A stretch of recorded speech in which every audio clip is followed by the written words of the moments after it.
1 minute to the deadline.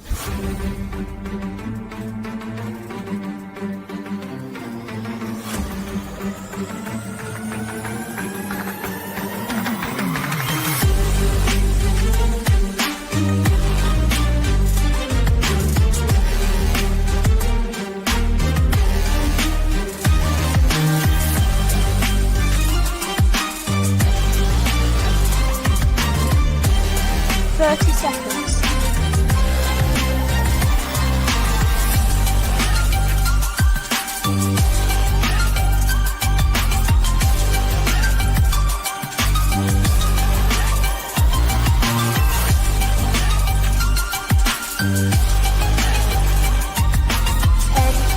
9, 8, 7, 6, 5, 4, 3, 2, 1.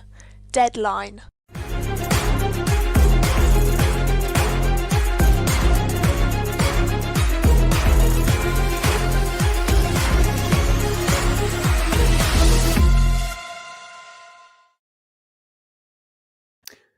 Hello, everybody, and welcome to Gameday Live, our coverage of the 2025 DipCon North American Diplomacy Championship. Before we start tonight's broadcast, we want to take a moment to recognize the Windy City Weasels and the city of Chicago who hosted this event. DipCon 57 took place during an incredibly heavy weekend, one filled with uncertainty, fear, and raids from United States federal agents across neighborhoods throughout the city of Chicago. Some of the attendees and their family members were directly impacted by the raids. Luckily, all attendees and their families are safe. Through it all, the DipCon attendees showed what this community does best. They gathered, they supported one another, even when they disagreed, and they chose connection in the face of chaos. Sounds a bit familiar if you play the game of diplomacy. Our hearts are with them, and we are deeply proud to share the story with you tonight. The story of this tournament, which was held in Chicago this weekend, and which was there to crown the new champion of diplomacy, the new North American champion, and more than anything else, be a gathering point for the community, not just North Americans. We also had intercontinental travelers, and it has always, for the decades it has existed, been a crucial part of the hobby and a great event for everybody who was there, I'm sure. And we will show you what happened this weekend if you missed it and couldn't be there. I will not do that on my own. My name is Robert Schuppe. I will be your host tonight, and I'm joined by some wonderful analysts. And first of all, I'm welcoming from Great Britain, the commissioner of the VDL Diplomacy League, Mr. Isaac Jukes. Hello, Isaac. I don't know if we're going with wonderful. Let's not set our expectations too high here. Well, Isaac is already almost the perfect analyst, but even more perfect, the best of all, and who will surely not disappoint anybody tonight, today, to this morning, whatever it is in your place. It's the reigning European champion himself, Mr. Karthik Koneth. Welcome. It is a pleasure to be here, Robert, and you'll hear no self-deprecation from me today. I didn't expect that. Wonderful. Very much looking forward to covering this event. We will later be joined by some more exciting and wonderful and completely perfect analysts we have in store for you. But for now, you will have to do with the three of us. Weasel Moot, the Windy City Weasels annual tournament, was host of DipCon this year. From what I've seen, from what I've heard, wonderful event, not just regular games of diplomacy. There was also a small tournament of the new Era of Empires diplomacy variant. There was an 1862 variant game that I think is still ongoing, that started face-to-face and then was transferred to extended deadline. And of course, there was a 4-round tournament to crown the new North American champion. Karthik, I believe you have been to DipCon before. It's hosted by a different tournament every year, but you have been to some of the DipCons before. Can you tell us a little bit about the spirit, the vibe of this tournament? What is maybe different if you just know the quote-unquote normal tournament that you have every now and then? And how do players approach a DipCon maybe a little differently? Absolutely. So DipCon, much like in Europe as well, tends to bring in far more players than any normal tournament would. That means that you get to see a lot of great players from hobby past, a lot of new players who have heard great things, and a lot of travelers who may not otherwise make it out to tournaments outside their locale. So that causes a really, really fun dynamic of people who ascribe to different metas of how to play the game, all colliding together at one point. The next thing that's a little bit different from a normal DipCon is how seriously people take the tournament. Any tournament that exists, even a house game, there's always going to be people who take it very, very seriously. But at DipCon, even the biggest Care Bears will start to have their knives out a little bit, at least, in order to try and go for the ultimate victory. Winning DipCon, whether it be North American, European, or APAC, Asia Pacific, that is a huge deal. It is the only belt that matters more than those are World DipCon, which, as we know, will be held in Greece next year, and then I believe Chicago the year afterwards. So it is hard to overstate the importance of the winning the tournament in terms of the caliber of the tournament, but even more important than just simply winning and victory, the fun and friends you'll make along the way at a tournament like DipCon, where truly everyone from around the country and then often from around the world will be coming in to play Diplomacy at one site. It makes it truly a special tournament. North American DipCon, European DipCon, and Asia Pacific DipCons tend to bring in a small contingent of international travelers as well. Not quite to the same size as the World DipCon, but still notable in that nature. And it's hobby events like this that I think makes the hobby so special. So if you have never made it to a DipCon, I highly recommend you try to do so. Yeah, I definitely agree. And it seems that it was a very, very nice tournament on the social side as well. I got some videos which we will show later. There was, for example, also a karaoke award, the Golden Microphone Award, which was awarded for the best karaoke performance. So we will make it a little bit of a game for you, the analysts, as well for the people in the chat, as long as you haven't been at the tournament, to look at the names you will see tonight and maybe have a guess who might be the best karaoke singer, who might have taken away that. That's absolutely also a big part of these tournaments. It's not just the competitive side. You already cited the next WDCs that are coming up next year and the year after that, Athens and Chicago. Let's take a quick look at what is up in the face-to-face hobby the next weeks. So if you head over to diplobn.com/schedule, you will find a nice little overview of tournaments that are coming up if you want to attend a face-to-face tournament yourself and have a little bit of fun there.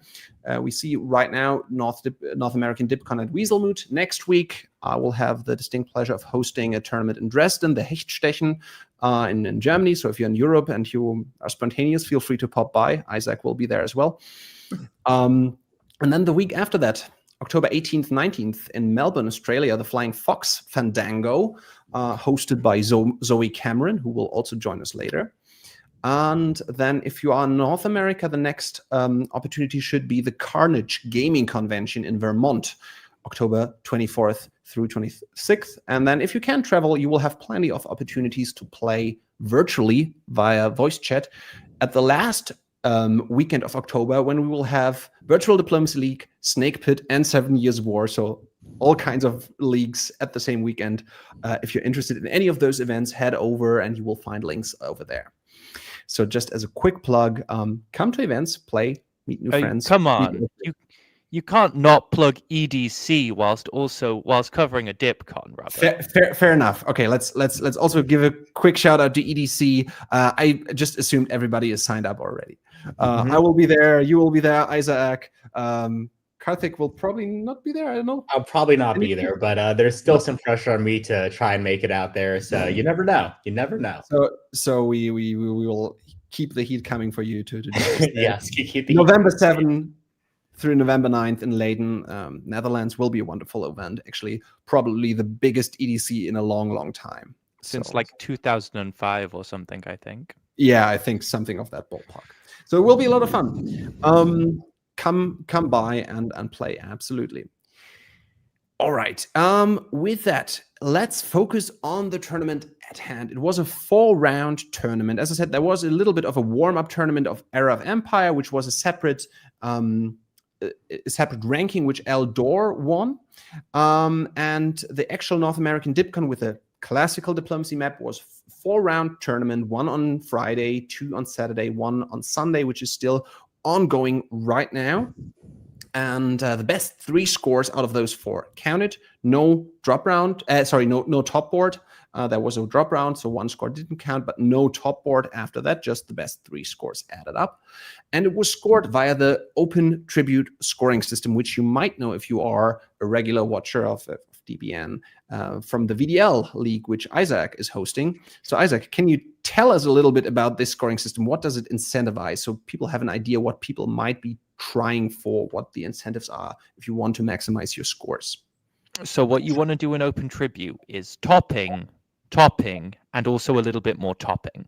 Open Tribute is the score that maximizes topping the most, because everyone has to give you some points if you are the board top. And it also really disincentivizes shared tops because of the score reduction from that.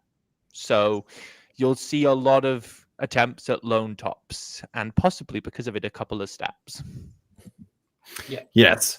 So that's always interesting, because some other scoring systems incentivize much more to share a board top, and it brings out a particular style of play, especially if people are playing for the big scores, as Karthik pointed out. Yeah. So let's take a quick look at some of the players we will see tonight, the top ranked players by their DBNI standings. So we see Justin Lohr, Patrick Jacobson, Wes Ketchum, Ed Sullivan, Keith Worstel, Darcy Morris, Ian Rudnick, Andrew Zick, Emmett Wainwright, and Doug Binder, just to name a few. There are some other big names that are not on this list, like, for example, Peter McNamara or Brandon Fogel. Any of those names jump out to you? Any of those names you might be watching for their diplomacy or for their karaoke skills for this tournament? Which one are we doing first? I'll let Isaac go first, since I'm the American. I'll be generous, since it's on my soil right now. All right. So, are we doing karaoke first, or both? Go for karaoke and then both at once. Yeah. Let's see what the correlation is between karaoke and diplomacy skill. I'll throw some money on Justin for karaoke. I know he did decently at karaoke and APAC, so there you go. I'll throw him a bone. In terms of the diplomacy, you got a lot of good players here. It's hard to pick one of them, but I'm gonna do the same thing I did for APAC, and I'm gonna go with Darcy for that sort of meta reason. Darcy's a skilled player who knows what to do, and he's also coming from a different region, which sort of gives you an inherent advantage, because a lot of people aren't going to be as familiar with your play style, and so aren't going to know as well how to sort of put the counter moves on you. Very, very valid. My picks. Unfortunately, I was going to pick Justin Lohr as well for best karaoke, which is why I'm glad that I passed it off to you. I think, therefore, the next person I'll pick is Andrew Zick. I trust Andrew to have great dulcet tones that will wow the entire crowd. But for the best diplomacy player, the one most likely to win, I think will be Wes Ketchum from Pallet Town. The reason for this is because he is a fantastic player. He knows many of the North American players well, but he lives in Europe right now. And I think most people have forgotten how good he is, and as a result may underestimate him rather than treating him with the due respect he has earned. From that perspective, I think that it is likely that Wes Ketchum will surprise a lot of people, especially on early boards, and find a way to get those early tops by a couple of centers. I think you'll probably have maybe an 11 center top or a 12 center top in rounds 1 and 2. Very fair point. Great player. And yeah, very, very sneaky too. Could be that he's flying under the radar a little bit. Maybe doesn't have quite the target on his back. Brandon or Peter or so could have. It is also amusing that of all the players available to us, we pick the 2 who don't live in North America. Yes.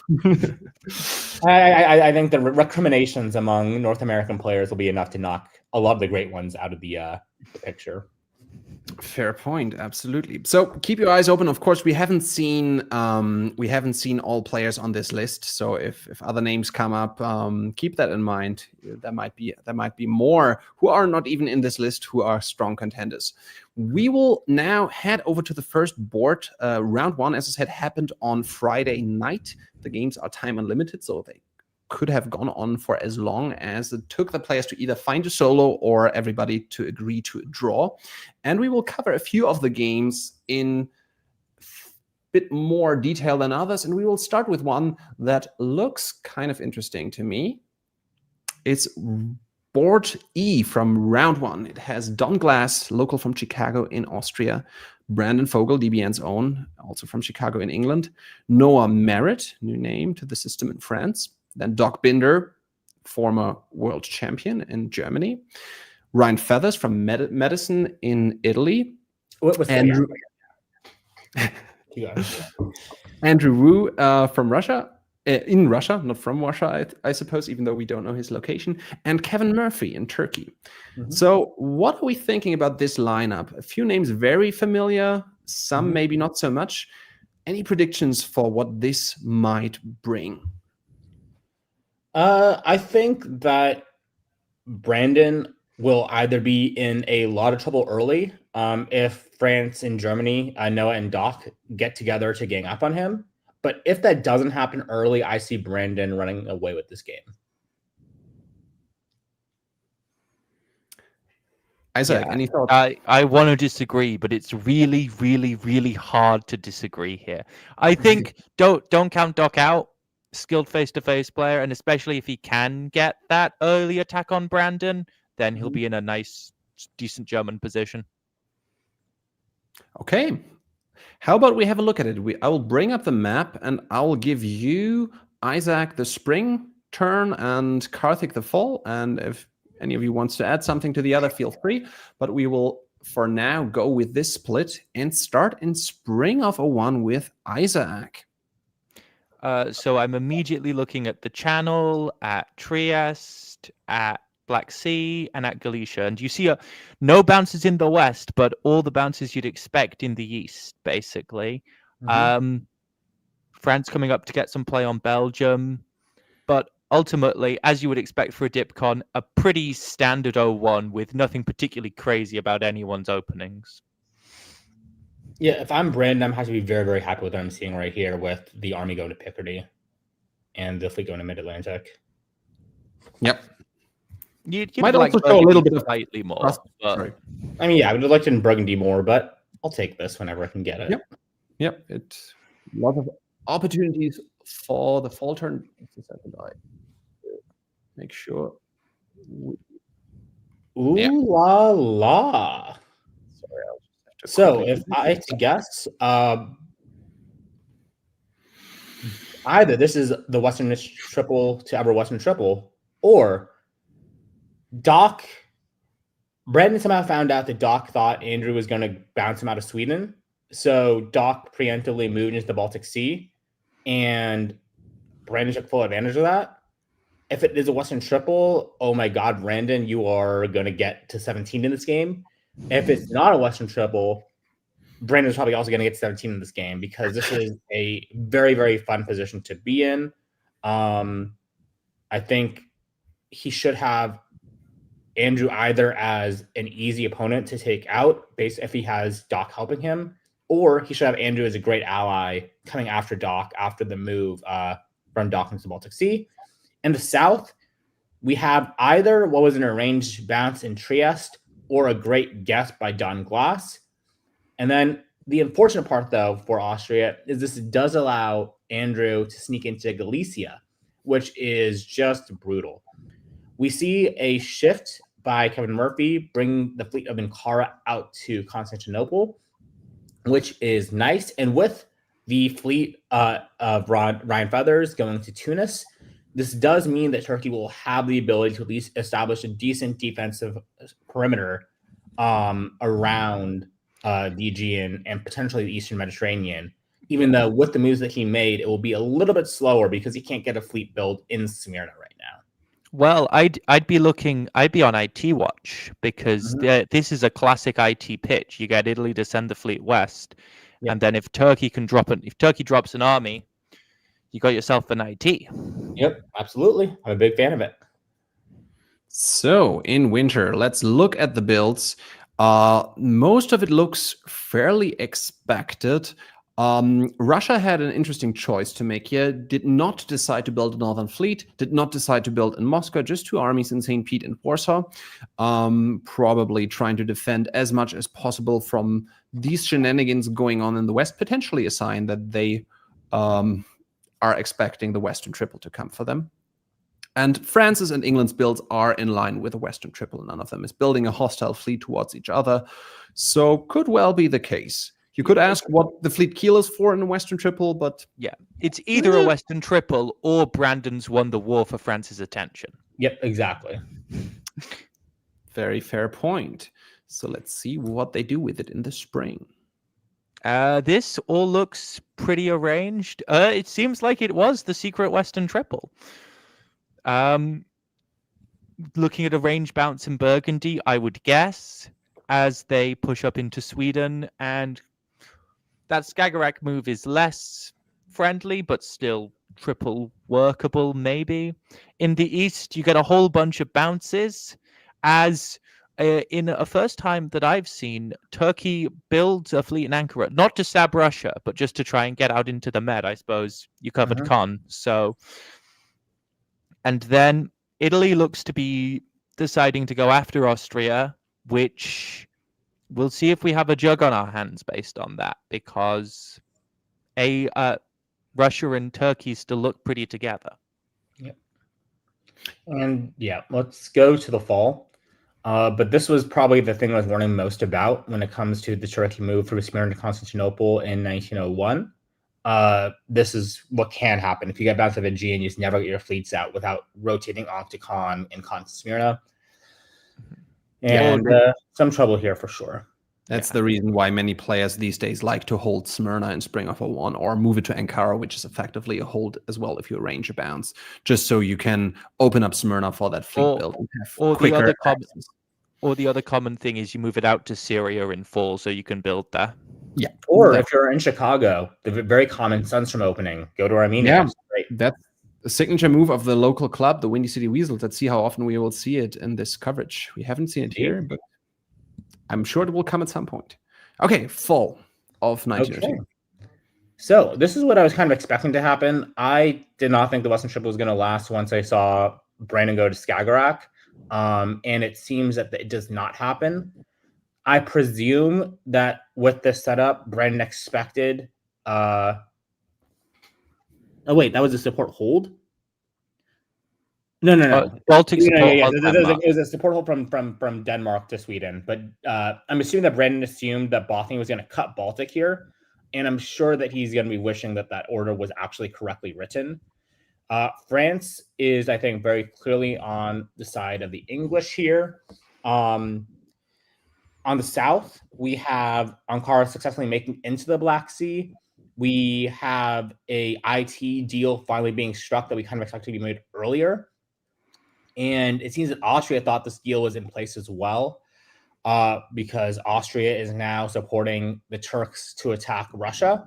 Turkey, I think, wisely realized, hey, I can't beat the Austrians, so may as well join them. And we'll see how that pays dividends for them now that we have the Italian fleets in the Adriatic and the Ionian. Very dynamic position. I like it. Lots of things that could happen from this perspective, from this position. And not much set in stone, just 2 adjustments. Russia has to pull one off. Germany gets a build because they didn't have Denmark after 01, as they often do. In this case, they don't. They put down an army. What do you guys make of that army built by Germany after being attacked from England? I think it's a natural choice. It gives them flexibility to defend Holland and Berlin. and support Munich to hold, given the Italian army in Tyrolia. Also gives the ability to have 3 units support Denmark. It forces the English into much more guesses than they would otherwise have. So I think it's a good move. Yeah, the army can move, the fleet gets stuck there. Yeah. Okay. More uncertainty of what the actual alliance structure is in the West, Isaac. So we have what looks to be an EG, sort of coming out of the woodwork. England pushes up into Scandinavia. At the same time, France decides they're not particularly happy with England, as Germany just holds their stuff. And then in the West, you see the sort of dismantling of Austria that you sometimes start to get. Italy started working with Russia to pull them apart. But the ATs continue against Russia. So the East is a bit of a mess, but it's okay because the West is a mess too. I don't know if I'll call it trouble in paradise in the West just yet. I think France may be more pro-English than you think. Let's move on to the fall. Lots of things that can be done from English Channel. No, I lied. I was completely wrong. I thought that was just France being in a position to ensure that they get Belgium. But it turns out that EG is back fully lockstep, and due to frustrations, I think, with Andrew not tapping Baltic, that is something that can happen, is that if an experienced player gets frustrated with a newer player for not making useful moves, that instead of their initial proclivity to work together with them, they just say, screw it, I couldn't trust you to work with me when I gave you the chance. It's time for me to kind of put the screws to you at this point. Unfortunately, when it does happen. Yeah, and I mean, France has gotten into a very nice position, lining up on England. However, Germany has an awful lot of armies against them if they decide that, after all, maybe they want to work it out with Brandon. We shall see. They have another build coming slowly, quietly. Germany is picking up a center every turn. And Turkey doing very well for themselves with 2 builds right here. We see an army and a fleet for Turkey, another army for Germany, and another army for Italy. So, very interesting choices. Yes. Especially the Turkish builds. Yeah, the Turk is the most surprising one to me. Yeah. What do you guys suggest is the thought process behind this particular choice? I think Turkey wants to play defensive and sort of hedge all their bets. I think what it does, though, is it makes them incredibly vulnerable to a wintergreen ganging up together. I think if I were them, I would try to pursue the IT well. It's kind of clear that Russia, there's not really going to be much way for Turkey to come back with them. And there's not a lot of great chances for them to crush Russia without English help. And I think that giving them an Italian ally to work with and potentially a chance to regrow for the Russians in Austria before that can happen is a really, really dangerous possibility. Yeah. These are effectively pro-Russian builds when you're supposed to be in presumably an IT and just took 7 rum off Russia to get them. So let's look into the spring moves. Up in the West, we see Liverpool and London maybe falling, maybe not. London should be retakeable as England decides to commit going into Scandinavia rather than trying to defend the homeland. The Germans and the French sort of seem to de-escalate a little bit. The Germans are going away. The French aren't as sure. Over in the East, you see a cheeky little convoy to Albania. And you see continued wintergreen cooperation as Turkey just moves into a slightly better position, working with the dying remains of Austria. Yeah, this is what I was sort of warning about. Like, Turkey, I think, got a little too clever by half. They're going to work with Austria against Italy and Russia here. But now, without the fleet in the Black Sea, I think they lose both Romania and Sevastopol in one turn. There is no English ability to help whatsoever. It's dire straits. And I don't think that England can retake London without losing Edinburgh. So I think England is going down 2 to France. So I think this is going to be a very, very interesting board to watch. We'll see. Oh, great turn for France. Karthik, tell us about it. Oh, and this was just brilliant tactics by the Turks right here. I did not give them nearly enough credit. Supporting themselves into Ionian, while Ionian holds, guarantees that it will have a free retreat to whichever territory is not covered by the Italians and their guests. Just brilliant tactics right there. The only way it could have been defended is if Adriatic supported Ionian to hold. And had there been an invalid order from Ionian, all the better then it's basically guaranteed to work. So just brilliant tactics by the Turks. Unfortunately, like I said, strategically, though, they are a little cooked. They do lose both Romania and Sevastopol here. Sevastopol is voluntarily picked. Maybe they're hoping that will get the Russians off their back. Good diplomacy if that's the case. Or you might just want an army because you're Turkey. And maybe. But in the north, we see that Brandon is making headways against the Germans, taking Sweden back. But as I pointed out, chose to defend Edinburgh at the cost of London. It's a dicey strategic position for Brandon, but it's making the best of what he has to work with. Yeah. That tap on Holland also not insignificant. Yes, absolutely. I think that should cause just enough frustration for Doc to maybe potentially flip and work with Brandon against France here. So we shall see. Yeah, this seems just like a wonderful position for France, getting 3 builds, 8 centers, and England and Germany sort of at each other's throat. Probably each of them would be happy to work out some sort of a deal with France, I assume, right now. Germany has to pick up 2. England stays even though they only just have 1 home center left. And then we see an Austrian build, which unfortunately can't be put down, and a Russian build, which should be fairly self-evident. Turkey actually gets rid of that army in Ukraine. Seems to make a lot of sense. France keeps on saying, nope, I will not put fleets into the Mediterranean. I'm happy with that 1 fleet in the north. I can put down and then 2 more armies. And Germany is essentially saying, Brandon, you will not get anything. Mm-hmm. I'll pull my armies, you bastard. Both Brandon and Doc are so annoyed with each other. They're happy for Noah to take everything just so long as the other doesn't get anything off of them, which is hilarious to see. And it goes to the point I was making earlier at the start.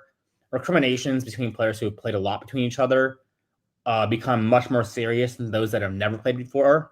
So Brandon and Doc have played many games together. The frustration between them must be running so high for the builds to go the way that they have for them. Both of them, I'm assuming, think the other ruined their game for no reason, for foolish reasons.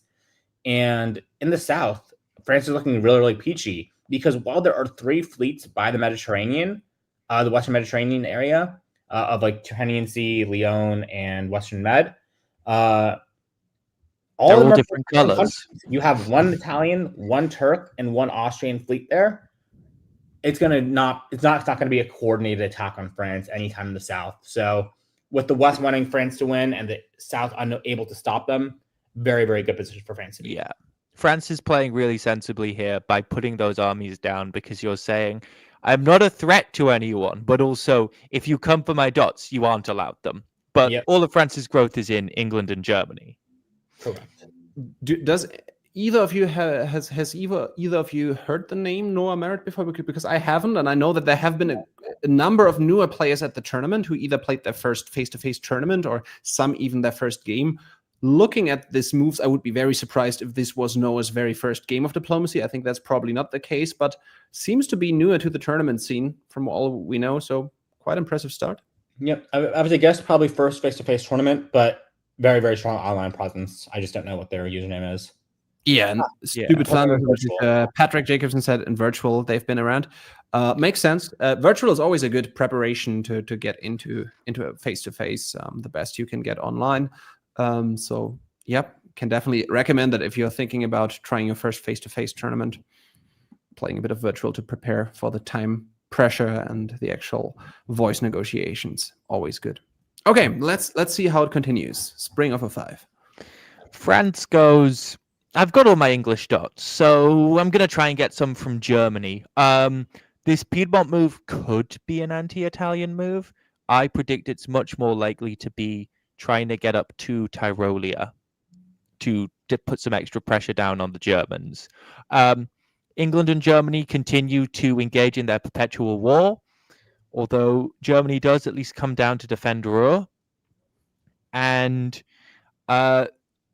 Karthik's prediction from earlier has come true. This wintergreen has been created by Turkey flying a little bit too close to the sun. So next time, take a lesson from Icarus. But yeah, they look. I imagine Romania is an agreed exchange as they sort of get in a great position to start dismantling the Turks with their armies. Let's move on. Full turn. Yeah, at this point, Turkey is nothing more than a dot farm for the Russians. Picking up Bulgaria, they have Ankara. They probably will not get Connor Smyrna this turn, but it's kind of inevitable at this point that they get one of them next year, and probably the next one soon after that, because there's just no ability to have enough units to be able to defend Smyrna and Constantinople indefinitely against supported attacks on them. And trying to make any defense there requires you to give up Greece, which isn't great either. So just a really unideal position. We finally do see the French fleets swing south. I wonder what sort of negotiation resulted in that happening. And also why, as part of any Janissary agreement, that Edinburgh was not taken, especially when Denmark is. So very, very curious to see. Munich is guaranteed, though, which is nice, at least, barring an Italian tap or a Russian tap. So Brandon's actually getting a build. Yes, I was hesitating for a little while because Liverpool is not his anymore, but that is just showing the English build nonetheless. And he puts down a fleet. Definitely what France wants to see here. And France doesn't have a build this turn. Helgoland goes. So maybe Doc's stance of, okay, I'm just pulling everything against Brandon has changed a little bit.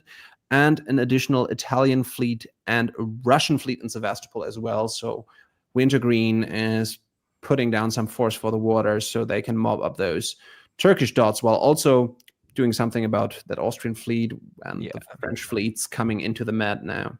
This is a tough Italian position because looking at the Russian position, you have to put down a fleet, but what you want to put down is an army because Russia can take Romania and Serbia quite easily, and you're not going to be getting any of the Turkish dots with France in the Med and this rogue Austrian unit. So I think this is a game between France and Russia at this point. Would you guys stab as Russia this year, or would you at least wait a little for going against Italy? Yeah. Wait till next year. Okay, let's see. I would even longer than next year, honestly. Italy is useful to the Russians as long as they're heading west to deal with the French and keep them in check. I absolutely want them on side. Which seems to be the same way Andrew is seeing this game. But counterpoint, dots. Dots are there for later. Be a good ally in the present. That's my words of wisdom. Okay. So Munich falls, as does Tunis, but unfortunately there's now a guarantee on Spain or Marseille because Burgundy was the mover, and France has overextended themselves just a little bit. And so there's a rogue unit that they'll have to chase around for a bit. Yeah. The English keep to their Janissary deal, pushing down against the German position, dropping into Baltic and Helgoland. Over in the east, the Wintergreen continues mopping up the remains of Turkey, and the Austrians, I presume, have made some sort of deal to try and go away over to harass the French instead. Mm-hmm. Yeah, so unfortunately, this was a little bit of tactical naivety, I think, by France. If I was them to be going now to Spain South Coast always here, and risk losing Tunis, assuming that the Austrians are trying to keep alive, unless there's some sort of strong negotiation that makes me believe that that is not happening. If I'm pulling Burgundy forward, that way you can defend Marseille and Spain South Coast and try to make a guess. Here, you're conceding one of them, and no, it's fine because you have the units to follow with the build in Munich. Okay, no, this is fine. And England gets both Kiel and Holland off of Germany. Germany does manage to retake Munich, which is something, but it's at the cost of Berlin, which I think will only make it easier for the French to take Munich back and sweep up even more. So it's a rough position, I think, for the Germans. They're just going to collapse and die very, very quickly. The Italians take Bulgaria. Unclear. Oh, no, it's just a trade remaining for Bulgaria. This is an arrangement. That's arranged. Yeah. And then the only thing I want to call attention to is, I think probably the biggest mistake from Noah is letting Brandon get 2 builds here while not having a unit in Yorkshire or Wales. Mm-hmm. I think this is a position where Brandon says, okay, I think our Janissary deal has gone very, very well. It was a pleasure doing business with you. And now it's time for me to drop the hammer and show you why you should not let me live this long. He can live. He's just not allowed home centers. Yes, he's not allowed home centers. Correct, exactly. Let's look at the builds. There is an army indeed coming down for England. Army Paris, Army Naples, and 2 more armies in Sèvres and Warsaw. So I suppose interesting if you're Italy. So let's play 2 questions. Sorry. I think Army Naples is good here. I think you've got the fleets to contain the French for the moment, and the French have to deal with this rogue unit in Marseille, and an army it doesn't threaten Russia, but it makes it less appealing to stab you. Also, that Bulgaria-Romania swap was good alliance hygiene because it means that you're sort of in the more natural splitting of the dots in terms of a wintergreen structure. Okay, so 2 questions. Number 1, in spring of 2007, which was right after these builds, there was a draw vote and it failed. Mm-hmm. Who do you guys think vetoed? And it might be the same answer, but doesn't have to be. Who do you guys think has the best chance from this point forward to take the board top right now? It's a shared board top between France and Russia. So yeah, Isaac, we'll go to you first for those 2 questions. I think the veto, my guess would be Brandon. He just put down this army to retake Liverpool, and he's got a decent enough position that he can hold on to the things he has. And in a DipCon, when everyone's playing seriously, every point matters. You will have some draws vetoed over, I can take a single center. Of course, that's not what people will say. In terms of who has the best shot to win, I think probably the Russians. I think the Italians can maybe be stabbed, especially though if France starts having other problems of the English coming back down and their fleets aren't useful to you anymore. And if there's an EF war, you can grab St. Pete, and Italy's not super useful to you anymore. So I think Russia benefits from a draw, which I predict is vetoed by Brandon. Yeah, if I'm guessing who vetoed the draw, it's either Brandon or Andrew. I think Noah would be wise to take any draw he's offered at this point because his position is only going to get worse in the long run. And I think Andrew has a reason to veto and go for the lone top. I think Brandon has very good reason to veto it and try to go for the lone top. Yeah, I think Brendan has a very, very good shot of winning this game. Okay, we'll see what he does with it. Oh, la la. Brandon saying, "I'll have my home centers back, but it's okay. You can have the German ones. Go to Holland. Leave London. Go to Holland." So EF seem to be back on the same page here. Brandon having very successfully negotiated up from a 4-center janissary to now an equal partner in the EF. And you get the stab from Russia on the Italians because they see that the French are not really that much of an issue, and they maybe didn't like that army, but they went, "I'd rather have those dots than you, thanks." But they are risking Warsaw and Moscow now. In fact, Moscow's free, so not great timing for it, because it looked like EF were about to fight, and actually what they did was they decided they would be friends. Yeah. Let's see the fall. Just brutal. Losing Serbia was unideal, to say the least. It means no rebuild at home. They do get the army into Ukraine, which is something, I guess. But honestly, if I were Russia here, I just make sure they got Trieste back. Never mind, I take that back. So they do get a rebuild at home. They'll be able to put a unit in Sev, which is nice. And with having Trieste, they'll be able to probably retake Serbia in a short time. But the Italians do solve the French problem for once and for all. I don't know why Gascony didn't support Lyon to Marseille. Must have been some sort of misorder along the line. But they do pick up Munich, which is, once again, fantastic for the French, solving a lot of problems there. The only problem that they are not solving is one that is going to be very difficult for them to resolve down the line, which is the strength of Brandon Fogel. Getting Liverpool back means that London is sure to fall the following year. And these one-for-one exchanges of dots in Germany from the English to them are not equal trades by any means. And Brandon is slowly but surely finding a way to ensure that he can fight for the win and will probably leave with it. Yeah, he's just one behind France, 2 behind Russia now. Gets 2 builds, can only put down 1. Russia gets 1 build, army Sevastopol, and for Brandon, it's another army in Edinburgh. With this, we go into the spring of 08. Yeah, Brandon loses Moscow. They trade Kiel and Berlin, which is a pretty standard EF measure. EF just seem to be fully on the same page against the Russians here. I don't think Brandon's going to drop the hammer on anything other than London until he thinks it's certain that he's going to be able to get a win out of it. Because right now you want to contain the Russians, who grab Serbia.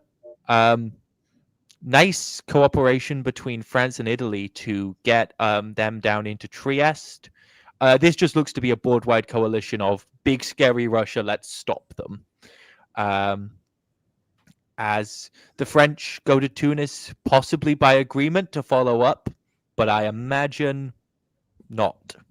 But we'll see. The French are building too. It's going to be fun. Okay. I think they agreed to trade back Kiel. They decided that's no longer necessary. England is losing Moscow, but they're moving position to guard St. Petersburg. There will not be enough tactical threat to force Moscow anytime soon, though. London is retaken. So, yeah.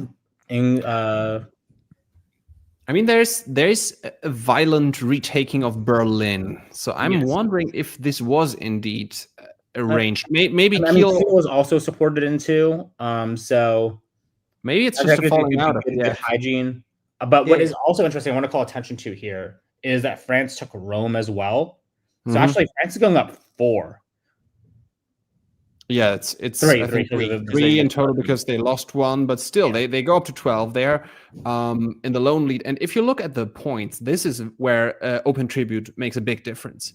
12 center France, 120 points. 11th center, Russia, 66 points. This is where this system is such a huge, makes such a huge difference, where just from the point standpoint, Russia is far, far behind right now, even though it's just one center.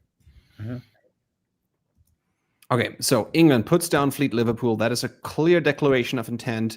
Similar stuff with Fleet Brest. France cannot put down all three of them. Italy is disbanding everything apart from Albania, Adriatic, and Aegean.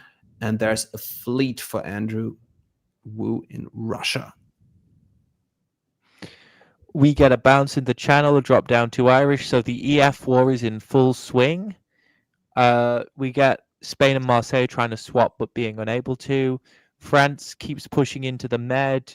You get this IT cooperation continuing around the Austrian dots. And it seems like England and Russia come to a little bit of a peace, which is great for England in the EF war. So now it looks to be England fighting France and an IT fighting Russia. Not an IT, an IF. Yeah, I think the big problem is, I don't know why that happened, but I think the big problem is that, really happy about the big problem. Yes, I'm very happy with the big problem. I want to call attention to it.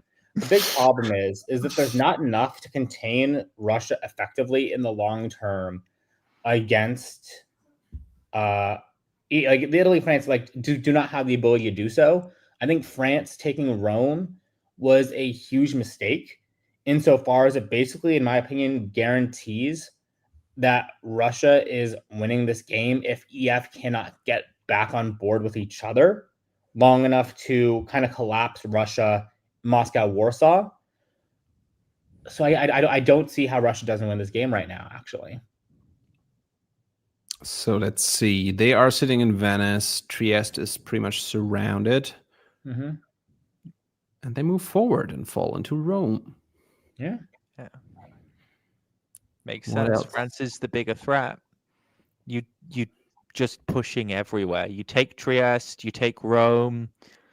You What is start Moscow, positioning though? around the line. What is Moscow? It may be a trade. I would have to read it that way. It's either a 1-dot stab from Brandon, which seems unlikely given the EF moves, or it's possibly you're fighting the French, I'm fighting the French, I have this great position in the Med, I'm going to be growing anyway. You've seen the Trieste loan, but have you heard about the hot new Moscow loan? Yeah. If I had to guess, it's a payoff to Brandon to keep fighting the French, and it's a trade that I would make happily any day of the week.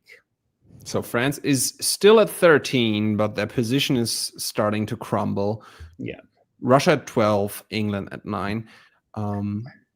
By the way, I will tell you if there's another draw vote. So far, there has been no other. They've just been in agreement, or at least somebody has openly been saying, no, we want to keep playing. Might have been quite late already. I think they started in the evening, so 9 game years is already quite a time, but they clearly still see stuff to play for. Fleet build and Sev, that's very nice for Brandon. And Fleet build Eddie in the north, that's interesting. If I were Russia, I'd be very, very irritated by that build. If I just gave you Moscow so they can continue the fight against the French, why are you not building Liverpool and sending it to now while you support yourself into the Mid-Atlantic Ocean? Like, I want to see force on that. Like, obviously, Brandon's going to say, like, oh, I know I need this for Belgium, for Holland, what have you. And there's some truth to that, but it's just not something that I would be very, very happy seeing personally. If you're Russia, you want literally any build that isn't this one. Literally any other build that England can make. Yeah. But they do push through. They take it to North Sea. They bounce the Mid-Atlantic. The French sort of back away from the English around France to try and push down into and deal with this Med problem. They retake Rome at the cost of Venice. The Russians didn't like that Edinburgh build. I'll have Moscow back, thanks. As they just continue to advance their position in the east. EF need to get back on the same page very fast because Russia is starting to approach the stalemate line, not only with their armies, but a little bit more scarily with their fleets. Yeah, I don't see any chance that Russia solos this board, but like it is a very scary position here where Ionian can actually be guaranteed, and I think probably should be guaranteed at the expense of losing Venice, just to get that forward momentum going with the top of Naples. We'll see if they do it. And they didn't. They get in anyways because Naples wanted to guarantee that Rome held, which I think was a tactical mistake. They just trade those 2 dots, and yeah, the Ionian is in, which means Naples is guaranteed to. No, Naples is not guaranteed because of Tyrrhenian Sea existing. Fair enough, but still not great. And then Moscow walks out, allowing Brendan to have the unit still, but just so long as St. Petersburg cannot walk back in. Okay, yeah. Fair enough. So it's 13 for Russia, 11 for England, 10 for France, 2 army builds for Brandon, Army Warsaw, only build that could be, and then Tyrolia and Western Med go. Mm-hmm. And then we go into the spring. The draw is coming in soon. Oh, there we go. And there it is. Very prescient of you. So yeah, Andrew Wu, congratulations. Great top. 13 centers, 130 points. Very, very good round 1 score. Brandon, great bounce back.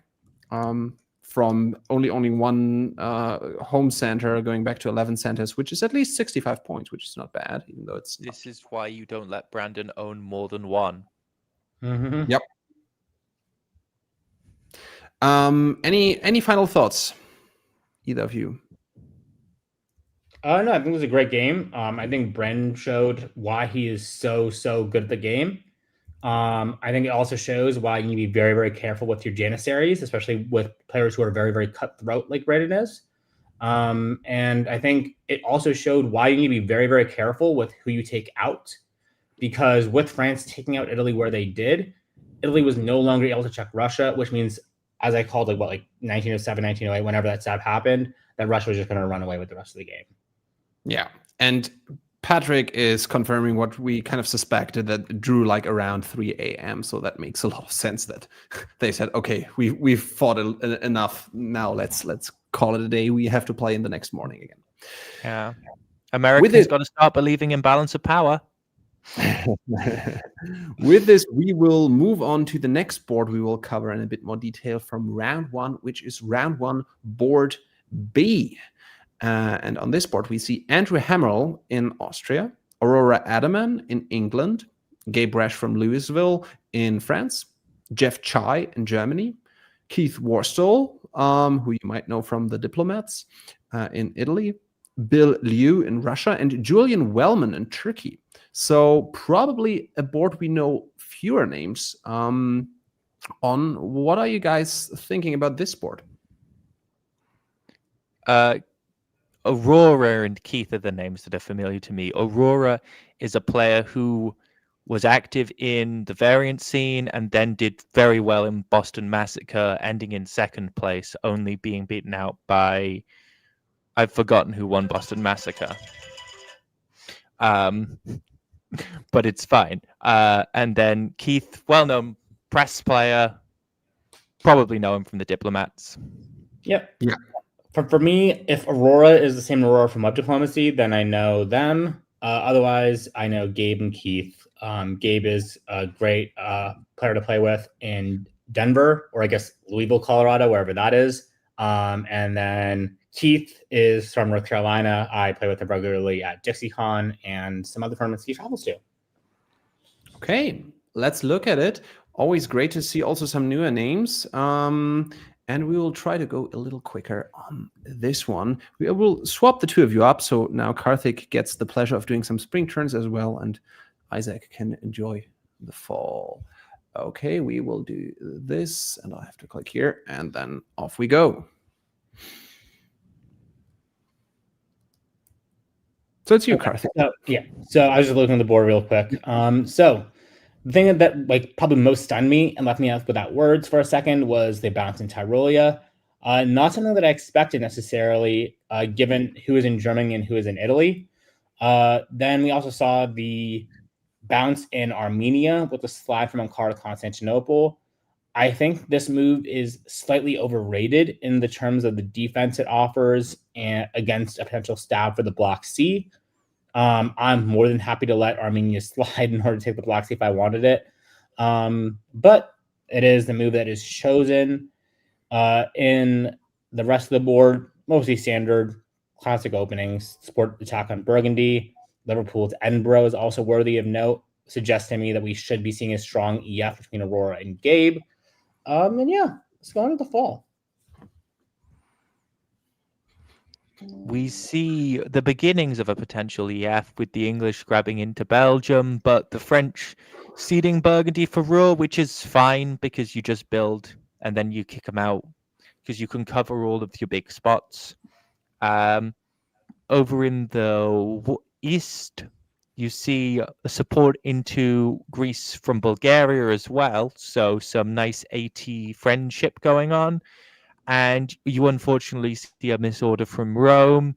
And you see the fleet getting grabbed with Tunis. And another going to Galicia. Everyone loves going to the usual spots that everyone likes bouncing. Yeah. A lot of successful moves in. Very, very interesting. The funny little misorder around Tyrolia, also very good to see. For the builds, we see 2 armies for France and Germany, respectively. So Aurora should love that. Building fairly flexible themselves with Fleet London and Army Eddie. Austria builds 2 armies. Russia actually leaves St. Pete completely open, annoyed by Austria's move, maybe. Let's see if England says, thank you very much, I will have St. Pete. And the other builds are fairly standard, I would say, so we can move into the spring of 02. I would also just like to shout out unknown Denmark in spring 01. In oh, yeah. 01 even. Yep. A wild time to be alive. Yeah, because the Germans made it into Sweden successfully. So if I had to guess, I don't think that it would be an immediate move on St. Petersburg, because I think that England probably wants Russia as a collaborator against the Germans at first. But I think eventually something along those lines will happen. We see that with the 3 units on Romania, it is trivial to force Rum if Turkey isn't there to help. This case, they are there to help force Greece. And without Constantinople making it into Bulgaria, there is a potential for it to be retaken. Meanwhile, the Italians move west hard on the French, and probably taking advantage of a little bit of French weakness right here, given the builds and the positioning. All armies, not enough fleets to be able to defend. I think both France and Germany are in a lot of trouble between what I expect to be an Aurora-Keith alliance. I would also like to point out that Romania had the option to retreat to Bulgaria and Correct. did not. Yeah. So RT seems to be on the same page. Let's see if it works out for them in terms of the moves as well, not just diplomatically.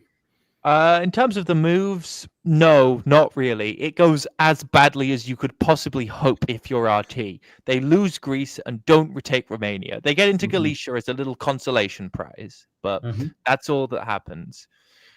Yeah. Over in the West, you have a bounce in Brest as the Italians decide that their little voyage over to France isn't particularly worth it. They'd rather play in the East, thank you. But it does spook the French enough that they come back to defend, meaning that England gets to continue pushing their units up towards Germany, meaning that they're getting all of the gains so far out of the Germans, and France has the joy of building a bunch of armies that they haven't done anything with yet. Denmark still vacant. Denmark still unowned in 02. How long can we go before someone owns Denmark? So Austria and Turkey can put down something. Both of them put down an army. England puts down a fleet in Edinburgh. Germany says bye-bye to the fleet in Sweden because Germany prefers armies in this game. Yeah. I think that the disband in Sweden is decent because you're hoping that England and Russia start fighting over it. But instead they don't. England just gets the free walk into Sweden, which means they'll get a free walk into Denmark, They managed to support themselves successfully into Kiel, with Burgundy cutting Munich's what I assume must have been either a support for Baltic or Berlin into Kiel. Either way, neither move is written. The German army in Picardy is blown up with support from the English. Aurora's position right now is kind of unstoppable, honestly, without the South reacting. But the South is really, really busy right now with their own little shenanigans. Romania is forced, or no, not forced, but it is taken rather by the RT alliance, while the Aegean is taken by the AI. The Edinburgh moves to Clyde as well, probably just for self-defense, making sure that nothing ever slips into North Atlantic. Very, very strong play by Aurora here, and the rest of the board really needs to catch up. We've been seeing this Clyde move more recently, and I just want to shout it out because you put an army on the island quite often as a defense, but Clyde is great because you've got the flexibility of pushing north or pushing west without having to have a unit around in order to be able to convoy. And it still has most of the same defensive potential. So while England is quite far advanced, the East has not gone very far so far. Let's see if that changes in fall. England supports themselves into Denmark, but does not go. They move back out of Clyde. Now the French have proven their worthiness and put the French into Munich, which makes sense. France needs to be getting something out of this alliance. If France feels like you're getting all the growth, they're not going to want to keep working with you. Over in the East, Russia still keeping up with the English in the North, and they retake Romania from the Turks. So seems like RT are having a little bit of a fight. But unfortunately, AI don't break up at the same time. Maybe there's some sort of deal gone wrong here, or maybe they decided that Russia needed the dot more, but that would surprise me. So we'll have to see what happens. Russia at least gets a build which might be helpful to contain Aurora at least a little bit, who's right now pretty comfortably leading the board with having Denmark in pocket, essentially. Aurora builds 2 armies, Russia builds an army in Moscow, and France seems to slowly be more interested in potentially going into the Med eventually. We will see if they actually do right now. They do the convoy to Gascony. From Gascony, Carthage. Yes, and then the convoy from London makes it to Holland. The convoy from Gascony makes it to North Africa. There is going to be a lot of pressure on that one fleet in the Tyrrhenian Sea to do a lot of different things. And unfortunately, it can only do one of them at a time. This is really bad for Keith. Also not very good for Gabe because it means that they're surrendering a lot of control to Aurora. But this is fantastic play by Aurora. They basically guarantee that Berlin is gone to the Russians while ensuring that they can take St. Petersburg for themselves and put a lot of pressure on Bill there. Also, it means that at some point, Bothnia can drop down to the Baltic Sea and take that for themselves. Denmark will also be there for the taking whenever England wants it to be. This is just such a strong position there. In the south, we see the move to Serbia, basically putting pressure on Bulgaria. We see the Italian unit there getting blown up despite Austria attempting to help them.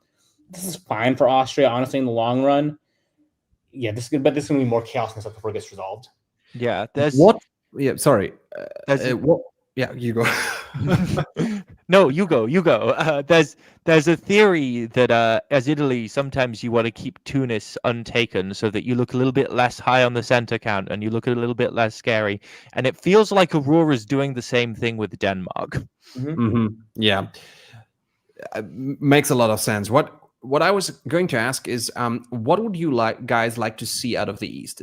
I think we're all in agreement that the East is not doing enough to sort of counter what is happening in the West.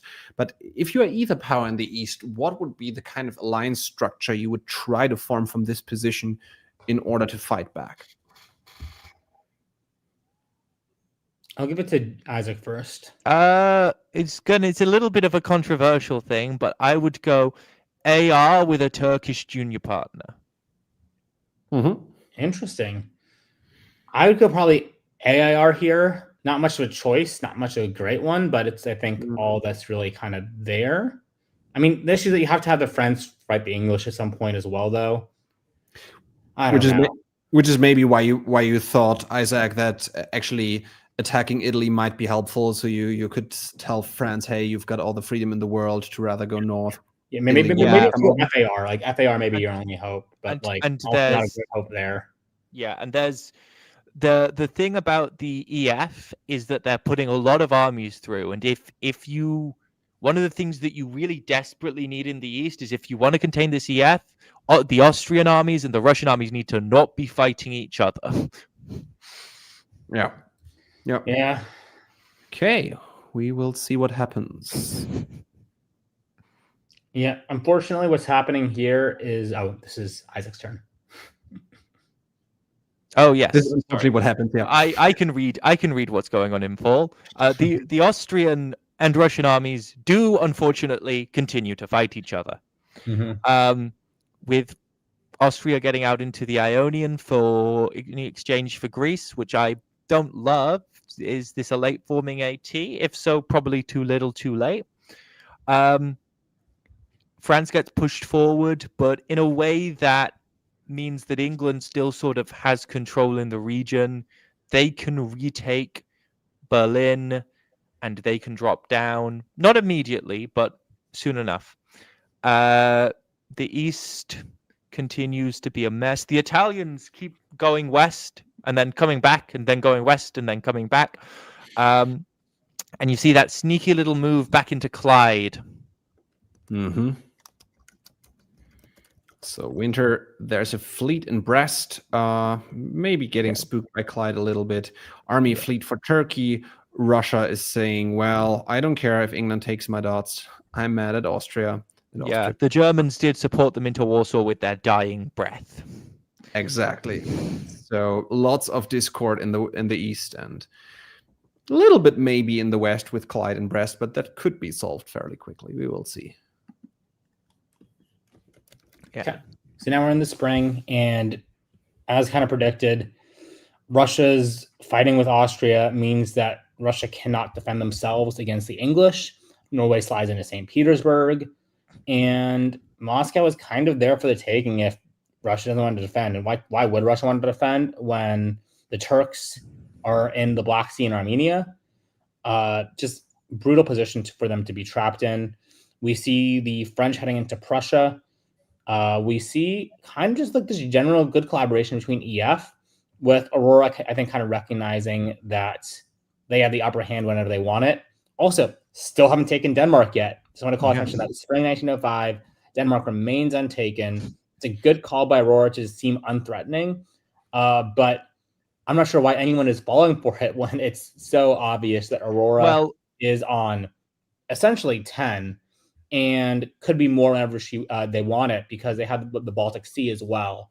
Just a brilliant tactical position for them vis-a-vis everyone else. Yeah, this is a point where it's probably worth remembering face to face. We can see very clearly that Denmark is unowned. On a physical board, if you aren't doing markers and you're just tracking centers, it's probably less obvious. Right, that is true. That is true. Silly face-to-facers. Silly face-to-faces. Play virtual. Denmark stays unowned. Denmark stays unowned as Aurora drops the hammer, drops down into Moscow. The Russians retake Warsaw, take Berlin, drop into now in the Channel, support the Italians up into Munich, which is smart. You want Italy to try and hold these guys off as long as possible, and you want to try and prevent the French builds. But yeah, this seems to be a late forming AT. But England's just in such a strong position. They have a walk into Brest, I believe, and they're presumably going to be able to get an army down there. So really good stab from Aurora here. Yeah, I'm going to call attention to the decision for Austria to piff the unit in Warsaw here. This could be a devastating one for any hopes of dislodging England from Moscow quickly. originally I thought that, surely that this retreat will happen. England will be forced to retreat back to St. Petersburg and send a build towards Norway to hold St. Petersburg long term. England has a little more time and flexibility here than they probably should have. Yeah. At 10, everybody else is at 6 maximum. They build an army. 11, basically, because of Denmark. Basically 11 if you count Denmark. Fleet and Eddie, it makes sense as you have St. Pete to cover, and St. Pete could go to Norway. There is a new Russian army coming down. Turkey is building an army as well, so maybe they have plans on going north to help something against Moscow. Not sure that I love it as Austria, though. Let's see. Spring. Yeah, Austria had all reasons to be a bit suspicious, I suppose. Yep. So this is probably the one time that I don't love the move choices being made by Aurora. I would not retreat Baltic to Sweden here. It's just such a useful unit there, and I get that they're worried about losing Norway. But ultimately, I'm willing to give up Norway if it means that I just hold the Baltic. I can make convoys from Kiel to wherever with support. And I mean, if they had supported, Kiel to Livonia via convoy, it would have gone. Not sure that you necessarily want to do it right now, but just having the threat of doing so is so nice. But in the end, I think it will be not a big deal because we can just drop down to Denmark anyways, which is probably what I was going to do. London successfully being convoyed into Brest is a devastating strike, one that was essentially guaranteeable, but still nevertheless one that you hate to watch happen. I mean, Burgundy could have cut Picardy, but probably is what should have happened there. Munich falls, and the South just have more chaos that will not resolve itself fast enough. Yep. Aurora's game to lose at this point. Oh, we see a long form convoy. We decide actually we don't want Brest, but what we do want to do is take Denmark like we were planning all along. So some excellent diplomacy from Gabe to talk themselves out of this position. Well done, Gabe. Yeah. I mean, that's we have a good instinct of talking at the same time. Sorry, Isaac. No, I was just going to say it's interesting that now, after all those years, Aurora thought, oh, well, now it's absolutely necessary to take Denmark right now. Yeah. And it might just be a situation where just you're having the top seeded. Gabe's gone and said, look, you've won. You don't need to take Brest, that kind of thing. But we'll have to turn around and see. The Russians lose Warsaw. England comes up to cover St. Petersburg, does the wonderful taking of Denmark. Sad that it didn't remain neutral all game, but we can't manage it. And AT continue to cooperate around the Med and around the Russian area. So 12 centers still way ahead of everybody else, even though they didn't take Brest. Building 2 armies. Russia is also getting rid of St. Pete to make Aurora's life a little easier. Julian in Turkey now builds a fleet, and Italy is sort of hanging around in Warsaw and Rome. So in spring of 07, there was the first draw vote of this game, and it did not pass. So interesting to see if it's Aurora who wants to take a little more, or somebody else thinks they can fight back. Maybe Turkey. It has to be Aurora. There's no one here who could possibly think they can take the top back. This is Aurora for a solo. Sure. I agree with the top, but I mean, maybe people are also thinking, well, I can get some more centers. I might not top, but yeah, because it's a dangerous play. What reason does Aurora have to veto here? You're probably losing Moscow, and what are you getting out of France? If you wanted to try and push, you stay in Brest. I think it was just a temporary redirect, trying to get France to push further south to make it easier on themselves. Yeah, I mean, okay, convoy into Belgium, fair enough. But go to Picardy. Yeah. So England's getting into position to mop up more centers and fall. Okay. She keeps doing this. She keeps going, I'll go close to the French centers, but I won't stay there. Grabs St. Petersburg, drops down to start playing around in the east a little bit more. Over in the east, Austria takes Naples in what is presumably a stab, but none of the rest works because everyone just is too paranoid. As it turns out, rightly so. So up to 13, Austria gets a build, England gets a build, both build armies. Turkey pulls 2 fleets off of the board. So this is the state. Right now we have another draw vote. Does it pass or does it fail? Not a chance. Has to fail. Move on, and it does fail indeed, even though there is no fleet advancement against France. I'm so confused by Aurora's moves right here. I feel like if they wanted to, they could absolutely go for the dagger. Sorry. No one seems to be fighting them or trying to stop them. Like this is a solo if they want it. It might be one of those situations where they're saying, I didn't veto the draw. Look, let me move all of my units away so you can see that it wasn't me. Yeah, fair enough. But I mean, this is tactically forcible if Aurora wants it to be. So it definitely seemed to be a situation where people were everybody was saying, no, I'm fine. I didn't veto, because there was another vote in fall, which failed as well.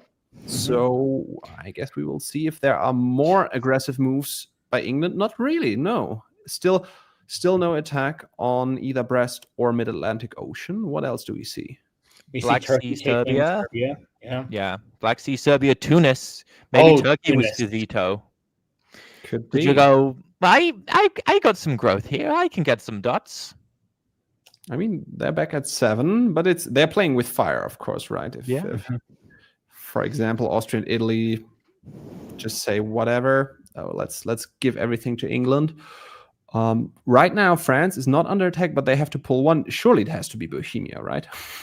Would be mad anything else. Yes, Yeah. Thank you, Gabe. Army fleet for Turkey. Turkey maybe still thinks they can profit from this. And bold to pull Vienna without knowing Bohemia was going. I think everyone could kind of make that assumption safely. Yeah. Okay, so now you have AT pulling away from the line, fighting each other. You have the English moving in position to guarantee Warsaw. Surely once they take Warsaw, you go for it, right? Because then you can afford to get locked out of some of Iberia while still being able to get the solo. You can lose 2, you can lose 1 and be okay. Yeah. I mean, the question is why, if you want the solo, why don't you go for Brest or Mid-Atlantic Ocean here, right? Yeah, France cannot. I mean, you can't force Mid-Atlantic Ocean here, so you're supposed to take Brest with the fleet, which would then guarantee Mid-Atlantic Ocean. You just take that force, because I don't know, maybe they're thinking they can lure France into something else, but it doesn't seem to be the case. So I think it might be that they just want to keep Gabe around and just take whatever they can without France. To play devil's advocate for a second, it could be that they've seen the mess the East has been, because the East has consistently been quite messy this game, and have gone, right, I've got a stable line against France. They can't stop me. They can't advance. Let me grab all the dots I can get in the East. Then once I've done that, then I'll drop the hammer. Maybe. Yeah, maybe. I mean, to be fair, France doesn't have many chances of growing again. Maybe at some point it would not be the worst idea of the East to grant France Tunis, just so they have an additional unit to form a line against England. But we will see if they are coordinated enough to do that. Fall. There we go. Falls. Not granted, probably, but yeah, you're trying to. Yep. So you see an attempt on AT continue to fight. Serbia trades hands. They do give Tunis up, which is good because it came the very turn that France needed it. The English drop into Burgundy, drop into Mid-Atlantic, so advancing the position and with a build. So beautiful, beautiful turn for England, only slightly hurt by that French gain of Tunis. Up to 14. France putting down army, England's putting down another army. Turkey has to pull 2, and then Italy. Oh, it's just a rebuild. Yeah.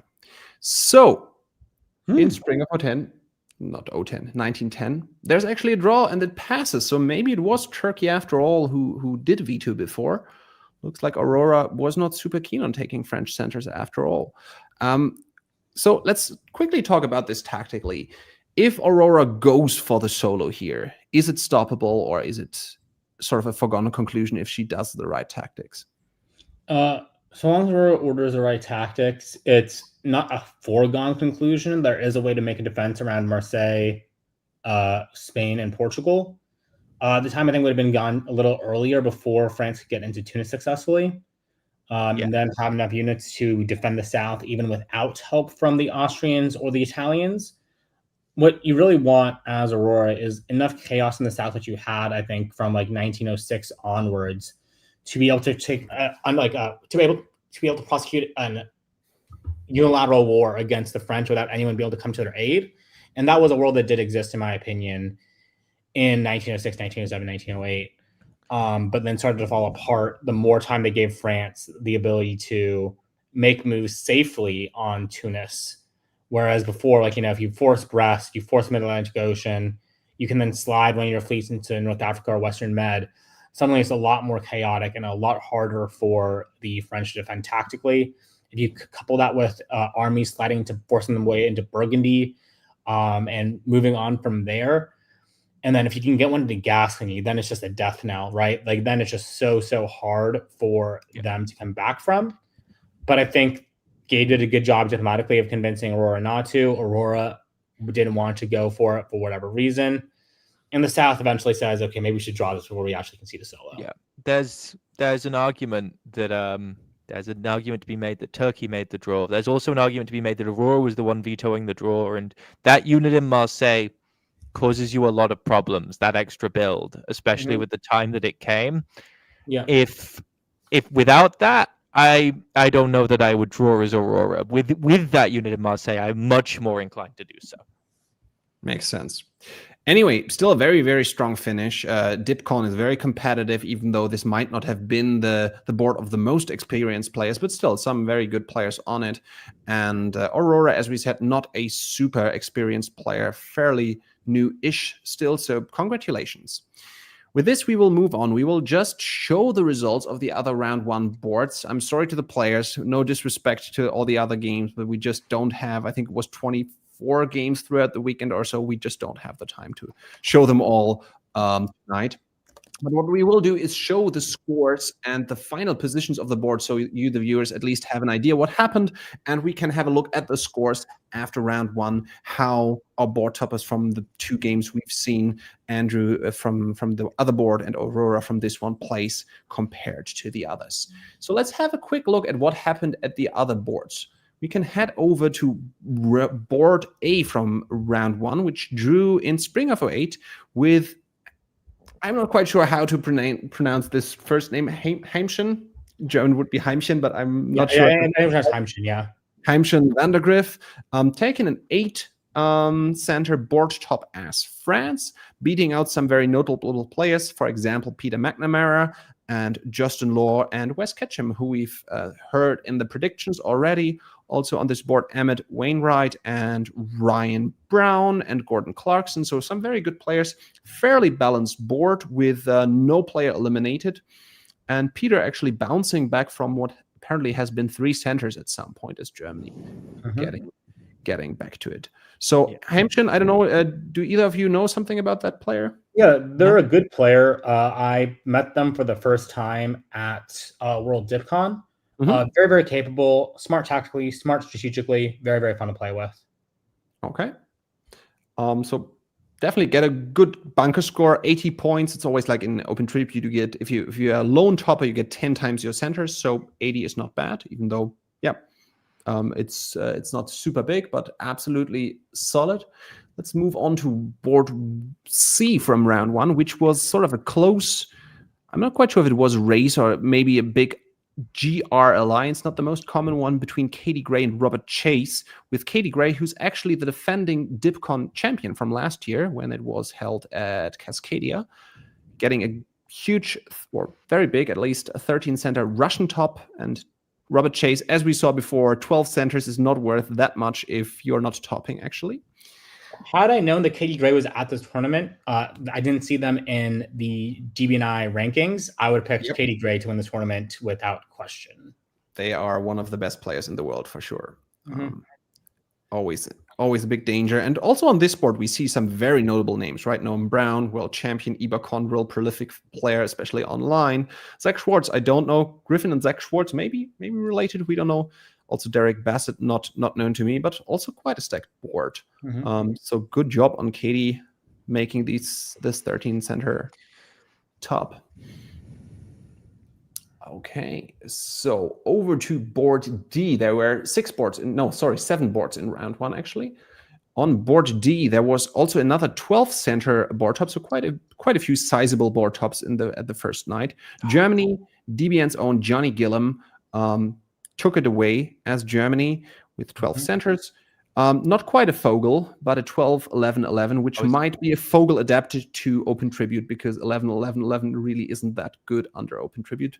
So who knows? Maybe Johnny was very convincing to tell Ed and Andrew Zick, who's Pixie, also two more DBN personalities, to give them the 12 centers. Or maybe some shenanigans like a coin flip or something. I don't know if it exists in America, but here we have I can't believe it's not butter, and I want to start a petition to get a I can't believe it's not Fogel in place. Well, yeah, I mean, this is the margarine version of Fogel, I suppose, and Germany had the option to take Liverpool if they wanted to. Eventually could have forced Norway pretty quickly, so I'm not surprised that Ed and Andrew said, yeah, fine, you can take the 12. Yeah. So good job, Johnny. That's very, very solid. Ed's comment on this game: I probably didn't deserve to share this top. Yep, that is very, very true. Johnny absolutely deserved it based off the position we're seeing right now. Seems to be. I mean, they were up to 13 already, so yeah, I'm sure Johnny gave one to be nice. So could well be the case. And I mean, it's still fairly early, spring of 08. They will all have gotten a little more sleep than the players on the first 2 boards we saw, which can be an advantage in day 2 when you have to play 2 boards actually in one day, if you want to play all of them to compete. And then we go to round 1, board F, which saw another German board top by another very notable player we haven't seen so far, Nicolas Sauguet, 2-time world champion and 1-time VDC champion, 11 center board top. Ian Rudnick, 10 center. Looks like they maybe had a Western triple for a while, could be, or like a very strong FG that made England some sort of a Janissary. Patrick is in the chat. Maybe you can give us a short idea about what this game was like. Jonathan Dingus, kind of the only one out of the East doing well, with Cameron Higby, David Harshberger, and Ian Rudnick seem to have had a hard time. Shout out to French Moscow. Yes. French Moscow is definitely fun. I like Napoleon finally succeeded in his dreams. This is a lot of fun. I mean, Nicola got the board top, but Peter got the more fun position for sure. Mm-hmm. And a fair trade, I think. A fair trade, and probably a trade that Nicola would be very happy to make. Yeah. And to round it out, the last board we haven't seen is board G, which is sort of also a variation of the Fogel, 10-10-10 between Jason Bennett in Russia, Keith Davies in Austria, and Seth Keem in Italy. So probably an AIR completely dominating the board, not just taking out Turkey, but also extending into the West, and Eldor and Darcy Morris actually being able to squeeze out a survival on 2 centers, respectively. So that rounds out round 1, and with this, I will welcome an additional analyst to the stream. We have some DipCon expertise, as we have a former winner of the North American DipCon with us today, also from UK, Nicholas Kamaritis. Hello. Good evening, Robert. Pleasure to be here. We got a European North American champion and a North American European champion here. It's fantastic. And we will have the Asia Pacific champion come in later, so we have some good representation. But an Asian Pacific champion is much more boring than a flip-flop reverse. It is. I don't know. I think we also have Isaac. Yeah, I'm the diversity hire. He's the new Zach Morris. So, sorry, Zach Moore. It's been so long since I've seen Zach Moore on stream that I forgot his own name. Zach Morris is that like the mix between Zach and Darcy? Oh, Yeah, exactly. That's the new Zach Darcy combo. No one needs that. Well, I would like to see that. I think it would be an entertaining player. Okay, let's have a quick look before we let you go, Karthik, because you don't have that much time today. Let's have a quick look at the standings, and then you can give us your final thoughts of what we saw in round one. I will show the standings as they are. We see Aurora Adaman leading it with 140, and then few players with very similar scores: Andrew Wu, Katie Gray, Johnny Gillum, and Nicolas Sauge, all of them with fairly sizable lone board tops in round one. So any final thoughts from what you've seen? How do you expect this to continue? How would you go about it if you are in one of those leading positions? Yeah, so I have one comment and then one prediction. I'm very sad that Aurora didn't go for the solo here. They played that board fantastically, and I think they could have forced the solo how they wanted it.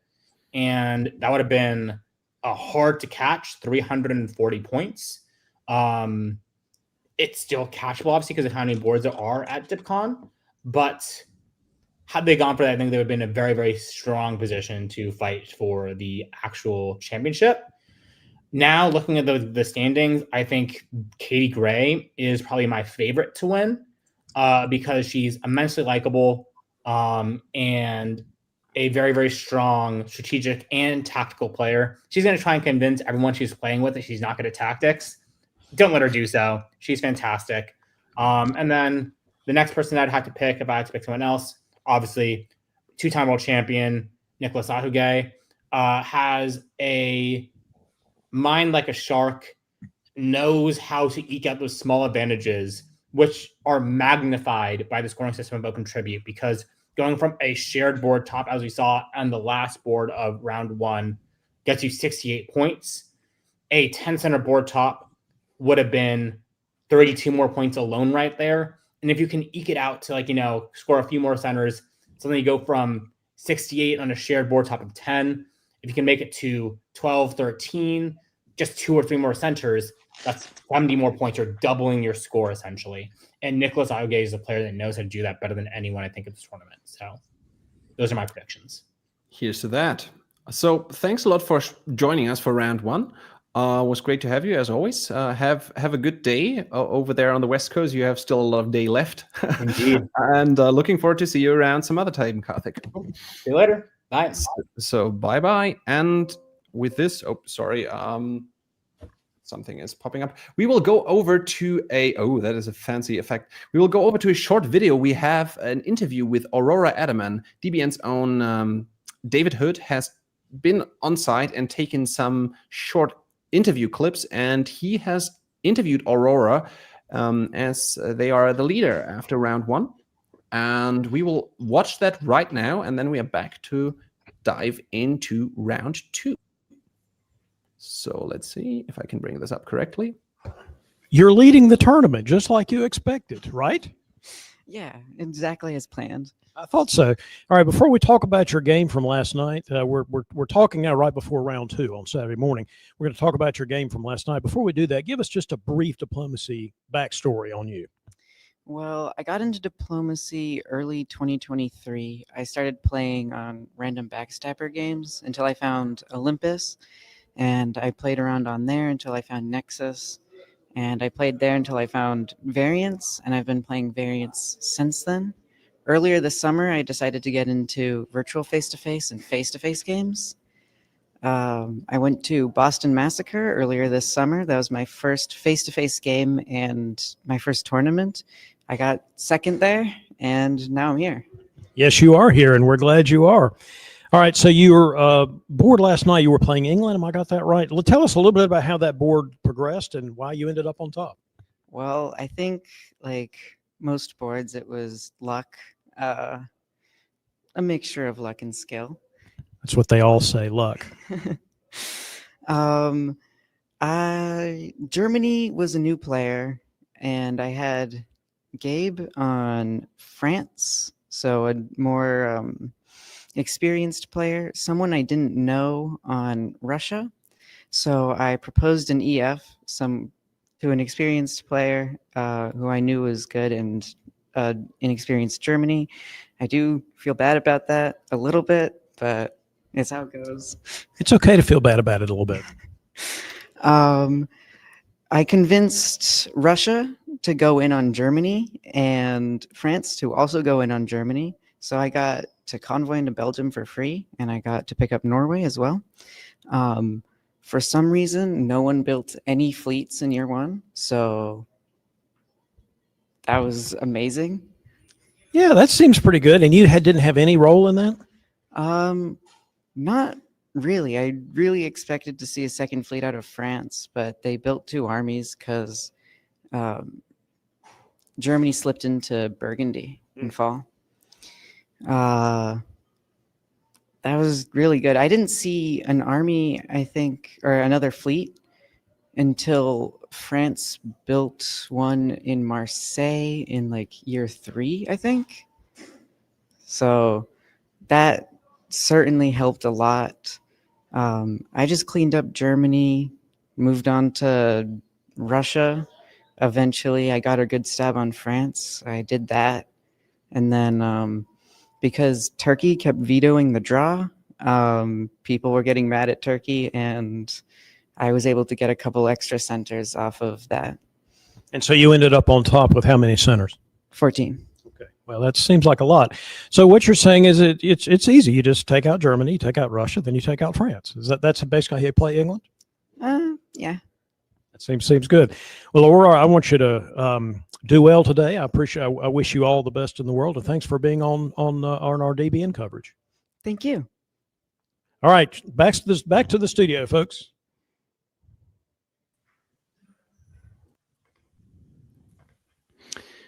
So, with this, anything you found remarkable about this video? I know that you both have watched Aurora's games a little bit over the past few weeks and months. As you wrote in the chat, Mikhail is pretty new to the scene and quite impressive what they're doing already.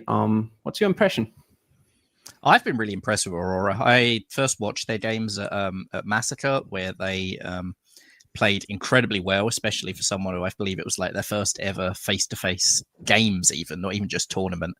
And they came off the back of that. They've played pretty well in one of the many other streams that I've covered in the past month and a half. I don't recall off the top of my head, but it may have been Summer Classic. They may have done quite well in that. They've definitely done. Yeah, they've done quite well in quite a few things. And I'm going to come out here and just because it's fun, I'm going to instantly disagree with Karthik. I think Aurora was correct not to take the solo.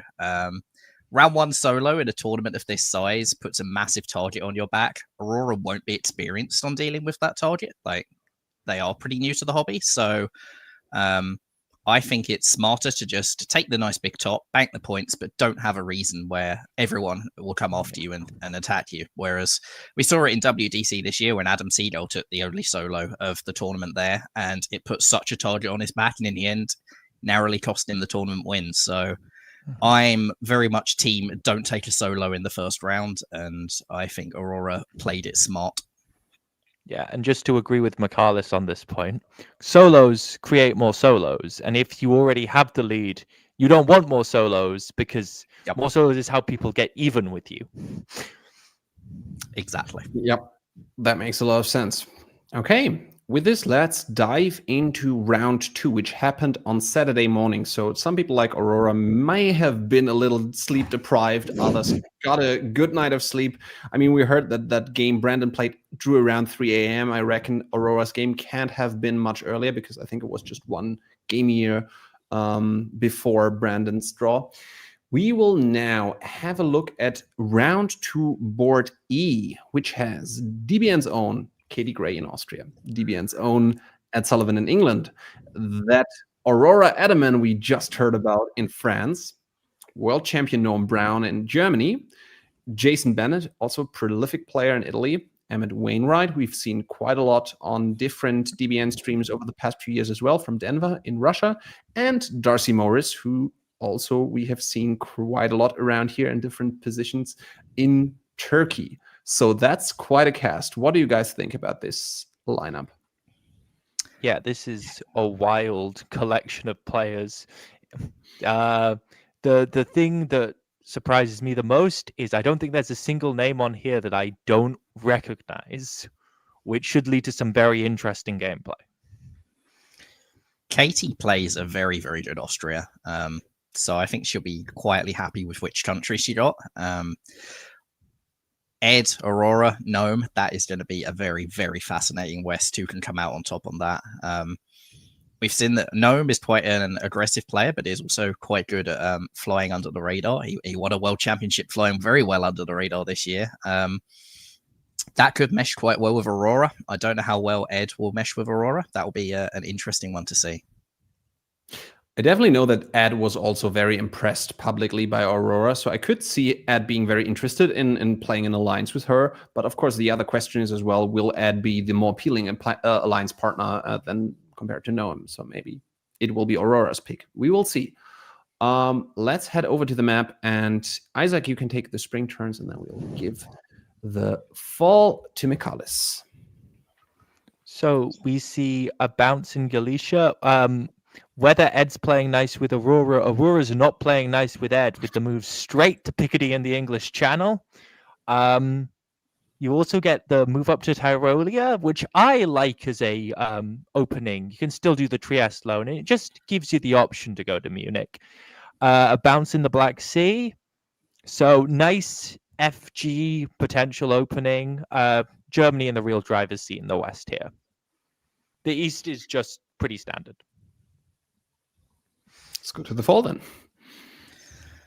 Well, you go to the fall, and my eyes were immediately going to look for whether this was going to be a full-on sea line, whether Gnome was going to go to North Sea supported by Aurora.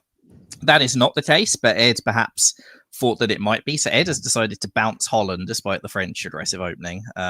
Gnome, maybe that was the plan, but because he realized he had to bounce Munich, he chose not to. Elsewhere in the West, yeah, Aurora picks up Belgium, Portugal. Good stuff. Good start for France, and a pretty bad one for both Germany and England. In the East, Emmett picks up his builds and breaks probably a Black Sea DMZ, which is great news for him and great news for Katie, who I think will be quite happy to work a sort of AIR at the start of this game. She made it very clear that Jason was not getting Trieste. There was no Trieste loan because she was covering it. On Gnome staying in Denmark here, you might actually want to do that as part of a Sea Lion here, because you have to cover Holland, so you can't really get out, and you don't want to put the French in North Sea. If you get out, you're not building, and that's not great. Yeah, I mean, the usual one is to just put Ruhr to Holland, Kiel to Denmark, and if England bounces Holland, oh well. But the problem is if you get bounced out Holland and lose Munich, it's suddenly far, far worse. That is all stemming back to Jason opening to Tyrolia. Yeah, definitely. And Munich might have been arranged. It might not have been. Let's see if there's more Italy-Germany conflict. So Northern Fleet builds for France and Russia, and an army built by Smyrna. So I guess your IT aficionado senses are tingling a little bit, Michalis. I mean, they're tingling on the Turkish side, but I think this is more a reaction to the Black Sea move, because Italy convoyed to Tunis and put another fleet down. That doesn't really look like an IT to me from Jason's side. I think this is more Darcy going, Emmett, you did break a DMZ. I'm going to screw you. I'm very interested. Gnome chose to build the army in Munich, which is the more protective thing if he thinks that Jason really is after him. But it makes an FG a lot more difficult and a lot more France-sided if he goes on with it. FR looking quite nice here based on that North Coast build. Yeah. Hey. But not quite. The English counter the convoy down to Wales, which is presumably misordered. The Germans grab Holland, the French grab Spain, because you don't need to take all your builds in 01, just wait a year. The Italians come back to Apulia in that defensive move that you see, and Katie seems to be positioning around, deciding that she could work with Russia, but actually going to go with Turkey instead and try and take advantage of the more junior partner, which I think makes a lot of sense from this position. Yeah, Katie does love an 80, so I'm not that surprised to see her doing it. This relationship in the north, where Ed's walked out of Norway to go to Skagerrak and Emmett's walked in behind. Ed obviously won Regatta this year, and Emmett is one of the co-organizers of the Armada crew that's in Denver. He and Ed probably will have played together quite a few times, and I wouldn't be surprised if Ed went, all right, you've built that fleet, that's fine. You can have Norway, just put me in Denmark and we can carry on working together. And I think Emmett and Ed is a relationship to really keep an eye on going forward here. Yeah, good point. It's often important to just try to work it out with somebody who has done something you don't like, and not to freak out too much and just think, well, what can we do from this point? And it doesn't have to be the end of the world, because you have a lot of problems if you're Ed right now. It's not just the Russian fleet, it's also English Channel. So you got to find a friend somewhere. Let's see if it works out. So far, so good. Yeah. So Ed does take Denmark, does it from North Sea to guarantee that it would be able to go in, despite France being able to tap North Sea. Guess is wrong on whether to follow up to North Sea or not, but is in English Channel, which at least stretches the French position out a bit, and Ed isn't disbanding. France will have a walk to Edinburgh, which is less ideal. I think if I was not covering North Sea, I'd probably have done Wales to Yorkshire just in case. But well, England he's has solved a a problem here. for now. No, they've lost Norway, kept Denmark, right? So it's they're even for the year. I can read. The East, meanwhile, what we see is continued AT. Katie takes Romania. Once again, decides to cover Trieste from Jason. I'm not sure Jason Bennett really knows what's happening here. Like, maybe he thinks there's an IT, maybe he thinks there's an AIT, but he's not going west, which you would do in an AIT. I think that there's some potential trouble on the horizon for the AI relationship.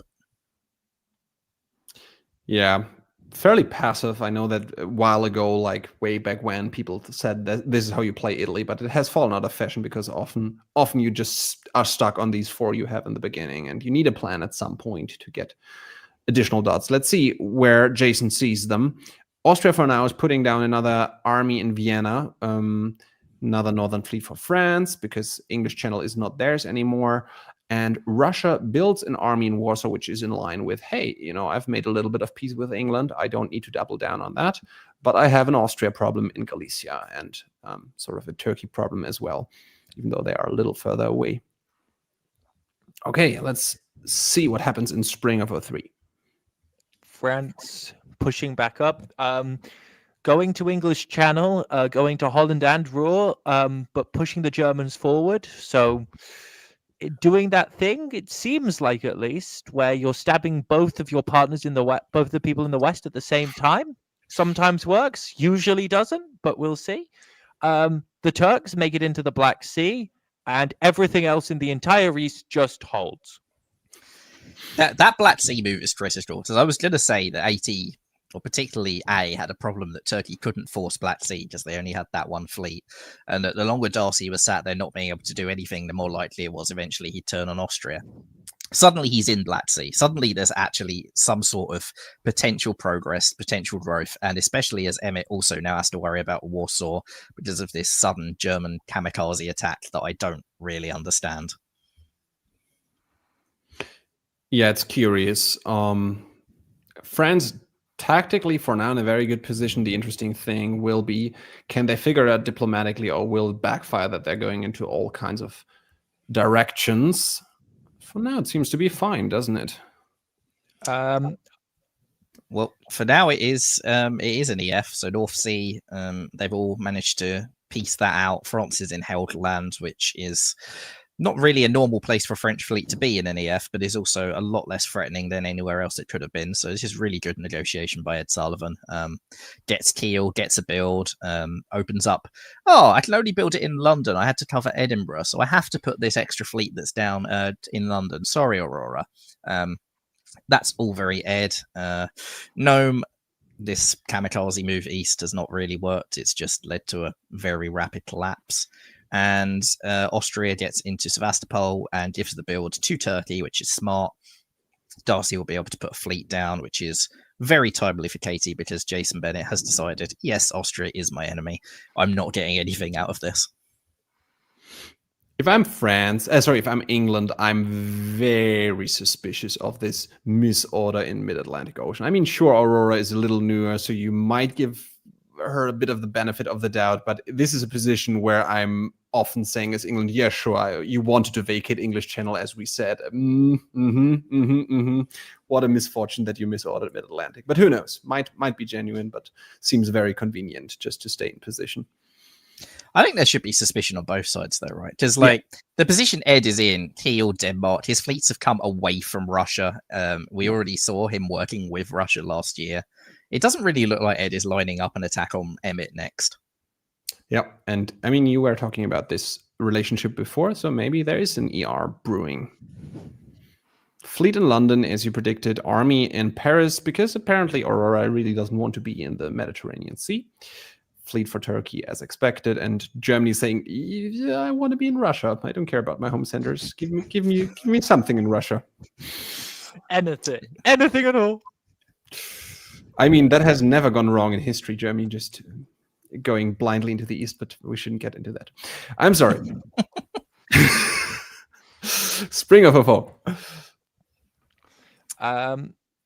You see some nice EF cooperation here. They actually move those units away. Aurora forced out of Helgoland in presumably a trust but verify maneuver, but not sure. Pushes forward into Kiel as the Germans decide actually they would like their home centers. They just don't have that many units for them. And Austria getting back on board with the Russians, I think, stabbing for Romania, whilst also supporting the Turks out to Aegean. The East is a confusing mess. Romania has to be arranged, right? Because it's pulled off the board. It doesn't retreat to Serbia, which is what you do if that's not arranged. So this is some arrangement probably to let Darcy build another fleet in the Med. So you walk out of Romania to Serbia now, and then Darcy can put Fleet Smyrna down without leaving Black Sea. This just strikes me as those rat deals where you go to Romania to blow up the Russian fleet, and then you stay in Romania.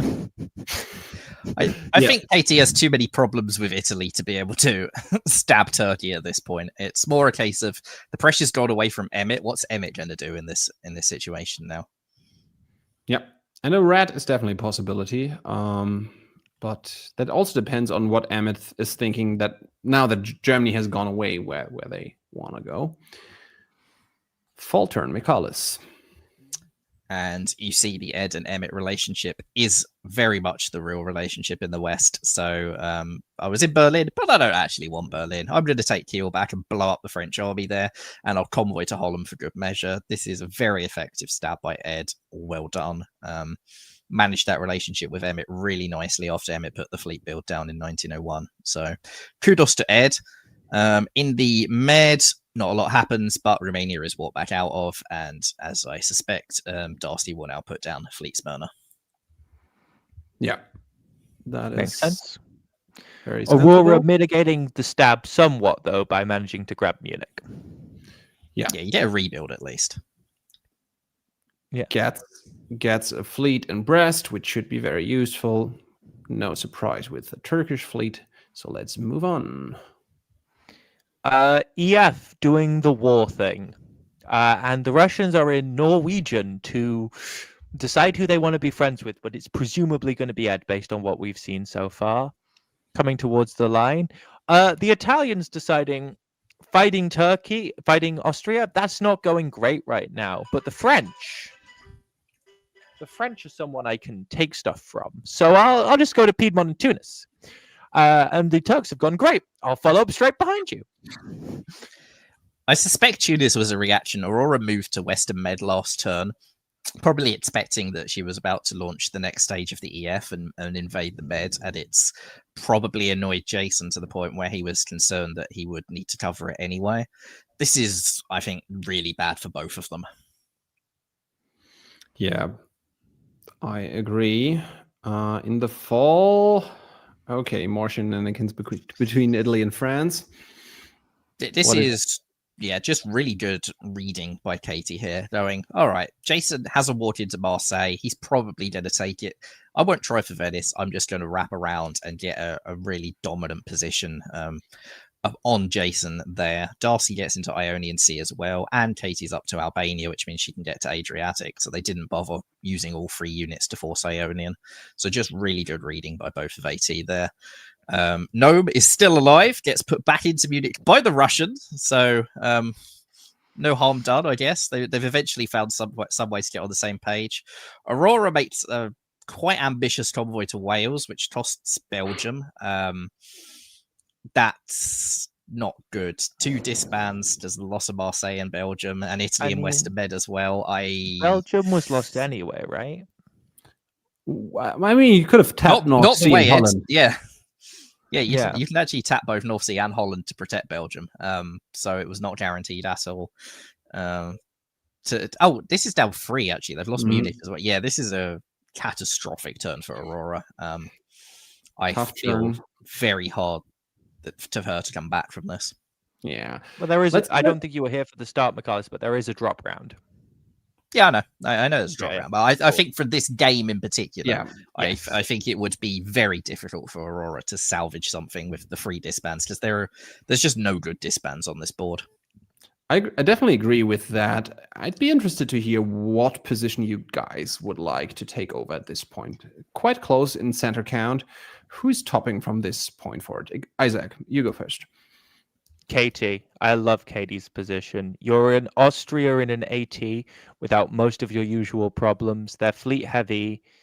They can't really stab you. You can't really stab them now, but you're going to get more of the growth out of the Italians. How about you, Alice? I think I like Emmett best, actually.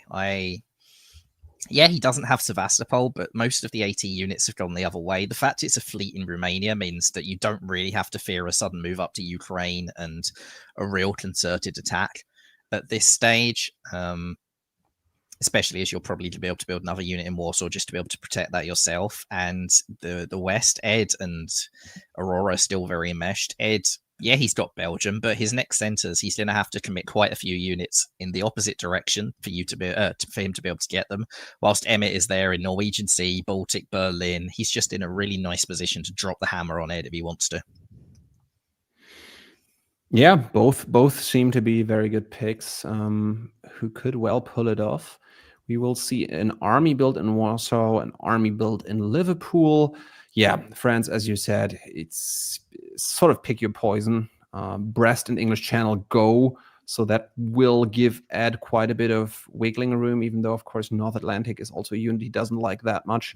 And Italy builds an army in Rome to not make it too easy for Austria to take Venice, I suppose. Ed also probably not a fan of Wales. That's who cares about Wales? I mean, you English man can tell me about it. Who cares about Wales? Wales was a clear sign that Aurora was most pissed at Ed, right? Not Jason. Yeah, that's true. Okay, so we see Wales doing that pesky thing where they go up to Liverpool. Won't be able to hold it, I don't imagine, but you get to sit there for the spring at least. Some bounces that look pretty arranged to me between ER and an attempt to try and convoy to Tunis, which is bold, and a positioning on Venice, which will be guaranteed in the fall.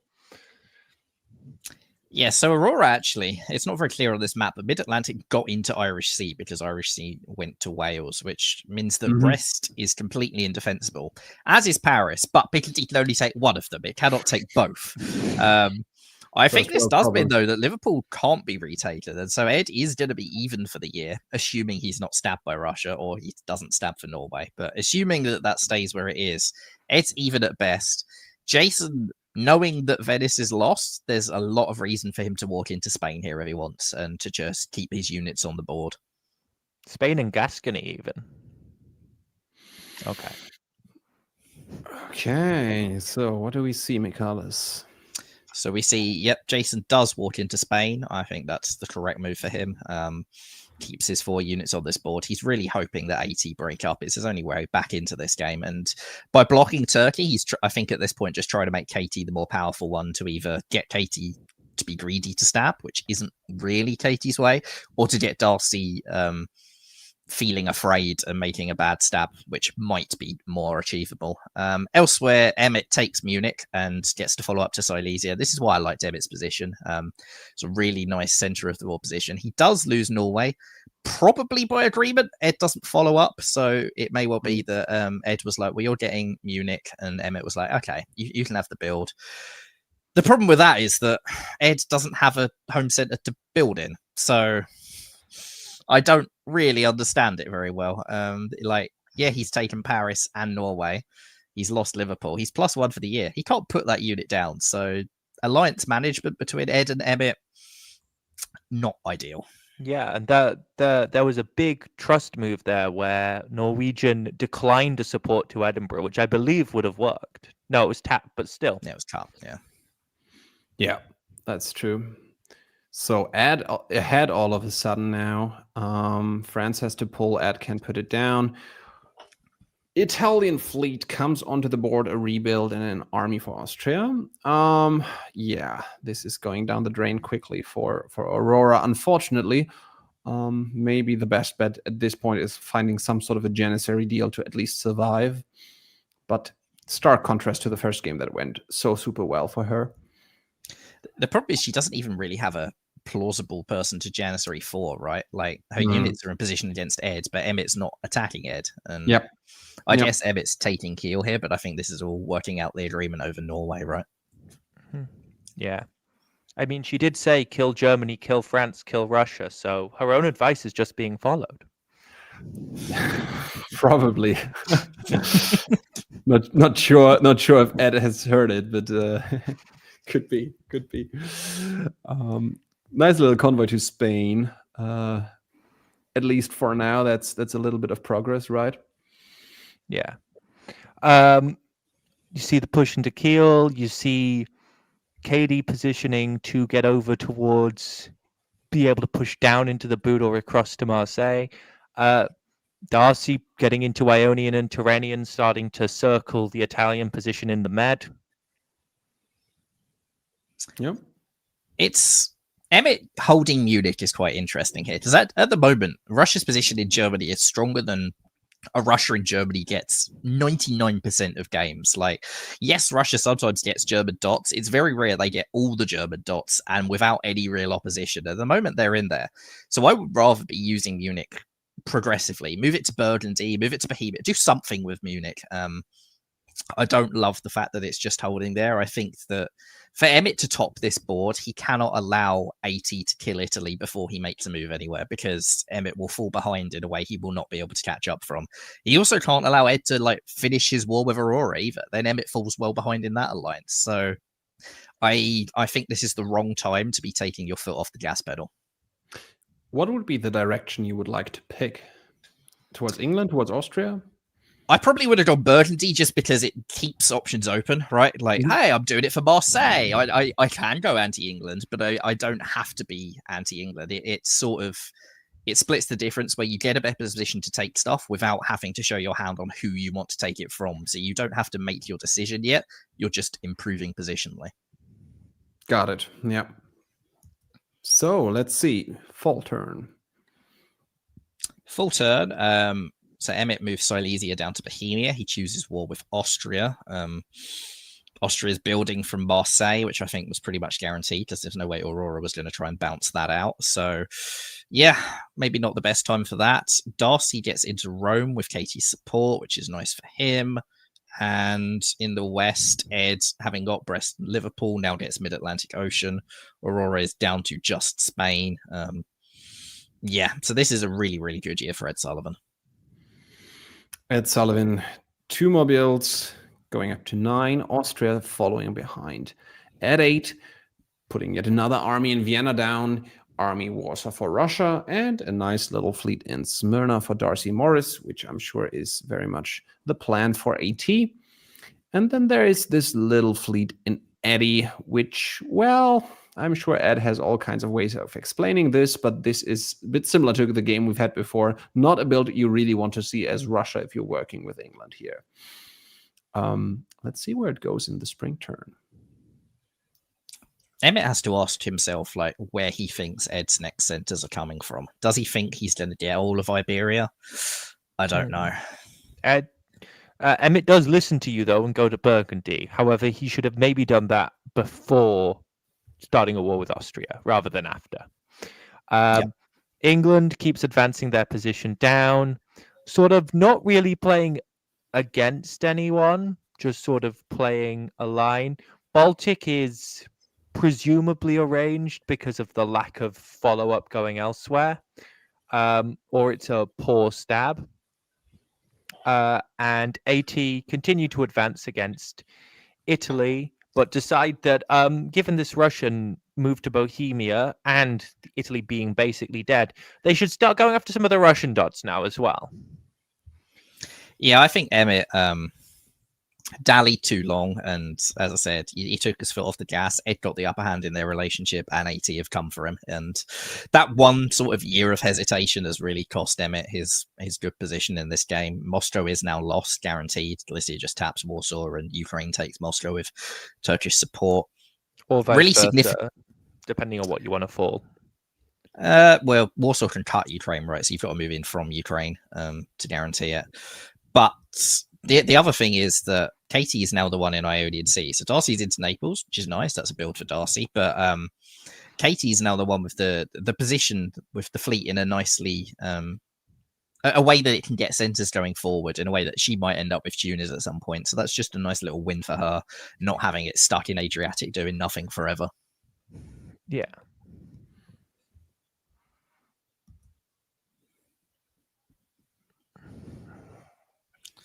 All right, so in full, we see Darcy takes Tyrrhenian Sea.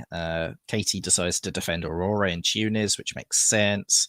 Jason supports England into Spain, which is risky because now England has 2 on Portugal. I'm not sure how much of a Janissary deal Jason's really going to be able to get from Ed in this position. Also, some smart play by ER Corporation here. So Ed blows up the North Atlantic Fleet whilst giving Denmark to Emmett, which will let Emmett build another unit in St. Petersburg. In the meantime, of course, Ed's getting Spain, so he's not down, and he's convoying armies into the continent. Now he's the one getting in position around the German dots. Oh, Ruhr Holland, they're there to help defend you, Emmett. Are they? Until one of AT stabs. I don't think it needs to be until that either. So is there a path for Darcy to top this board? Katie has moved up quite a bit, and there are 2 builds coming. I know you don't want to stab on the builds usually, but what do you guys think about Turkey fancying some Austrian dots here? I think that Darcy's problem, if he doesn't have an ability to stab dots from Katie quickly, and if him and Katie start fighting, Ed will just like beat him to the top. Yeah. I don't think that there's a good path for beating Ed that way. You need this alliance to go forward a lot more to a point where Ed is contained, but what's Ed being contained on? Kiel, Denmark, Sweden, St. Petersburg is 13. Portugal is 14. Can you get more, or 14 or more centers as Turkey in this position? Not fast enough, and certainly not fast enough. If you're going to stab, I understand why you aren't from an alliance perspective, but if you were going to stab, you need to be in like Aegean, so you can start getting armies up towards the Austrian heartland quickly with a convoy to Greece or something like that. I just don't think Darcy has the position to execute an effective stab right now, especially with having no armies in the boot as well. And it's also, if you stab Katie, then Marseille is probably going England as well. So that's probably 15. And at that point, you have to start looking at an English solo for it. And Berlin, Munich is 17. One of Warsaw and Moscow if you're still fighting. It's not impossible. So I think the stab would be a very bad decision from either of them. Yeah, I think Austria's position to stab is even more precarious. But yeah, from the strategic point of view, makes a lot of sense. It's a tall order to outrace them. And Darcy, waves a build, which is sometimes a way of saying, well, I want an army, I just don't want to build it now. But to be fair, 2 fleets would not have done much here. I mean, the next enemy fleet, if AT sticks together, is Tunis. So yeah, I think it's fine to wave here. You don't need 2 fleets. And this is actually where the game draws. So they recognize that Ed is probably not catchable. What do you guys think about it? Should everybody have taken it? Ed maybe have said, well, I can take some more centers here. What's your take? I'm not sure I'd have taken this draw as Ed. Like 90 points in Open Tribute is not a very big top. And even if you don't want to stab Emmett and you're like, okay, Emmett's been my game long ally, I want to keep that relationship, I think both Marseille and Portugal can quite plausibly go to you. Because with Russia and Tyrolia, Marseille is actually unholdable for Austria if you just cut Piedmont and you could say, hey, Emmett, I've kept you up all game. Give me Marseille. I'll have Portugal. I'll get my 110 point top and I'll prop you up everywhere else. Yeah, I think Katie and Darcy is not getting any better, so I take the draw as them. Yeah. Ed's the only one who has any reason to veto this draw, and Michalis has already summarized it well. Okay. Well, congratulations, Ed. I think Ed had this sort of 10 center second place in round one, so he has 2 solid scores, nothing huge yet, but definitely 2 solid scores. So he'll probably need something big in round 3 and or 4, but his position will be quite decent at least. And he will not attract too much attention, I suppose, as I don't think he will be in the lead of the tournament. That's pretty much for sure. So for the time being, Isaac, I think you said you need a little bit of a break at some point to get some food. Do you want to take that break now? Then we can have a bit of a look at the games where we're not covering in detail and just showing the standings, and we can have you back in like 20-30 minutes. Yes, I will. I've been told that consuming food is good for my health, so I'll go and do that. 4 out of 5 doctors tell that, yeah.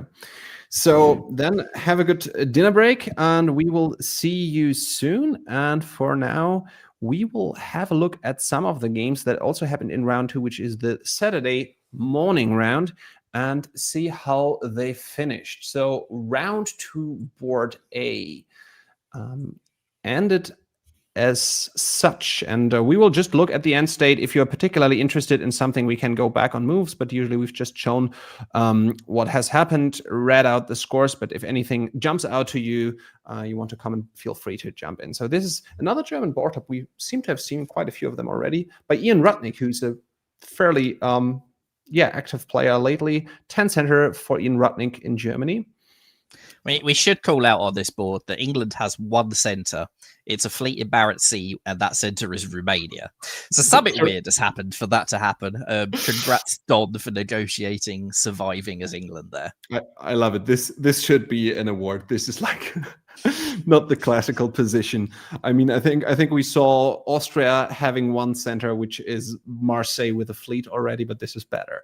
Yeah, and once again, very strong board. We see Peter McNamara, we see Johnny Gillam, who did well in round 1. George Zhang, nice to see back. I know they were quite active when I first joined the hobby in like 2021. I think it's a player who's also originally from Chicago. I'm not sure if they still live there. So nice to see them play again. Noah Merritt, we saw do quite well in round 1 and then having a bit of trouble. Alex Baker, to be fair, I don't really know. So yeah, congratulations, Ian Rudnick. Quite a good result there. Round 2, board B ended with a 9-9 shared board top, which looks to be a dominant AI between Patrick Jacobson, who's in the chat, one of the DBN family, of course, as well, and Ryan Brown. And they just closely edged out the West. Keith Davis and Jeff Chai on 8 and 7, and Julian Wellman squeezed out a nice little survival in Kiel. So yeah, seems like pretty much a stalemated position where maybe E and F and A and I didn't want to stab either, and they just said, okay. Yeah, nobody, like Kiel probably wouldn't have changed who got a top unless France got a share of it, and maybe England wouldn't have been happy with being like 9-9-9-7. So I think they probably just all agreed to draw, go get lunch or whatever. A 9-9 shared top is not a good score in Open Tribute though. 68, as we've seen, that's less than half of what some players get in one game. We've seen that multiple times. So yeah, it's not really what you want. Maybe okay as a third score, but even that is questionable if you're playing for the win. But it's been a fairly long game, to be fair. It's not like a game that has drawn in 05 or 04. They've played 9 game years, so maybe it was also that they didn't want to play into round 3 or something. And there's not really a good stab option, because if either Mhm. alliance stabs, you just invite the other side over the line to kill you instead, right? Like Right. it's a very Right. locked game. It's probably one of those games where I suspect all four of them were a bit frustrated at the end of it. Yeah, probably each of them have had a lot of conversations with the other side, trying to motivate somebody to be the one who's stabbing. Yeah. Then we move on to board. Let me just quickly see which one we want to do. Yeah, board C we will look at right now, which is a 9-center board top by Austria, which is Brandon Vogel, who we've seen miss out on the board top in round 1, even though he did well. Actually getting a nice 9-center board top, which looks to be on the back of an AT, as we saw just now, together with Bill Liu. Nicolas Auguet in Russia gets eliminated. Great player, of course. And the West has Joshua Taylor and Robert Chase, and also Matt Sundstrom, Chicago local legend, survive. Once again, 8 years played, not a super quick game, not a big board top, but some solid points for Brandon right here. Yeah, I suspect the West was quite messy in this game, because it looks like they all sort of got to a midpoint and then just went up and down and traded dots with each other. And on the other side, Brandon and Bill were a lot more efficient. They just went, right, kill Russia, kill Italy. I mean, Russia was dead in 03 and Italy was dead in 04. That's a very effective AT. And Brandon knew what he wanted and he got it done. And I think him and Bill will have had quite an enjoyable time in this game. I don't know whether the three in the West will. Looks like maybe Matt suffered a bit from early leader syndrome. Was it 9 after 03, and then just went downhill from there, going down to 5. At least surviving, but could be that EF just piled on him when he was growing a bit too quickly. And I mean, I don't know him very well. Like, I've never met him, just seen a few games on DBN. But if an opening that you go to Armenia in Spring of a One is named after you, you might be a bit of an aggressive player. I guess that kind of fits the picture. If you're on 9 centers in 1903 as Germany, you might be a bit of an aggressive player, right? Right, exactly. So that tells a bit of the story itself. Round 2, board D, we will look at in a bit more detail in a minute. So we will skip that one for now and go to round 2, board F, which ended with a 9-center board top, another 90 points for England this time. Ryan Feathers, who might have had a nice little EF with Andrew Hamill, was sort of stopped on 6 because AI was leaking into the West. And probably once again, story of AIR killing Turkey, David Cohn, Peter Cook, and Chris Kelly, taking out Seth Keem. But in this case, not managing to get up to the 10-10-10 we saw earlier, but actually EF sort of stopping them and getting the board top to the West. Yeah, it looks like AIR were not very quick on killing Turkey, right? Like, it took until 1906 for Turkey to lose a home center and then lost the rest in 1907. And that's what's made the difference here. Like, we saw a few years ago when AIRs were all the rage, they get them done really quick and you can then push across the line if you don't break up.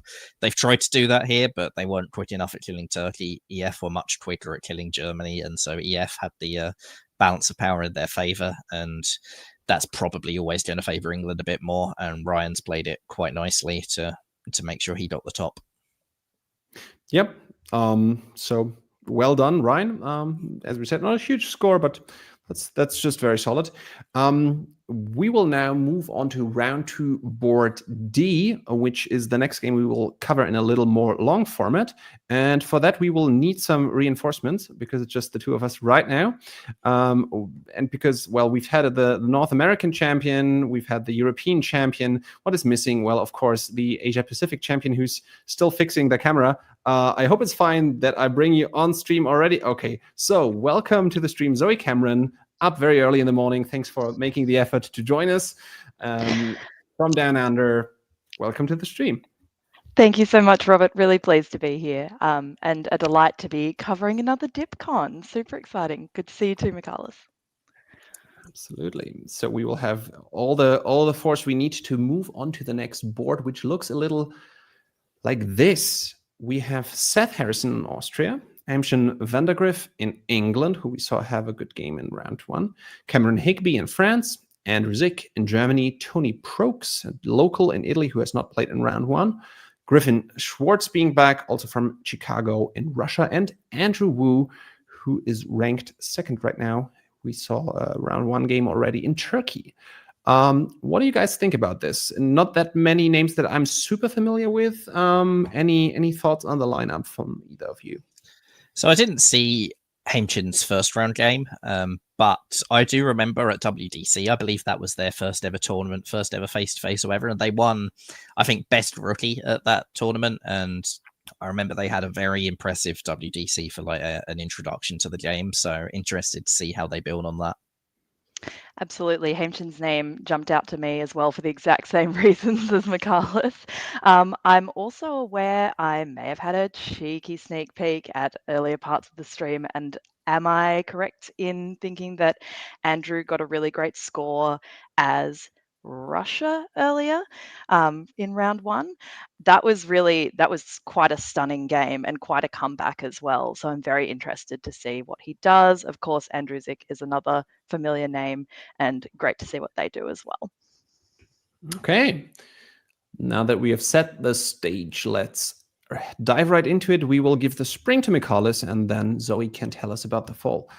Let's see how it starts.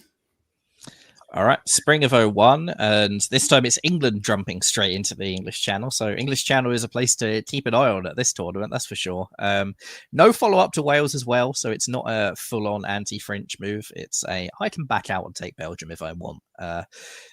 But Germany tries to get into Burgundy as well, and Italy goes to Piedmont. So Cameron has upset someone in the first year, that's for sure. Not the start you want as France, but at least he has blocked probably the most important of the 3 by blocking Burgundy. So that's salvageable still. Italy is doing an opening that I love to do, and I've never seen anyone other than me do, where they've gone to Tuscany and Tyrrhenian Sea, and they will probably now convoy that to Tunis so you can move straight to Gulf of Leon in spring of 02, which is the most anti-French you can possibly be as Italy. So I'm interested to see how Tony makes that work. I always love to see that one. And the rest of the East, you see an Armenian fist bump, which is less good news for Italy, though. Yeah, I'm a big fan of, if you go to the English Channel as England, putting the army into Yorkshire. Ever since I saw, I think it was Ed Sullivan winning, was it Nexus or Olympus winning an extended deadline top board by moving into North Sea right when England was moving into Norway. I think it was that game. That's always the danger when you cannot take Norway with an army, and you cannot. So you might move out the fleet. So I'm a big fan of Heimchen doing it this way. At least you have the option and don't make it too tempting for Germany. So let's see what happens in the fall, Zoe. Oh, hey, Bresto right off the bat. So definitely not backing out and going to Belgium. I'd be interested to know if this was arranged, because all the rest of the moves, as Michalis mentioned, don't look too anti-English, anti-French. So elsewhere we see Turkey deciding that the Armenian fist bump was not for them after all, moving into the Black Sea. Why not? And as Michalis predicted, Tuscany goes straight to Tunis and Piedmont down. Ouch. This is actually quite painful for France. So kind of buried the lead there. Apologies. Going down 2 home centres in 01. That's going to be tough to return from. But they have picked up 3 neutrals. Interesting to see where this goes. Yeah, I mean, Italy, Turkey rather turning around, going back to Black Sea and Armenia is great for Tony. Tony's got Marseille as well and is probably not going to lose it. So this is a really, really nice start for Italy. The balance on this board is going to be very weird. So you have a France that's essentially almost dead already. Yeah, they're building one, but they've lost 2 home centres and Germany's in Burgundy. Belgium won't be holdable. You also have a no-build Russia. So they're bounced out of Sweden and bounced out of Romania. You don't see that very often. It often leads to good things for the East and bad things for the West, I think, when Russia has no builds. But we'll see who is able to take most advantage. Andrew in Germany is going to have to really sort of race to keep up with England and Italy in this takedown, especially if Russia goes down quickly. Yeah, very, very interesting one. Lots of things happening. Nobody taking it slow by any means. The builds, Italy building an army in Venice. Not quite sure Yeah, it makes a lot of sense. Either to go west or just to be defensive and not to be run in by Austria. Turkey is building that fleet, so it looks like Turkey is not necessarily saying Italy go west, we will leave you alone, but more like AT, this is my alliance. And EG seem to be on the same page. Those builds kind of make sense. And France, well, Paris is Paris. With that, we will move into spring of 02. So the AT do follow up with the aggressive move on Italy, and Italy doesn't see it coming, which is unfortunate for Tony. So Seth has gone straight to Tiroli and is going to get Venice. I think the Turkish fleet build was a real clue this was probably coming, and Tony has unfortunately not realised until a little too late. What Tony can do, I've done this before, is in this position, if you can go and secure all of Iberia and then AT stab each other, you can come back later. So this is now a I need to replace France game as Italy. I want to be new France. Elsewhere, what you see in the west is Germany going down to Ruhr to secure Belgium. England gets into mid-Atlantic, which is delightful for Heimchem.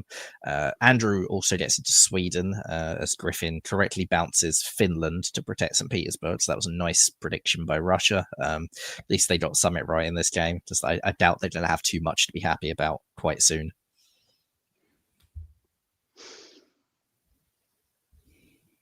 So in fall...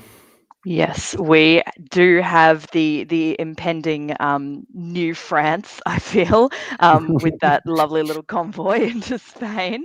Unfortunately for Italy, we now have Aegean in Ionian and that little very efficient use of fleets with the AT there. And Venice also falls, which is quite painful. It looks like Tony's gone. There's nothing I can do to prevent that. Which makes sense. Russia's gone down Sevastopol. We see Armenia moving in with double support. Again, very lovely cooperation from the AT there. And Germany moving in to put pressure on Russia in the north. So really beset on both points of the globe. And we also see that continued German-English collaboration. England now has Belgium, which is a really nice position, and they're still hanging on to Brest, which is quite notable. I also love that position in Mid-Atlantic as well. I feel like being in Mid-Atlantic in 02 as England is beautiful. It's even better when Italy is going to have to send that fleet east to deal with the AT that's coming their way. Like, I like this move west as Italy strategy, but an AT is by far and away the worst alliance to see if that's what you're doing, because it's going to come for you immediately. There's a strong Russia, then whatever's happening is going to take time in the east to get to you. You have time to make your western gains and then turn back, but an AT doesn't give you that option. Heimchem, by using Mid-Atlantic to support North Africa to Spain, risked Brest there, and incorrectly from Andrew's part, whether he wanted to protect Brest or whether he wouldn't have been too upset if France had got Brest, he did tap Gascony, and so Brest is kept. Two really strong, really efficient alliances, the EG and the AT. Yeah, it's this sort of what I like to call a diagonal game, where you have this big diagonal going through the board. EG, AT, and Italy and Russia and France just hate their life because it's like these two alliances that can sort of go into both directions, right? Many alliances just have one clear target they can work on together. EG and AT, that's sort of the beauty of these two, is that they have Italy and Russia, or France and Russia respectively, they can work on together. So if you have both of them coming for you, especially as Russia, this is like, what have I done? What have I done wrong? So Austria jumping up to 7 centers after 02 already. 2 builds. Italy actually stays even though they lost their home center. And EG and Turkey each get a build. Germany puts down an army. Yep, little argument to be made if you want to stay in that EG to build a fleet here. Also, the other builds all seem very much in line of we stick with the alliance we have seen so far. So Kiel's quite cagey though. Like Berlin is a lot more obvious to build in. That is true. It's not like actively hostile, but it's certainly not the most pro alliance. That's true. So in spring of 03, Michalis. Spring of 03, England gets St. Petersburg, which is guaranteed. Germany backfills Norway, which might have been agreed and might not, because they're also backfilling Belgium. So it's unclear whether this is a stab or by agreement. If it's by agreement, this is incredibly German sided agreement. And I'm not too sure that Heimchen has made the best deal if that is what's happening, especially as Mid-Atlantic's gone down to Western Med to presumably help Italy rather than improve your own position. France loses Portugal because it's indefensible, and Burgundy has to retreat to Gascony, which again, if you're now suddenly fighting England, is quite nice because you're threatening Brest as well. So yeah, the East, meanwhile, is just 80 sort of pushing units further onto the line to make up for where they were a little lacking, where they didn't have the units to backfill earlier. So now they're in Galicia, now they're in Venice, Tuscany, Ionian, and Tunis. All looking very nice for Seth and for Andrew. I mean, if it's not agreed, then Germany has also missed to have a unit to cover Denmark in fall. Sure, if England goes for Denmark, Germany has a guarantee on St. Pete if they want it. But as Germany, Denmark is really not a province I want to lose to an enemy fleet, because this retreat to Baltic, even if you kick it out at some point, is just so annoying. So I hope for Andrew that it was arranged in a way. It's just hard to read why England would want to give up Norway. Yeah. Like, Belgium is very much something you can give up quite easily. Germany often has Belgium in an EG anyway. It's the sort of center you give up. Norway is a lot more weird, especially given that it's a fleet that has like retreats Norwegian and stuff. Very much agreed. So let's see what's happening in fall. Wow. Oh, wow. So we see Germany taking St. Pete, saying actually no. So this is looking seemingly less arranged by the moment. And we also see Germany supporting France to take back Brest. So I think, yeah, this feels like a stab, although France is saying, I haven't forgotten what you did to me in 01 and 02, and is getting support from Austrian Tyrolia into Munich. So a bit complicated for Andrew in Germany. We do see, as forecast, that English and Italian cooperation. Although I do kind of love Turkey retreating to North Africa. This is, like, for me, quite early to see a Turkish fleet so far west. And I kind of enjoy that just for the mild chaos that it inspires elsewhere. We do see Turkey taking Greece as well, and I suppose that looks a bit more agreed to me than the argy-bargy with England and Germany, where we can see that Austria is already profiting and picking up another Italian home centre. So a bit more plausible that is agreed upon, particularly with the push forward into Ukraine supported by Sevastopol. Yeah. Yeah, I think the clue there is Tunis was indefensible, right? And so Turkey was like, well, I need my build. I'm going to lose Tunis, so let me have Greece. Again, that's a centre that often gets traded in an AT, that Turkey often ends up with Greece. So that's all very reasonable. This German stab on England it's very ambitious. If AT don't break, where do you think all those Austrian armies that are currently in Tyrolia, Vienna, Galicia are going to be going? I don't love it to be picking a war with England at this stage. Yeah, and I mean, Greece is such a nice center to give to Turkey in an AT, because Turkey will very often have a fleet next to it anyway. If you want Turkey to move a fleet west that they have built, even if they funnel it through Eastern Med at some point, it will be in Ionian. And if it's a fleet, it's very much like not a threat to Austria. Where should it go if it's just a fleet? And Bulgaria is, of course, Turkish already. So that this position makes a lot of sense for those of you out there learning the game. If you want to set up an AT, which is sort of has the reputation of being very, very dangerous and, very unstable, it doesn't have to be. I mean, if you look at this position, the only thing that could happen right away is probably Romania, but that's just a one-dot stab. And even that could be at some point maybe traded if Austria gets more somewhere else or something like that. So good job on Seth's and Andrew's part to make this alliance a bit more stable by that. And Austria still one ahead, so that should be fine for them too.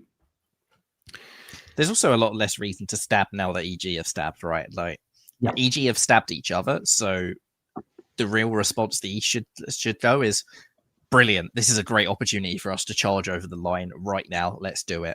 Maybe I stab later, a few years' time, but I don't think I stab at this stage. I think that this is the time to be patient, to take advantage of the other side falling before yours did. Absolutely. Interestingly, England keeps fleet Western mad. 2 fleets for Germany. They say, like, France, sure, enjoy Munich. It's October. Go to the Oktoberfest. Have fun. I don't need it now. As most Germans don't like to be in Oktoberfest anyway if they're not Bavarian. So that's that. And Turkey builds that fleet. So AT probably is indeed still on. Let's move on and see what happens in spring of 04. Spring of 04, AT guessed correctly to take both Russian centers rather than just one, which is always a nice little win. And because Germany is busy fighting England, St. Petersburg is actually plausibly takeable for the East here, so even better news for them. Meanwhile, they are prioritizing getting some sort of position in the Med and finishing Italy off by going down to Venice. They just want those Italian units out of the way before they move on Germany, which England probably won't be too thrilled about. England is supporting Austria forward here. Looks like they've changed sides to try and help the AT, hoping that Austria will come in on Germany, I would assume. Elsewhere, France puts Germany into Paris rather than fighting for it, and I guess that's the price for not losing Munich.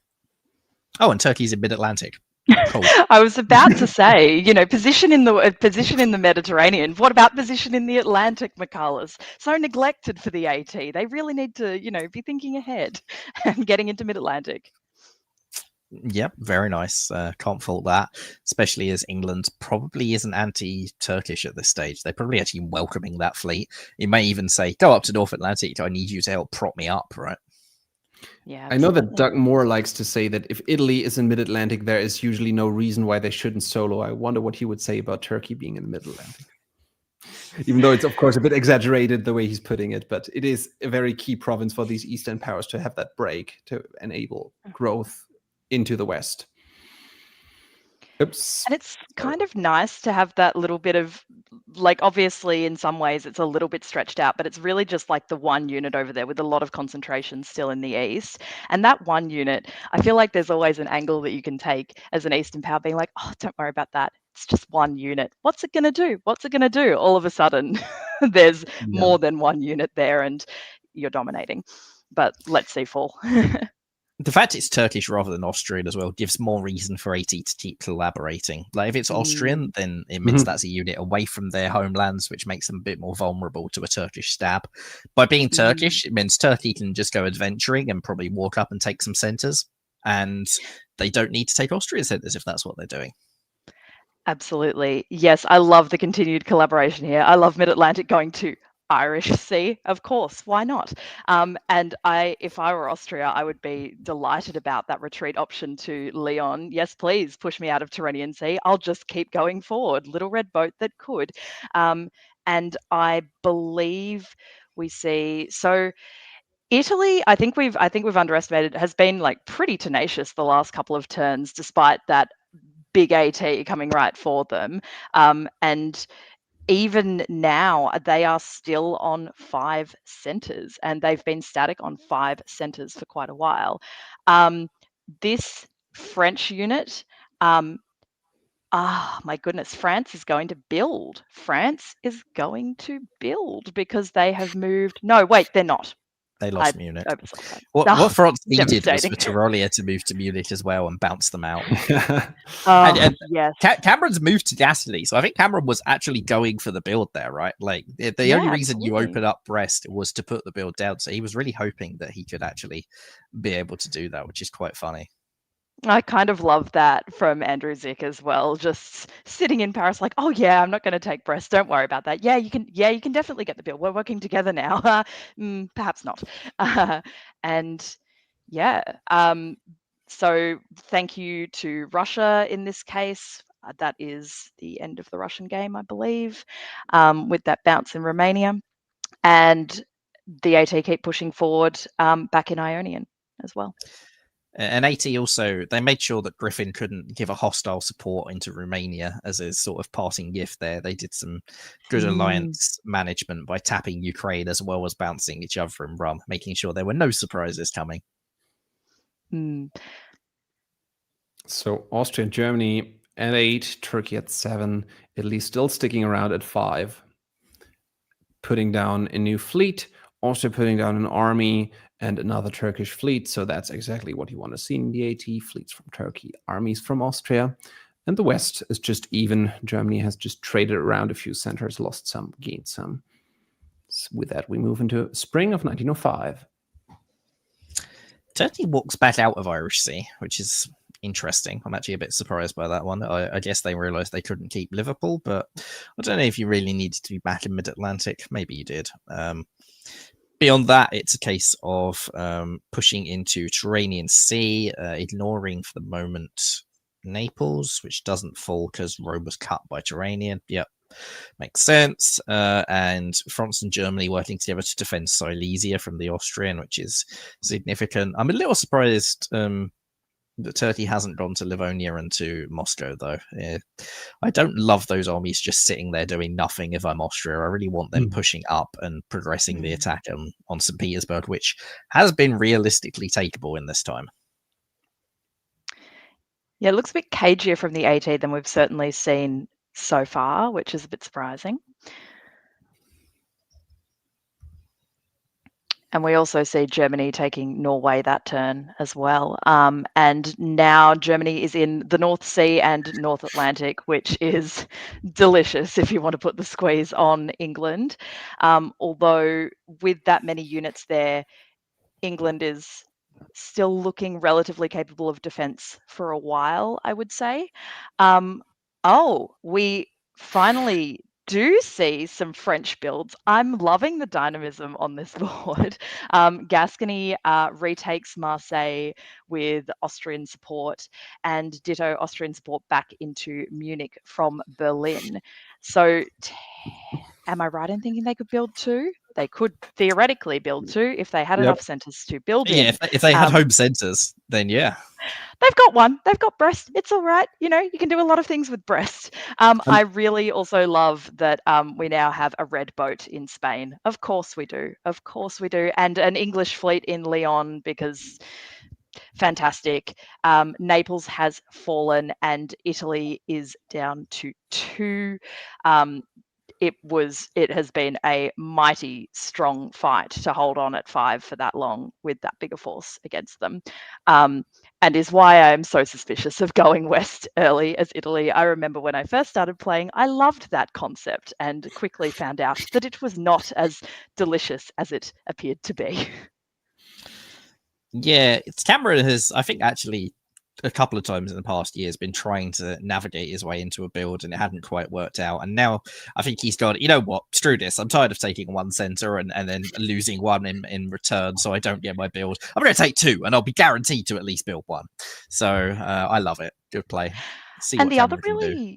The other really nice thing here that I think is underrated has Germany. I think Germany stayed level, but it's also, there's now, France has 2 of the German home centres and Kiel is occupied. So if Germany had been able to build, they're now blocked from building, which is clever strategically as well.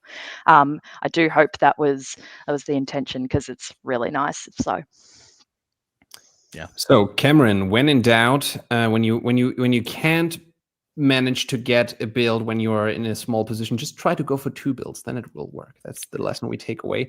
Puts down an army, and Austria another army, Turkey another army, and England says goodbye to Gulf of Lyon. It's a fun place to be, but not when you only own your 3 home centers as England. And spring of 1906, Michalis, tell us about it. Spring of 1906, Turkey is still not moving those armies, and the longer they keep not moving those 2 armies, the more concerned I'd be as Seth. Turkey is now in Portugal, they're in Tyrrhenian Sea. Sure, they're probably there to take Tunis, but the stab on Austria is getting better and better, and this is what the danger is in an AT, is that Austria almost never has a good stab on Turkey. Turkey's stab on Austria just gets better the more successful your alliance is, and I think this is really getting into warning territory of a case of where Turkey could right now look to try and take Rome, Warsaw, Romania in 1 turn and end Austria as an effective power in this game. So Seth's going to have to navigate that.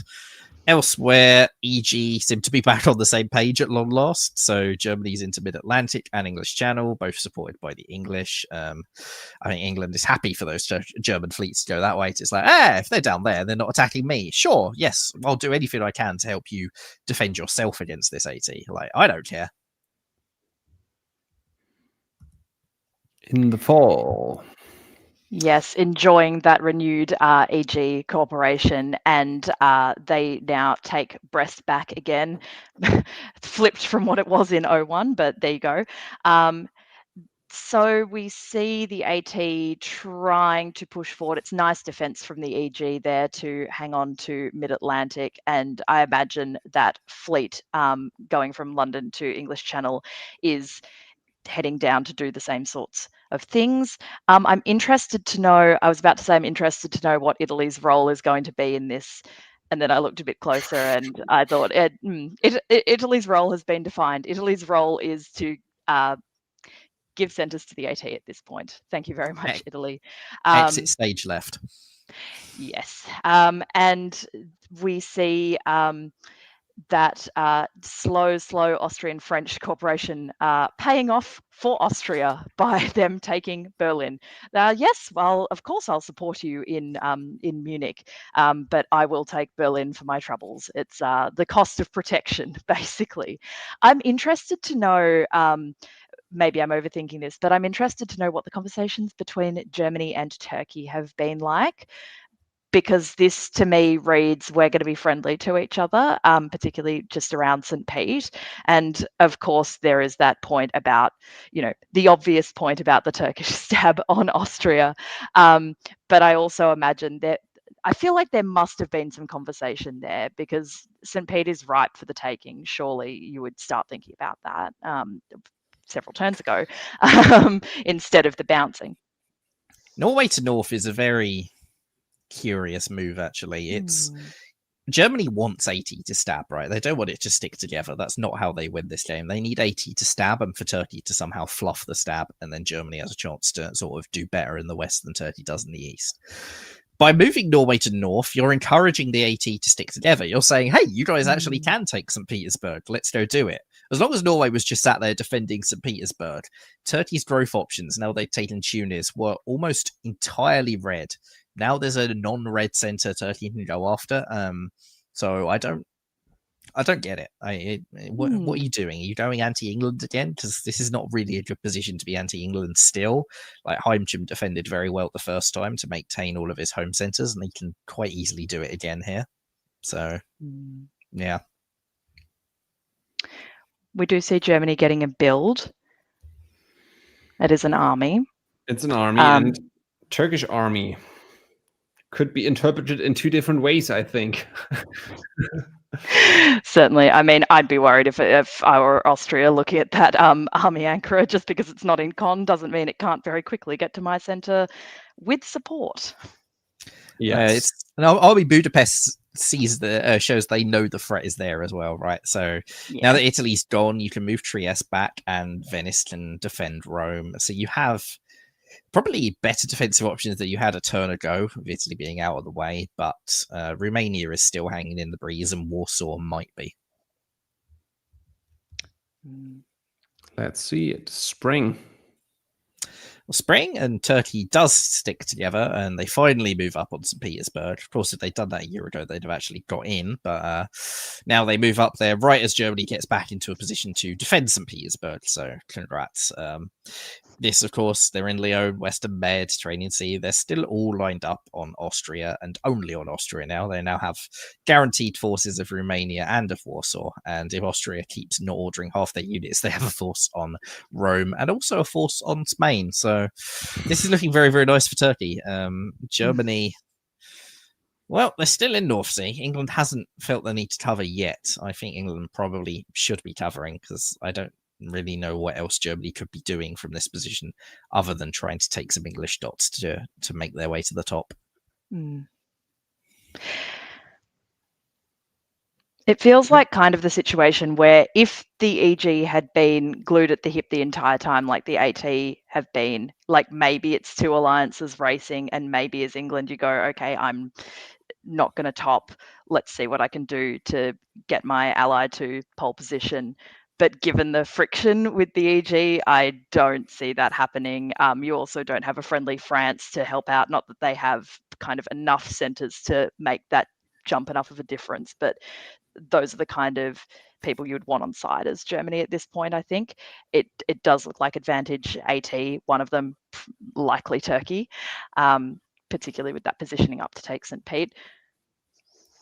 It's almost at the point where maybe Seth's best play is to say, all right, Andrew, you can have one of my centres and we'll draw, because there's not a path to a board top for Seth. And the problem is, if you don't give up the board top willingly, Turkey can stab you for a lot more than one centre. Yep. I very much agree with that. Yeah. Let's see. Sure. Yeah. Go first. I was just going to say, as Turkey, wouldn't you just veto that draw forever, though?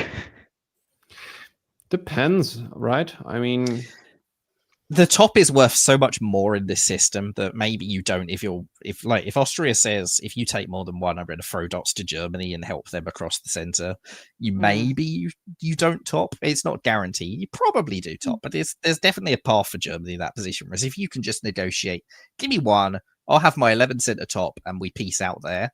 I think that guarantees you 110 points, which is a lot better than a second place, even if it's 13-14. That 13 is only like 70 odd points. So if I'm Turkey, that's what I'd be trying to do at this stage. Let's see what Andrew Wu is thinking Turkey should do in this position. St. Pete does not fall. Western Med, yep, keeping on pushing forward and keeping on as the AT. That is powerful. Austria seems to me to be very much saying, let's just wrap it up here. And it's good collaboration. This seems like the argument is Turkey is saying, give me the board top, and Austria is saying, okay, but not through me, please. Let's find whatever way that we can to get you board top, not through me, potentially. Well, and I was to say, there's a significant difference that England's helping them, right? Yeah. Yeah, England just seems mad at Germany at this point, which is understandable. Yeah, absolutely. Super understandable. And yeah, you're just not going to see, I think, England really helping out Germany now. Too many bridges burned. Yeah, like the North Sea was sat there to do nothing friendly to England, and Hunchen recognized that and went, well, I've got to cover my stuff, and because you've done that, screw you, I'm going to help AT forward. So Turkey can now get that board top without having to take Austrian dots, which maybe they'll do, or maybe they'll take the Austrian dots as well and go for a much bigger score. I mean, is this a position where we start thinking about a long-term shot for a solo for Turkey? Let's do some dot counting. So let's say Spain, Marseille, that's 12. Rome, Venice is 14. The Austrian dots in the center, that takes you, that's 5. I mean, yeah. Plus Warsaw, that's 20. That's 20 reasonable ones, plus Marseille, which you can probably negotiate first. So that's 21. So you can fail to take 3 of them and still solo. Round 2, of course, is not the best time to go for a solo, as you might run into round 3. But if you think you've got a really good shot, then maybe you don't care about round 3 that much and say, like, yeah, even if it's a little rocky. Or maybe you can even tell people, well, we all don't want to play 2 games at once, so how about you just throw me the centers? I can take it in the long run anyway at some point. Maybe it's even an advantage. We will see. But Andrew also already has a board top from the first round, which means that soloing on top of that, essentially, all he at that point has to do is, if there's no other solos in the tournament, is one of your final 2 games don't get eliminated. That probably wins you the tournament at that point. That's your sole goal. You have 2 rounds to not be eliminated in, because there's a drop round. So you just have to not be eliminated in one of them. And you win the tournament if there's no other solos. So this is a much better time than Aurora in the first round. Yep. And ain't that the $1 million if there's no other solos? Yes. We heard Isaac made the good point about it earlier. Solos create more solos often. But we will see. No builds actually between 07 and 08. And the game continues on. There actually has not been a draw vote up until this point, at least not a one that has been taken. Maybe there was one that was publicly vetoed right away.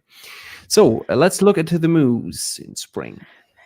Spring of 08, we see Turkey does take Romania. It's probably by agreement, because they're also convoying Austria into Marseille. And given the lack of moves elsewhere, it could well be people agreeing to end the game at this point. But I don't know. Like Germany's convoy to Wales, so they're going to try and take an English dot, which is now guaranteed. They can just take London or Edinburgh by going for both. There's no way to defend both of them for England.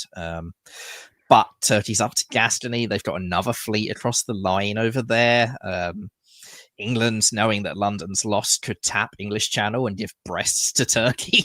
So there's a lot that could be done here to sort of, which I think England probably will do based on their play so far. Why would you not screw Germany over and punish them for this? So yeah, this is real solo watch territory for Turkey. And Austria is the one who's really got to manage this situation well, because Romania, yeah, you can say you're giving it up, but tell them to take it with the fleet. Don't let them take it with the army. Yeah, that's an escalation in the choice of unit for sure. Oh my goodness. Okay. And Brest indeed falls to Turkey. It has been a while since I have seen that. Elsewhere, AT still look very cooperative. So the bounce in Serbia is, again, screaming super friendly. Andrew holding on to St. Pete for dear life, picking up London as well, cannot build even if they did go up. And Austria holds Marseille, moving down to Rome to make it a bit more complicated, if like very slightly more complicated, if Turkey wants to push up, but not sufficiently to actually stop that. If Turkey wants to take it, it's there. I mean, it's 12-10 now, and Rome is in pocket, Spain is in pocket. Austria is never going to like get back on level pegging. They have to be begging for a draw at this point. And if Turkey won't draw, you just have to assume they're going to go for the solo. Like there is no world where you can allow Turkey to get to like 15 and go, but I'm not going to go for the solo. I'm just increasing my board top. Not in this position. Oh my goodness. That. Now, and is that Cameron? Oh, go on. I was just saying, like, Tyrrhenian Sea is held there. It hasn't continued pushing forward, which means they've kept the two next to Rome. Like, there are a lot of very deliberate ploys by the Turkish player to keep themselves in a position to stab Austria. And Seth, I don't know how experienced Seth is, but I'm hoping that he's seeing the warnings, because this is not looking good. Yeah, that's painful. I'm not sure if that's, I believe that might be Cameron Higby in the chat. Munich to Helgoland, how to signal I want it to be over. I love that. I love a little illegal order to hell to just say, please make it stop. I believe that's actually Nicola Taye, if I remember YouTube names correctly. Well, shout out to Nicola. Good to see you back. Fantastic. So let's see. 2 builds for Turkey, fleet and an army. Sure, it's just Smyrna, but yes. Actually, we go to Spring of 09 and there is still no draw vote. Oh, wow. Oh dear. The game continues. My goodness. We have a Turkish fleet in the English Channel. Truly incredible. Leon moves down to Wes. Curiously, it does seem to be saying that, you know, we're still working together. Naples to Ion. Tis isn't moving. Okay. And we're still getting Austrian units pushing forward. I hope to see Red Paris in the fall, because that's always an exciting position. Well, Turkey's moved those fleets to set up a very long convoy, right? They now have a Smyrna to Wales or London convoy achievable. That's what those fleet movements do. Or to Brest, or to anything like that. Brest is the one that if you're a solo, you can go and then put yourself in position to hold even French dots in this game, which is kind of ridiculous. But like, I don't know Seth's level of experience. I do know Andrew's in Germany's. And if Andrew is not screaming at Seth about what is like lining up on him, That's negligence. That is, you cannot be allowing this. Oh my goodness. Bradley Grace making a good point. I didn't know that. Am I right? Thinking Andrew is the Nexus Season 8 winner too. Sounds about right now that he's saying that Andrew Wu might be the name. If it's the same person I'm thinking of, they are strong and won't have a giant target. That's a recipe. Solo. Well, Pixie, Andrew Zick, definitely knows the extended deadline community. So is maybe true. on other boards that would be able to fly under the radar. But you aren't flying under his radar, which makes it all the more confusing that he hasn't managed to convince Austria about what's coming his way yet. Maybe he's been screaming even more then, even though it doesn't seem to be like the most Andrew Zick thing to scream. Let's go into fall. Michaelis, I stole your spring, so please have at it. Well, in fall, they don't do the very long convoy. Instead, they decide, you know what, I'm going to keep pushing forward and go up to North Atlantic Ocean and try and retreat to Belgium, which is unfortunate because it actually means that fleet has been piffed by the double retreat to Belgium. Not something you see too often. That's actually a big loss for Turkey. And yeah, they can follow it up, but it's going to take a long time, especially as they went to Naples rather than Turanian. So I don't know. That's the first setback they've really had. Plus, Austria has got Munich. Germany has decided not to defend it. Probably going, Austria needs a build. You know what? If this ends the game and you want Munich, you can just have Munich. Like, I don't care. They by retreating to Belgium, they've also had their army piffed though, which means Paris is now completely unholdable for Germany. So this is a really good year for Austria out of nowhere. Interestingly enough, before these moves adjudicated in fall of 09, there was the first hidden draw vote, but as we see, it didn't pass. So interesting time to take that for the first time, but it seems that conversations at least started around that. Turn went through, which actually means that Austria gets a build, Turkey gets a build. Germany, well, where? Oh, ouch. Well, I mean, for Germany and Turkey, those are both rebuilds as well. Like, they don't actually get builds. Well, Austria's up one, right? Austria took Munich. Austria got Munich from France. Like we say goodbye to Cameron Higby and his very solid defense. Held out for as long as he possibly could after an awful start. And going up to 4 from 2 as well. I think that's really notable. Got some excitement in the game, which is nice. It means that even though you've been piled on from the very start by a freeway alliance, at least you got like something to be happy about and got some excitement in the middle of the game. So that's always good to see. And then after these builds, there's the second draw vote, and it passes. Wow. So Turkey not stabbing Austria, still taking a bottom, but quote unquote only 12 centers. What are your thoughts about the finish of this game? I actually think it's the right decision for Turkey because I think that they missed the opportunity. That disbanded English Channel has given, like, by pulling a German and a Turkish unit off the board there, Austria now has Kiel in pocket, Holland in pocket.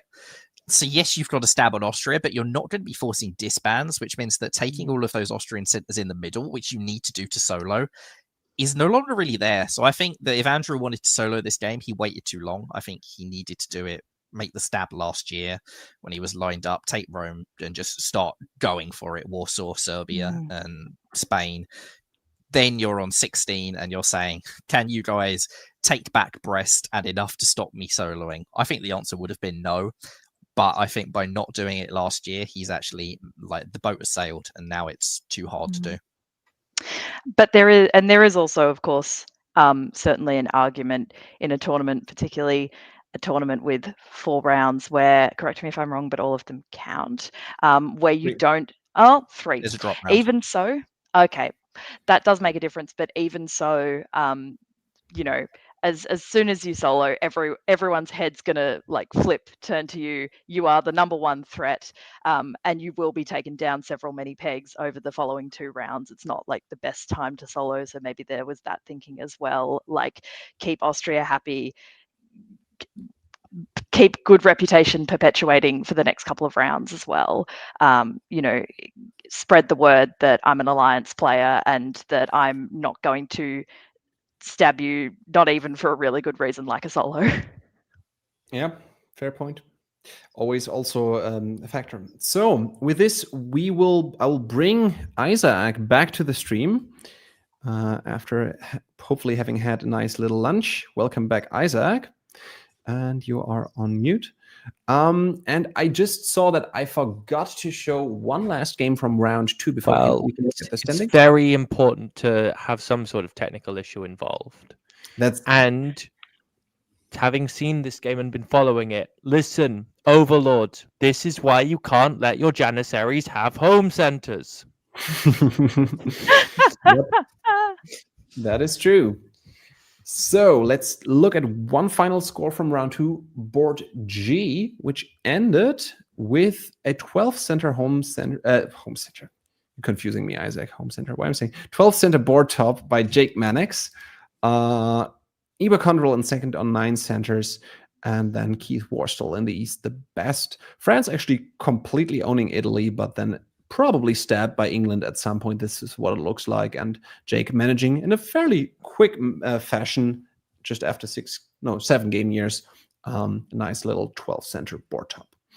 So with this, sorry. Catastrophic game for the East, that was. Mm-hmm. Like, Jesus, that's awful for them. I mean, all of them live.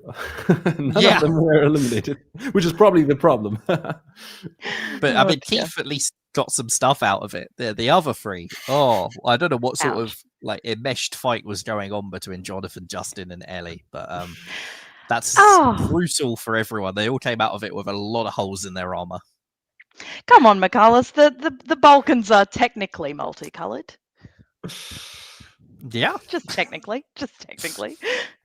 So now that we've seen all games from round 1 and 2, let's look at the standings. And we actually see Andrew Wu, the only one having taken 2 lone board tops with 250 points in a comfortable lead, ahead of Katie Gray and Aurora, Johnny, and Ed Sullivan and Brandon. They are all between 150 and 190, so in striking distance, but Andrew Wu actually getting to a fairly nice lead here. And we do have a nice little video clip where David Hood has interviewed Andrew as well. So maybe we can learn a little more about Andrew and if he is indeed the person Bradley thought he might be, which I think is the case, the extended deadline player, who I think goes by Coke Animal, if I'm not mistaken. So let's see the interview. I will kick us all off so we can enjoy this little video. No, I have to do that in a second. What were you saying about technical issues? Oh, here's the video. Okay, let's go. Video. Andrew Wu, you are leading DipCon 2025 after round 2. What do you think about that? I'm astonished, honestly. I think this is the first face-to-face tournament I've done well at. I've horribly crashed out at the other 2 face-to-face tournaments I've been to, so I'm pretty thrilled. Well, I'm certainly thrilled for you. And what do you think the secret to your success so far has been? Man, I don't know. Just being well rested. You know, we talk about how physically demanding face-to-face diplomacy is, particularly unlimited games. I mean, physicality does matter, doesn't it? Yeah, I mean, I think a lot of games people are just trying to draw because they know it's 3 a.m. and they have to play in 4 hours. So yeah, that's definitely part of the situation. Tell us a little bit about your diplomacy backstory. When did you start playing? How many tournaments have you been to? Yeah, so I started playing right after COVID, so a couple of years ago. Been playing on and off since, but I found the game online. Like, someone recommended it to me. I was like, oh, this looks cool. And then I played on like PlayDip, WebDip, like Discord, everything. And then it started taking over my life. And I was like, maybe there's a better way to play. So, well, I won't say better. I will just say it's a different way to play. It's a different way to play. It's a different way to play. I mean, there are plenty of people that enjoy various modes of play, but there's nothing like face-to-face diplomacy, is there? There's nothing like face-to-face. Yeah. All right. Well, tell us where we're going into round 3 here shortly. I don't know if you're going to be a target, but you are leading the tournament. Everybody knows that. What are you thinking strategy-wise as you go into this round?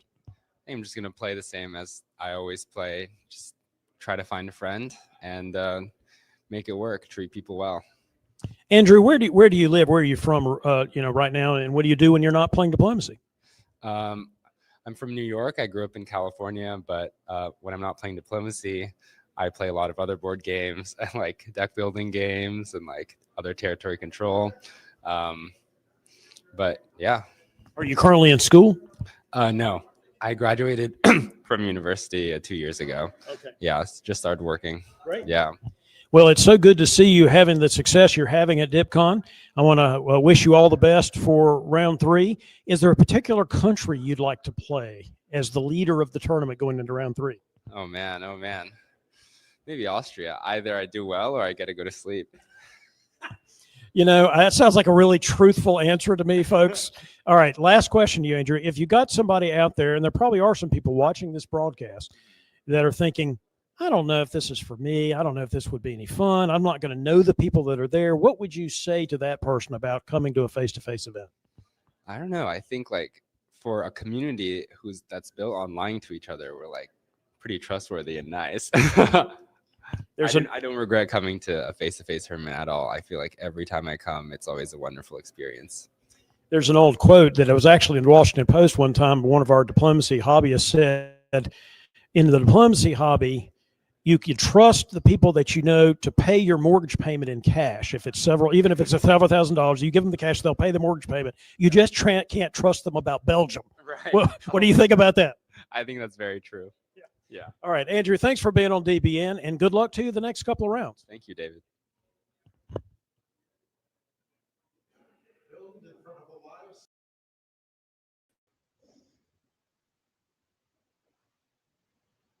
So let's unmute everybody. And what do you guys think about Andrew's insights? I quickly had to use it as a bathroom break, so you have to say, what was your impression? I enjoyed the Austria pick. I think that's right on the money. Austria is you either do well or you immediately die. So it makes a lot of sense to me.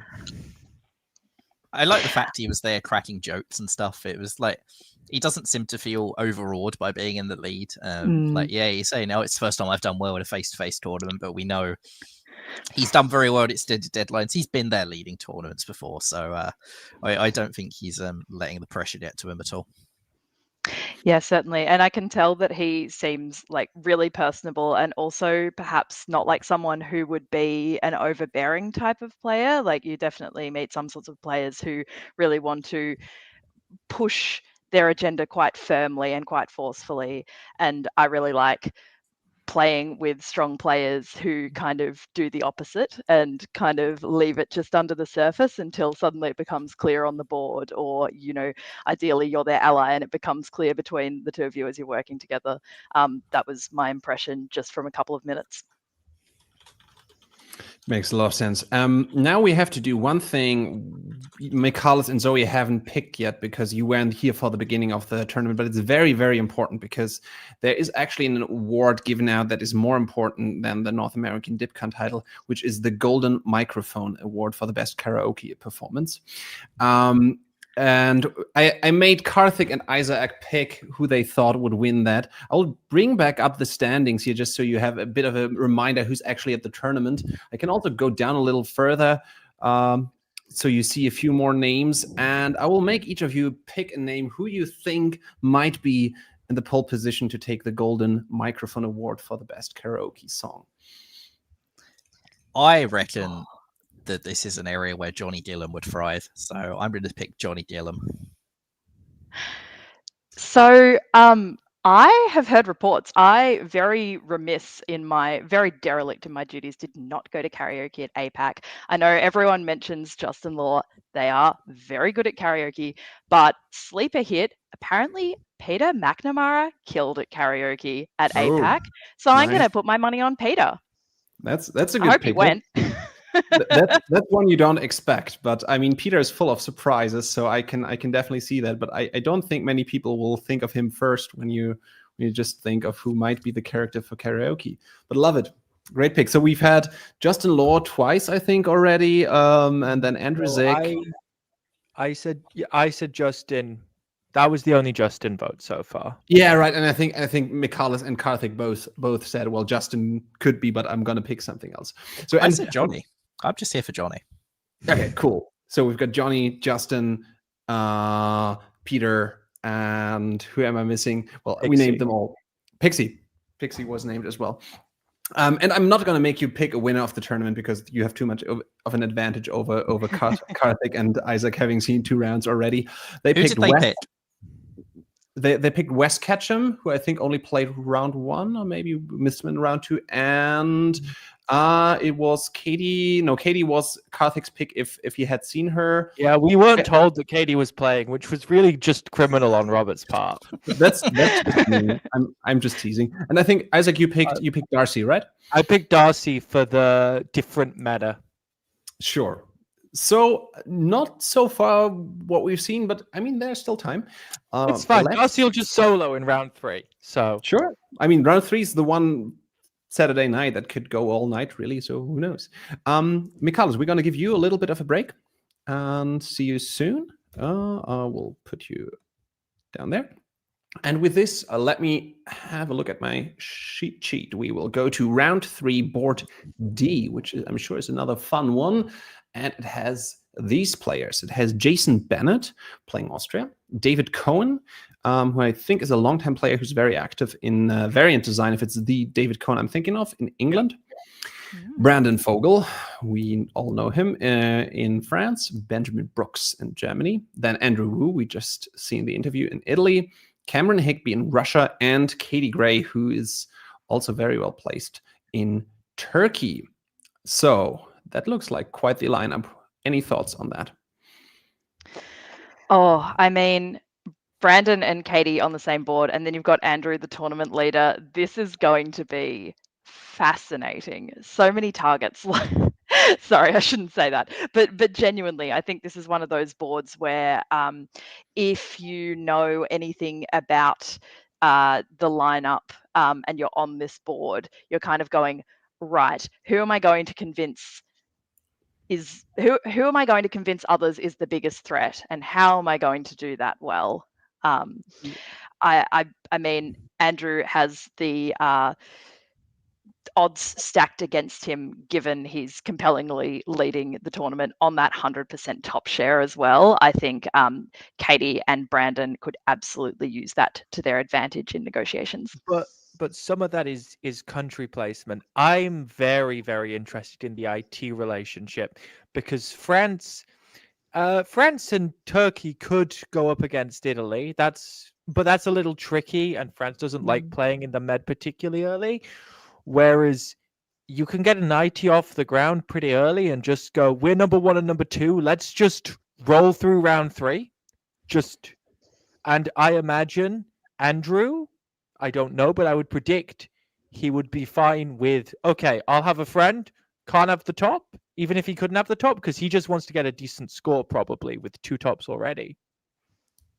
Might well be the case. We will see how it goes, and we'll try to be a little speedy about this one. I mean, the games have been quite fascinating so far, but we need to make sure we don't go for too long.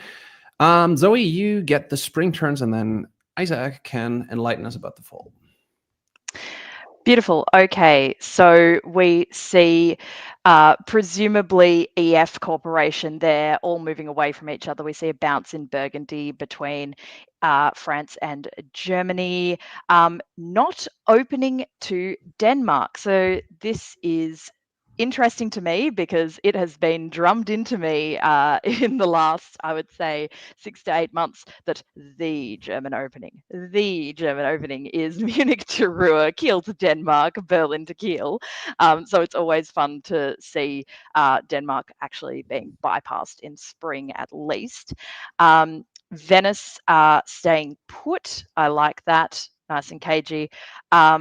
We do not see contest for the Black Sea, which is quite notable, I would say. And that's kind of the notables that I see. We do see bouncing Galicia. Sorry. No, go ahead. I don't really like this opening to Holland. The main reason you open to Holland, because in terms of English position, it's the same as going to Denmark. The main reason you open to Holland is to guarantee Belgium. It gets you much better play on Belgium. But if you already know you're going to be bouncing in Burgundy, all you're doing is inviting England to potentially bounce you out of Denmark. Yeah, and it's a little bit saying I don't really like either of you in the West because you're bouncing Burgundy and you're going to Holland to, potentially be annoying about North Sea. Like, To be fair, I think the one thing I would use it for potentially is writing a love letter to Russia. So if this has something to do with the negotiations with Cameron, it might make sense to me. If Cameron said like, look, if you do that, I'll be your friend forever. Maybe. Yeah. But I agree that just for the tactical position, especially if you're not in Ruhr, it doesn't do you any good. But maybe it's a diplomatic ploy. We will see in fall. All right. So, firstly, no contest from Germany Wow. for Belgium. This is So, so England rude. walks in and Paris walks into Burgundy. So, I feel like there were some firm words in the West about, the merits or otherwise of bouncing Burgundy and moving to Holland. Definitely that, hopefully, that friendliness with Russia that, Robert, very good point, that has been conveyed by Germany pays off. Interesting. So we see a bounce in Aegean. Okay, so that predicted IT, maybe not.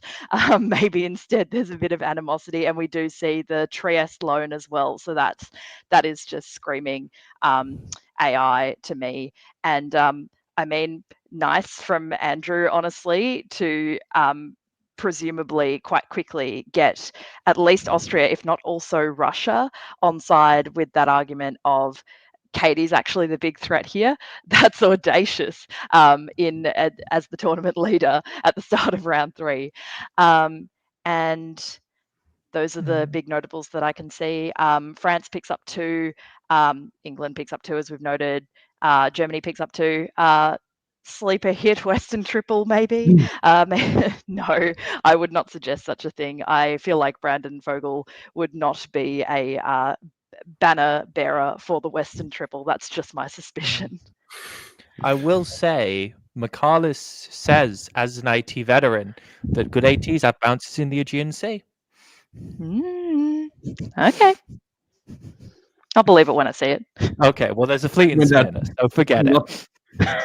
We build a piece. Northern Fleet for Russia, and in the West, it looks like nobody is quite sure yet what they want to do. All these fleets are sort of lined up that they could Everyone go wants one of each.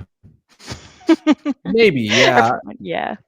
Could well be the case as well, but a little bit cagey. So Springer for 2, let's give it to Isaac as compensation for having been robbed of his fall of a 1. Yeah, and so he stole from me. What? Awful. What? I thought we were just doing that. So- Okay, my apologies. You get a bounce This is in. ruled by bounce in Norway. German hosts. So we do fall and spring. It's very very orderly here. Okay, sorry. Now you go. You get into, so the English get bounced out of Norway, but they get into Sweden, where I don't particularly like the bounce.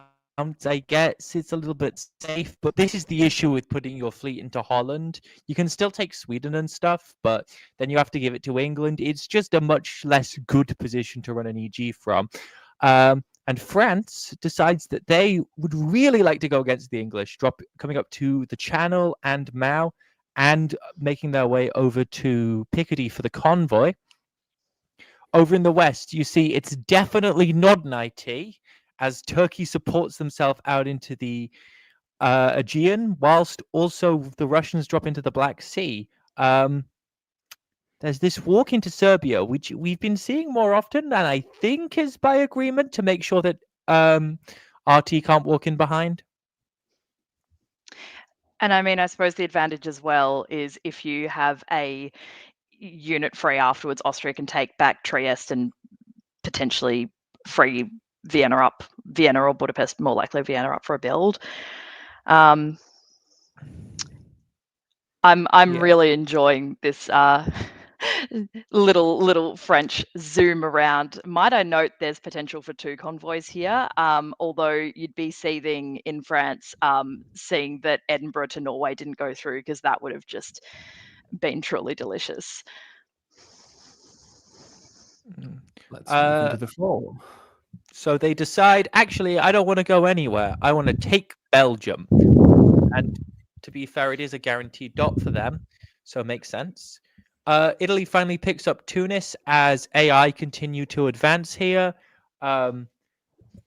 Blowing up, the Austrians get blown up in Bulgaria through some RT cooperation, but the East looks like this classic AI versus RT fight with the real benefits going to the Italians, who pick up Serbia while the Austrians don't pick up Bulgaria. And with Russia dropping into Galicia, we could perhaps see a wintergreen pivot here. Germany decides that actually they're not a super big fan of the English, since everyone else isn't. And so they say, Russia, actually, you know, it's fine. You can keep Sweden. It was a mistake. England does a lovely little convoy down to cover. This is a nice tactical set where you cover London with the army so that you get out into Wales, but you still bounce in case Channel goes there. And Germany doesn't believe in moving the rest of their units. Yeah, holds are delicious. I might have been a bit over hasty in the convoy talk, but yeah, I'm enjoying that like nice little quick defensive pivot from England as well. As Germany, I can very much see the point of getting Russia back into Sweden, but I also kind of don't love that retreat option. Now you've got 2 on Denmark, and that's not great, particularly with an English dot. No, they will be going down. They won't be going down, will they? Oh, So they they'll are. be going Never down mind. I one. was about to Down say, one. Yeah. From, had from that Belgium. army in Ruhr been able to persist, that would have been particularly troublesome for Germany. Particularly troublesome. You have Baltic, so you should be fine. The real thing it does is it cedes Norway to Russia. Yeah. So AI versus RT, but Italy sort of starting to eat up Austria a little bit, putting down 2 while Austria's at 3. Now 3 fleets for Turkey, Fleet Brest, and Army Ruhr says goodbye, bye-bye, good night. And we go into Spring of 03, and now we will establish order again and give that orderly to Zoe. Okay, thank you. Love a bit of order, love a bit of enforced order. So interesting. Yep, FG collaboration. So Holland gets into North Sea. The promise of the fleet in Holland has been fulfilled. And we see German and Russian collaboration. Yes, so Russia's moving through to Norway, but Germany's saying, thank you, I'll take Sweden then. This is I like this. And also Berlin moving over to Kiel to protect Denmark. That's savvy if you don't know that you're going to get north, but now this looks, I mean, delicious for Germany. And Italy keeps pushing forward. I am just intrigued by Austrian sort of decision making at this point. I'd probably want to be talking to my other neighbors like, hey, what is with this Italy literally on my back and sneaking up and biting off my head, basically. We do see Katie pushing into Aegean, and that blows up the Italian fleet that's in Aegean, which is nice management from Turkey. And France is just strength to strength. Apart from there is that retreat back into Brest with North Sea coming down to English Channel, but my goodness, with Germany in North, do you even care if you're working with Germany?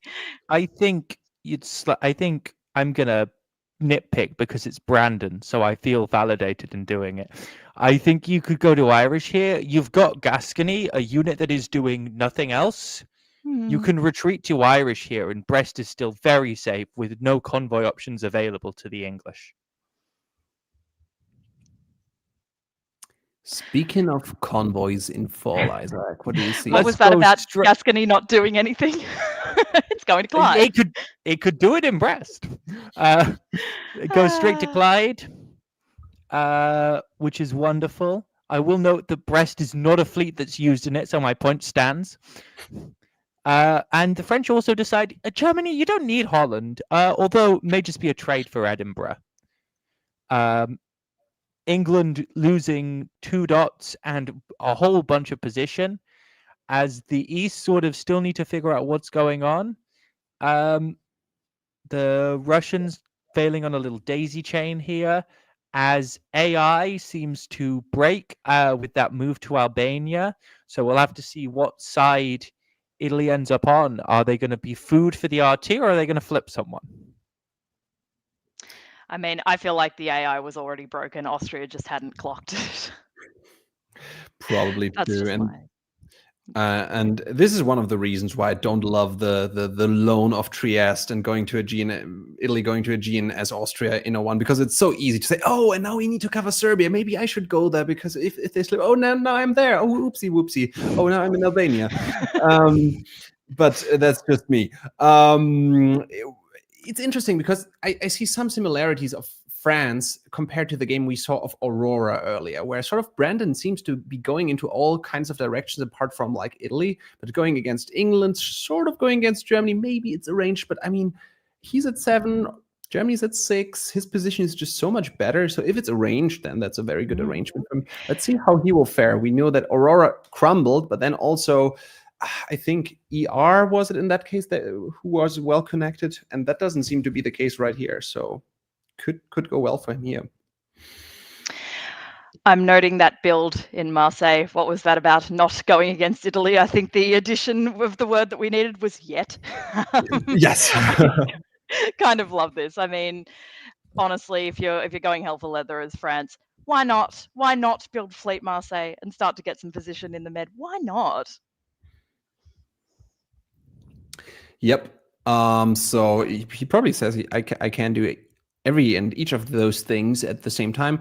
Italy builds an army, and Germany builds an army as well. Let's go into the spring of 04, Zoe.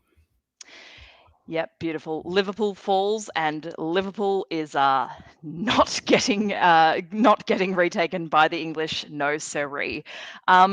So something I noticed in the fall last year is I think Brandon is being very smart and pushing with the management of Germany, like pretty much forcefully saying on the board, you are going to be a junior partner. We can work together, but you will be a junior partner, with that push up into Holland and, if I recall correctly, Belgium. Elsewhere, wow, okay, what RT? What RT, says Cameron.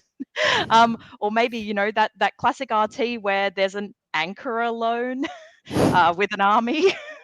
Which, I mean, oh my God, as Turkey, I would be stressed right now because, of course, once you've got a Russian army there, it can just roam, and all your attempts to deal with it can be thwarted, honestly.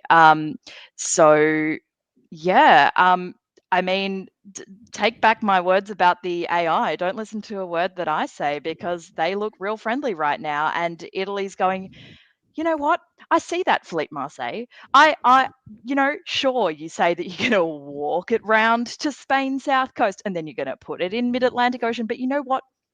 I don't agree. I don't think that you are going to do that.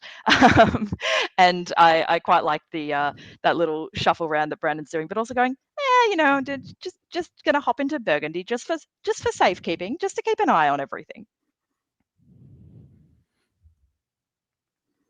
Wow. Tell us about green units going to places, Isaac.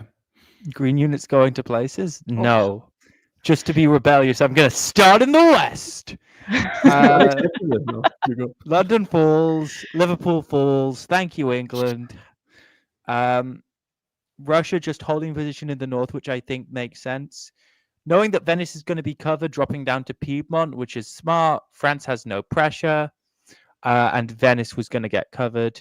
Now, over in the east, the Italians go, I'd like Romania and Greece, and I'm going to take a shot at Budapest, just in case. This looks like a late forming wintergreen. That's, except for the taking of Romania. I don't know. It seems like that's what it should be, but maybe they haven't figured that out yet. Yeah, I mean, also maybe I take, like, there's a lot of Turkish support there. Who knows? Yeah, I mean, I'm fascinated by Tyrolia to Piedmont. Oh, there's always time. These are how long is round 3? This is one of the ones flowing into night, right? Yeah, it's Saturday evening or maybe afternoon start, but the second one of the day. You've Could got go forever. all night. So there's another French build in Marseille. I'm sure it will also go to Spain and then go north because Brandon absolutely needs 5 fleets against the English centers. And army fleet for Italy. Yes, all those fleets going north except when they're not. Leon, where's North Africa? I don't agree that North Africa is a bad place for a fleet. I think North Africa is a great place for a fleet. I don't think Andrew would agree with that because, yeah, the response has been swift. That little defensive move to Tuscany is nice as well. Very much saying thank you, Austria, but I'm actually going to need your dots now. I need to free up my home centres and I need to stop this French advance into the Mediterranean because otherwise we are dead to rights in the east. I think that point about the late forming wintergreen, very astute, because that push forward from Romania into Budapest, and then you see, I would presume that that's going to be Russia taking up behind as well, with a bit of room to maneuver. Interesting. I'll be interested to know where Russia is going to grow from, though, if that wintergreen continues, because presumably Italy's going to take over, pretty much already has taken over the Austrian dots and the majority of the Balkans. And there's not a lot of force in the north, plus Cameron's friendly with Germany. So how much do you want to be going west in that direction? Would you prefer to come around the top? But then Brandon is extremely dominant in formerly known as England, now predominantly French. Also, you've got some good alliance hygiene here. You've got what looks to be an Eddie Holland swap, which is just good because those are dots that naturally make more sense to belong to the other power. Nice.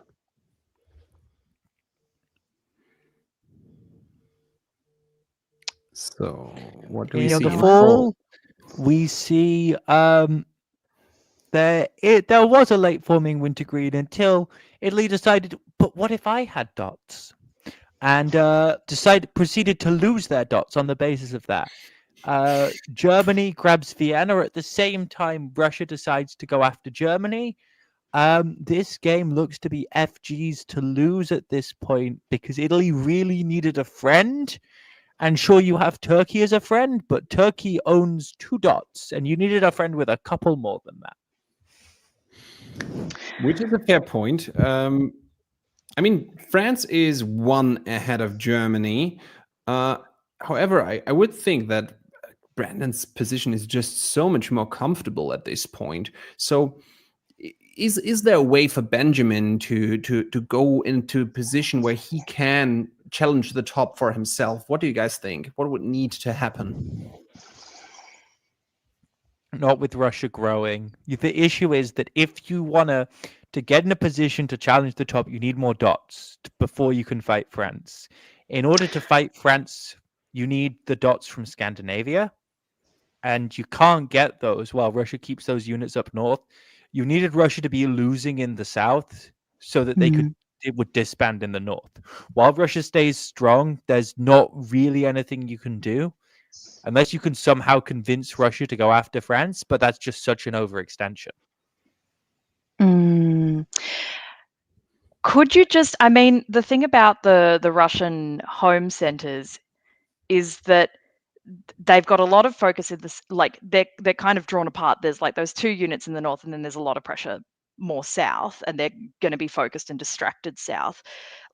Sneaky little like Prussia, maybe if you shuffle Sweden around. I mean, obviously risks Sweden, but if you could start like convoying some stuff into Livonia, all of a sudden that Russian position looks like it could be hollowed out. And you might be able to convince France that that's favorable, perhaps, like better than having Russian fleets coming and bugging you both. But maybe I'm being a bit too optimistic. Yeah. We will see. I don't think those French fleets are particularly nice for Germany. Tell us about it, Zoe. Oh my goodness. Okay, so looks like London is likely about to fall. France is pretty much saying, "Don't worry, Germany. I'll deal with your Russia problem. And you will love how I deal with the Russia problem. You know, it's just I'm just putting fleets up here to deal with the Russia problem, to fortify you against Russia. That's what I'm doing. We'll see if that continues to fly." We see Germany pushing down towards Italy. What a nice way to say thank you for Vienna. Just put like a couple more on Venice. Okay, fascinating. Wow. Okay. I'm intrigued. Okay, so Romania falls. That point about Germany going for Russia is looking less and less likely by the moment. Plus, that early game cooperation, I think, sets the foundations for not, necessarily going and butting heads against each other at this point, which is pleasant for both of them. But still hard to say you'd want to be anyone other than France. Yeah. You see, what I predicted might happen here, and see, I can say that because the moves have already gone through, where you get the Germans picking up Norway with French help in exchange for London. So Germany gets that Scandinavian position, but France gets the build, so they still can't really compete with them. FG are in a decent position here, but honestly, Russia still has a shot because they have to get through the east before Russia carves up all the dots, and Russia's getting Romania, Bulgaria, and Con here. They're down Norway, but still, Germany's only just started entering the Balkans and the boot, and so we'll have to see. But I think this is between FGR, but I think it's France or Russia who can win this, with my money on France. Yeah, I mean his position Brandon's position that is looks so nice and comfortable. Like all those fleets in the Med, how will you ever lose Tunis again? Germany just left North Sea. It seems super solid. Whereas Germany and Russia have dynamic positions, but to my mind, also so many points where they could be attacked. And those Italian disbands scream, "I'm least mad at France" as well. Yeah. Like very much, if someone's going to take my boot, I'll have it be France. And yeah, that's perhaps like fair enough. Fair play. Germany has picked up quite a few dots. Like they've picked up Budapest, they've picked up Venice. But is it worth it if Italy goes, stuff you, France, have some dots?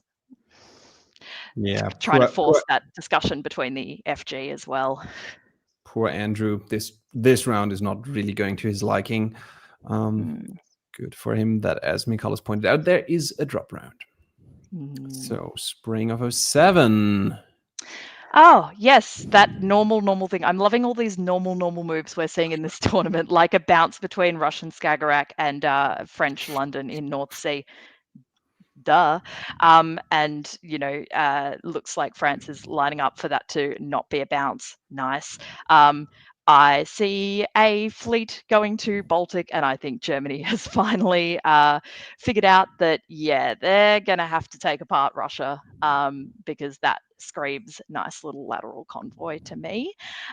We see Venice pushing into Trieste, and ouch. And Tyrrhenian Sea into Ionian. My goodness, literally France and Russia saying hello everywhere. Just hi, bouncing. And they're setting up for all these lovely bounces, and also for France to take the majority of the boot. Wow. Oof. Oh, France. France does take the spots in the boot, and also decides that actually they want to get in the Eastern Med while they're at it.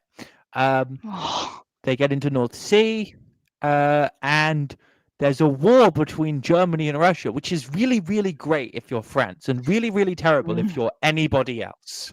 The Italians retake Trieste.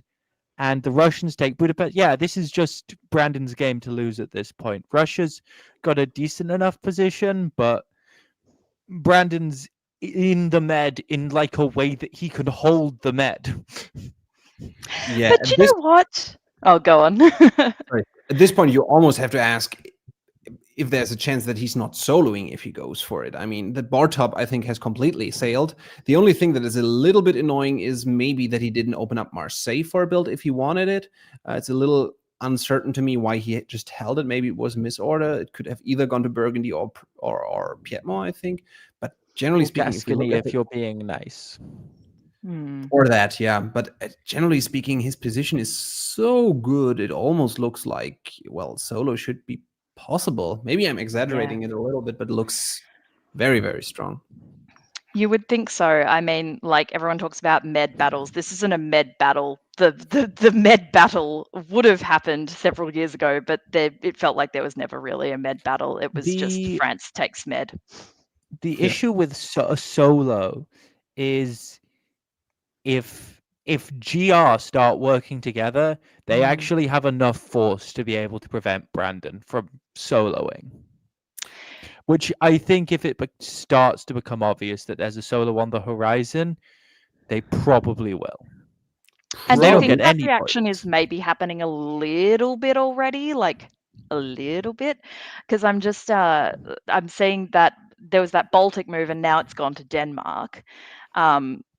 Which would perhaps indicate a rethinking of at least, although Prussia and Galicia, maybe not, and Warsaw moving to Silesia, Silesia as we call it in Australia. And that is very silly when you've got play on 2 German home centres. And when I say silly, I mean delightful. Yeah.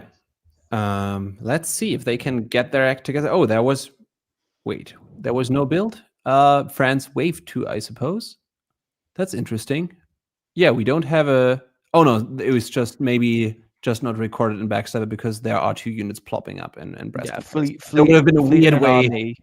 very weird way to wave 2 builds. So that I'm gonna wave 2, but I'm also gonna put a fleet in Brest and an army in Paris if nobody minds. They're just going to pop up. They're just going to appear. Magic. I mean, this is a magic French game. But yes, we are seeing that Germany and Russia are responding to the solo threat. And again, that foundation from early game, I think, is really valuable here. But also, like, yeah, you see this French position. You see that France is on 12, and there's just no threat anywhere near their home centres, anywhere near Iberia. You've got to be talking about how do we stop the advance? How do we stop the advance? How do we push them back? And they are doing their best, probably hampered a little bit by you kind of want like just one more fleet sort of around there, like maybe in Helgoland to help with that effort, but they'll maybe get there, hopefully get there. In the med, you really needed to get Katie on side, and you didn't. Well, I mean, I understand why, but at this point, yeah, if I'm Katie, I'm definitely sitting there in Greece going, let's see how this plays. I feel like you could quite easily say to Brandon, hey, I don't really mind what you do. Take my centers. I'd just like to chill out in Greece. If you could sling me my home center back at some point, that'd be fun. And we could work together and I can just give you more centers. Because, like, who's your friend? Who's your friend in the East? No one's your friend in the East. You don't mind if they die at this point as Turkey outposted in Greece. Over in the fall, we see North Sea falling at the same time Holland does. So Brandon clearly clocking on to the GR cooperation. The Russians move up as the Germans move across, unfortunately leading to Holland getting piffed. But there is that bounce in Burgundy. It's a full-on prevention measure at this point. France takes Holland and Smyrna, but they don't really advance their position. It feels like the board have clocked on to the fact that this could be a solo problem, and therefore are moving to try and prevent it from being a solo problem. I don't love that that Venice and Trieste have both moved out while while Brandon moves into the Adriatic. That's ow. Yeah, I think the one thing that is a bit annoying for Brandon is that he did not get into Ruhr, so Marseille is once again not open. But Yeah, it's even okay. He though only has even two though builds, so you he don't still get can put two of them down. yeah, even though you don't get the build from it, you maybe prioritize supporting yourself up into Ruhr here over Holland. Yeah, that would be a consideration. 14 for Brandon, 9 and 8 for Cameron and Benjamin, respectively. And the delightful French Smyrna. And there is actually the draw right here, as David Miletsky predicted in the chat. I don't know who this David Miletsky is. Might be that he has played this game once or twice. Could be. So great game by Brandon. 14 center board top with France. Congratulations. GR got their act together. I'm sorry, just about at the right time, I would say. Doesn't seem like there was a lot of wiggling room if they had gone on with shenanigans for much longer. What's the takeaway for you guys from this board? Oh, That beware Brandon, basically. But I just I wonder what this game would have been like had the East formed some stronger alliances. I think that could have been a real game changer. Or if GR kind of took that foundation of trust and started cooperating earlier, I think those would have kind of been the pivotal points. Italy's early aggression kind of didn't win them friends in the East. That was challenging. Yeah, my 2 points about this game are a solo thread is a unifying force, as can be seen by the fact GR went in the span of one season, I think, from let's murder each other to let's work together at all costs. And on the echoing Zoe's point about Italy, sometimes you need friends. You need friends for longer than you think you need friends. And I like, this is just my personal preference as well, but I like to be like quite patient as Italy, more patient than I understand the logic behind Trieste loans and then following through to Serbia, but generally it gets you at odds with so much of the East, because Russia's annoyed about that too. Turkey obviously doesn't think it's friendly, and Austria is super ticked off and feels like you're biting their head off. So I think it was fine before Romania. I think you do limit yourself to a wintergreen, but a wintergreen is still available to you. Just don't walk into Romania. That's step one of forming a wintergreen. Yeah. So Andrew will have to do some catching up to do in the 4th round, and still very much possible to win this tournament for him, but this one definitely didn't help. With that, we will bring Michalis back, and I think it's time for Zoe to take a little break, and we will see you back soon. Welcome back, Michalis. Hello again. Head over. Yeah, you can. I will look at the board which one is next, and you can give us a comment on this one. Well, I was just saying that I think we found Andrew and Katie. This will both be their drop round. So this is a case of they were like 1 and 2 coming into it. It's not over for them at all. Like Brandon probably in the lead of the tournament, but if Brandon has a bad final round or just doesn't improve on his worst score, which was a decent second at the moment, it's definitely still takeable for both Andrew or Katie here. For sure. So round 3, board E is up next. And we have Patrick Jacobson, who's at least has been in the chat early as well, in Austria. Justin Lohr in England. Ryan Brown in France. Iba Conroll in Germany. Darcy Morris, Isaac's pick, in Italy. Tony Prokes in Russia. And Johnny Gillum, who's placed pretty nicely in 4th place after 2 rounds in Turkey. What do we make of this board seeding of this? Well, Darcy's obviously going to solo, so my prediction can be correct. Johnny plays a good turkey. I've seen some good turkeys from Johnny, so I'm keeping an eye on them. I think they'll be quite happy with this draw. Justin Lohr is playing in the West. and he plays a very good England. Let's see whether he can take advantage of it. We know he's a very aggressive player, and that often leads to a lot of stabs. If you're in the West, there's fewer people to annoy by stabbing, so you can get a better result doing that. Okay. Head over. We'll swap you guys up. Michalis can take the spring turns, and Isaac is up for the fall. All right, so Spring 1901 and the West is pretty passive all round. Standard English, standard German opening, pretty standard French opening that Paris goes to Burgundy rather than Marseille, but nothing unusual there. It doesn't get bounced. That's that. The East, meanwhile, we see a northern opening from Russia combined with a move to Silesia and to Romania, which is a set of orders which is technically allowed.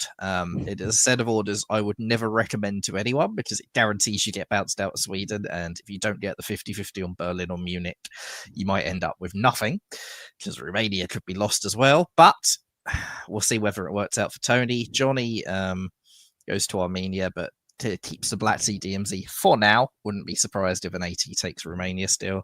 Patrick feels like he really doesn't want to loan Trieste this game, so he covers Trieste from Vienna, doesn't bother with Galicia. Darcy's in Tyrolia, which could maybe poke at something or could maybe go for Munich. We'll see.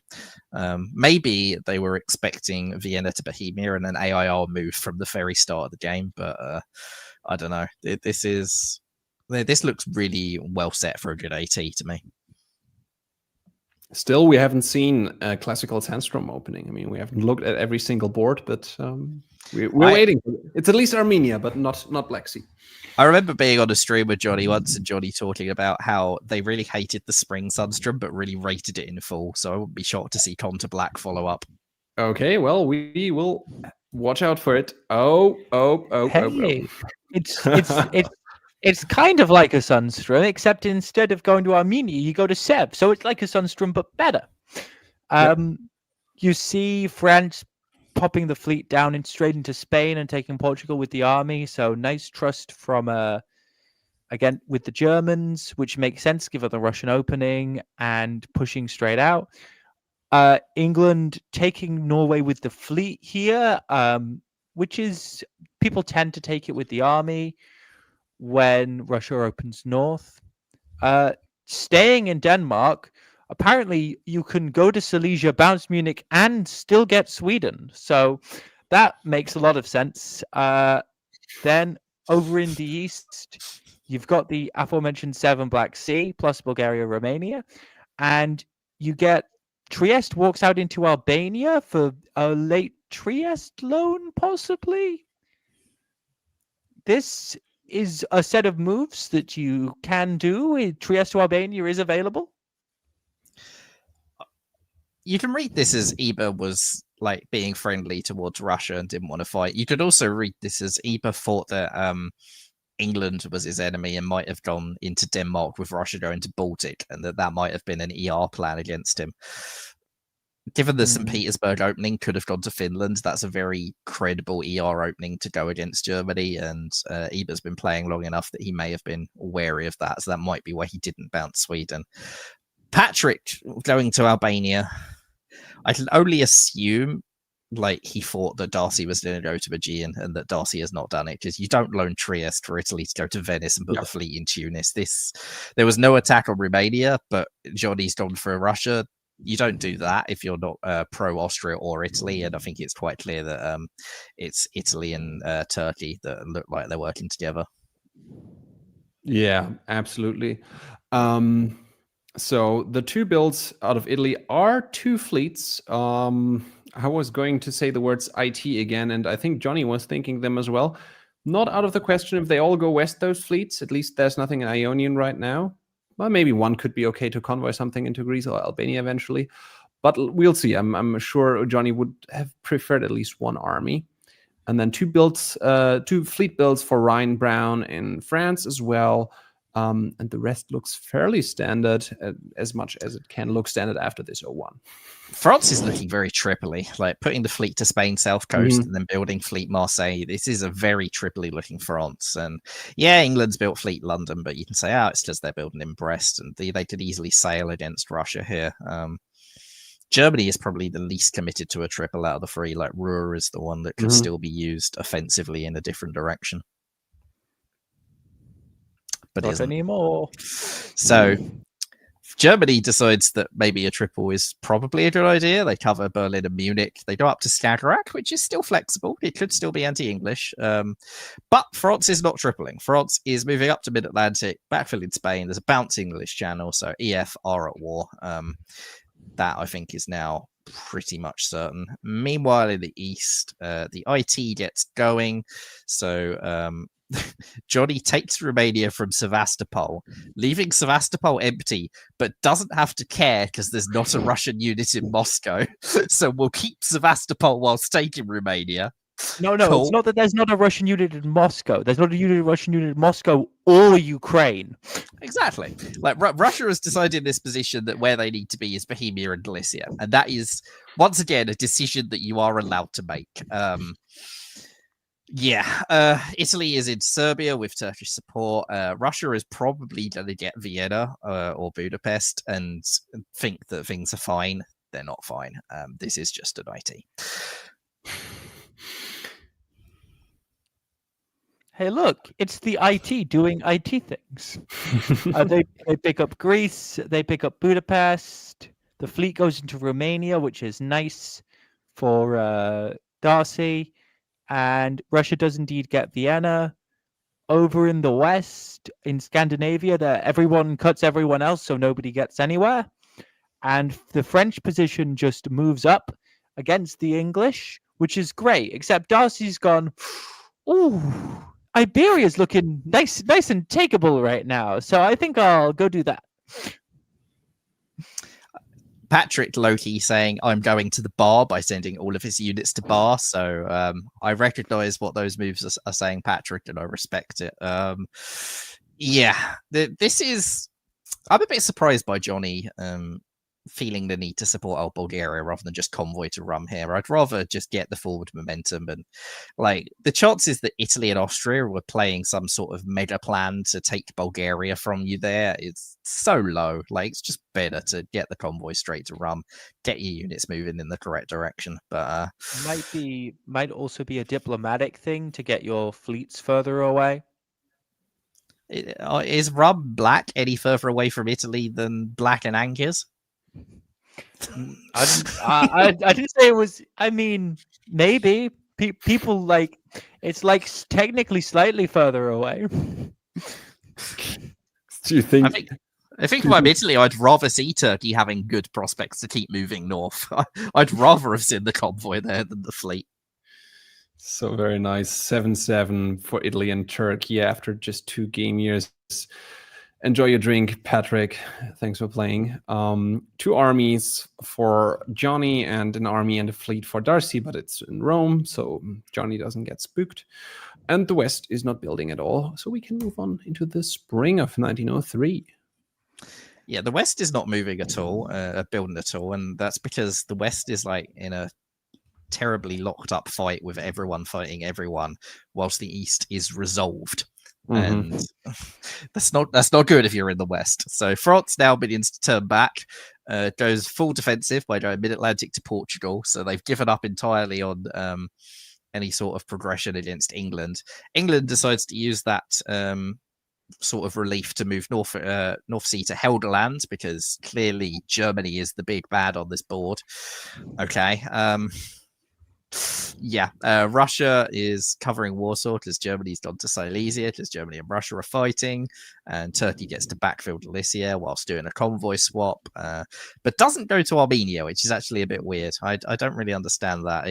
It looks like Turkey is trying to cut some sort of deal with Russia as a janissary for them, which, okay, sure, but if you're doing that, I'd still rather get a unit over to Ukraine and that sort of area much more quickly than you presently are. Almost like they're trying to do an IRT where Turkey's just sitting around. Let's see if that continues. Turkey's decided they don't feel like sitting around. They're going to go to the line with Russian help. Just an AIT, not an AIT, a RIT with an IT with Russia attached, basically. But the West is still a mess, so Sweden gets into Denmark because Russia is not the problem here. Germany's the problem. With Sweden getting backfilled, the French get pushed down, so at the Med there at least seems to be some level of cooperation between England and France, but that's all the cooperation we're allowed in the West. Only one alliance at a time, please. And Marseille still falls. Yeah, I mean, the East is just dominating here. It will be that until something breaks. I mean, at this point, tactically, I guess the boat has sailed, even if the Western triple try to counter triple this weird Eastern triple that is coming for them. So we will watch for any cracks in the diplomacy. If Turkey, for example, gets twitchy at some point and likes to take Russian dots after all. For now, Russia waves a build which is brave, to put it lightly. But maybe that's a diplomatic play saying like, look, Johnny, I will build another fleet next year. I'm just doing your work. You cannot have northern fleets. I'm your northern fleets. We will see.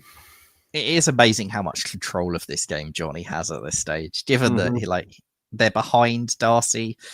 Russia is building too. You'd think, oh, this is bad for Turkey, but no, they've got Russia building northern fleets and waving to presumably put down more northern fleets. And cool, great. Like well, Italy is now fighting around the line. What else do you do with your builds? Can't defend yourself. That would be silly. I mean, it is a famous American saying that offense is the best form of defense. So that's clearly what Tony is going with here. I mean, to be serious for a second, there is a genuine philosophy that the best way to avoid getting stabbed is to make sure your units are doing something useful. And so long as you have units in the north, Turkey doesn't want to stab you because they can't get those fleets up in the north. Yeah, I mean, Tony is basically saying, I'm not going to top this game, but I can get a sort of solid middling result. If you just you don't need to fight me. I'm just going to do things that help you, and I'll go and carve out Scandinavia, maybe some German dots, something like that. And you can fight for the top, Johnny. I don't care. I will just get my centers elsewhere. The question is, given Darcy's position, and is that necessary? Is there not a world where if Italy and Russia wanted to cooperate, they could? I think there is. You just get Johnny a little more out of position. Darcy still has those 3 key armies around Tyrolia, Trieste, and Venice that could be used against Johnny if they wanted. But if Russia's not going to put any units down, the Italian stab on Turkey just doesn't exist. That can only be done as a coordinated stab. Otherwise, you will just generally lose. Yeah, and Johnny is absolutely a player where I could see some very trustful deal between Russia and Turkey work out long time. Johnny likes to really play the diplomatic side, and sometimes is somebody who's saying, yeah, sure, if that is benefiting me and you're willing to essentially play second fiddle to me, to stay in the musical analogy to Zoe's comment in the chat, then that's fine. But we'll see how it goes. Spring of 2004. Spring of 2004, Johnny moves into Vienna, which is probably agreed because they're putting Russia into Munich, and it's a lovely agreement to be making as Turkey, especially if you're somehow the one getting Vienna in an IT rather than Italy. That's a big win for Johnny over Darcy.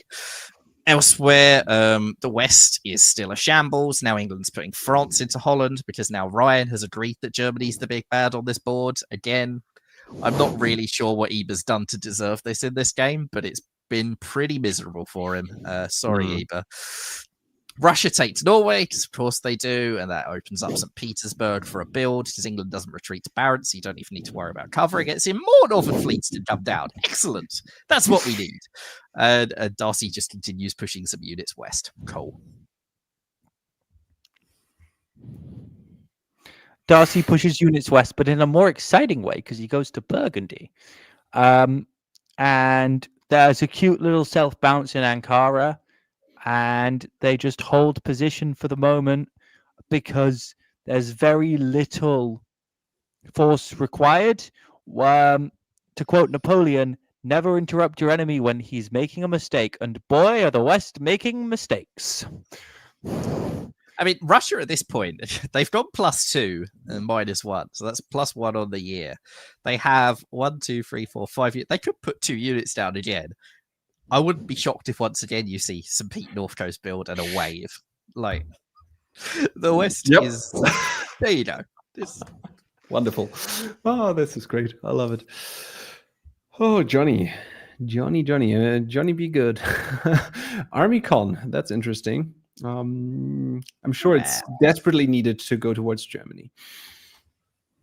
I mean, that's where Turkey's moving, right? And even if not, it's at some point Johnny is going to take for Turkey to stab it on IT. Like I talked about this in the broadcast brawl a couple of years ago when me and Ed did one. For Turkey to stab it at IT, you can't stab in the builds phase. That's an awful stab, which is what putting a fleet down does. Which means that you have to be in a position to be able to use all your units against Italy and the Balkans. And to do that, you need Warsaw and Moscow first. Like if you don't have Warsaw and Moscow and Russia's still a power in the north, then you moving all those units down that way invites Russia to use, let's say, the 2 random builds they have in pocket for no reason to just come and take Sevastopol and affect you from the north. It's why I like an IT in that stability-wise, it can go a long way once you get past the early game without either of them having good stabs on each other. And like, if you look at it right now, there's sort of a stab maybe for Serbia. Maybe you can dot there. You can try and start lining up on Greece, but it's going to take a couple turns. Italy could maybe like punt for Budapest. Neither of them has a good stab on each other, despite the units that are going down, because nobody wants to make a builds phase stab. It's awful. But I agree. I would have strongly considered waving actually in this case. But the army is surely nice if you can get away with it towards Darcy. Yeah, I agree. But, and hear me out, what if Russia puts down more northern fleets so they don't have builds and then they can't turn their units around? Yes, normally that's not what happens in an IT. Normally there's not this happening on the rest of the board. Okay, let's continue with this.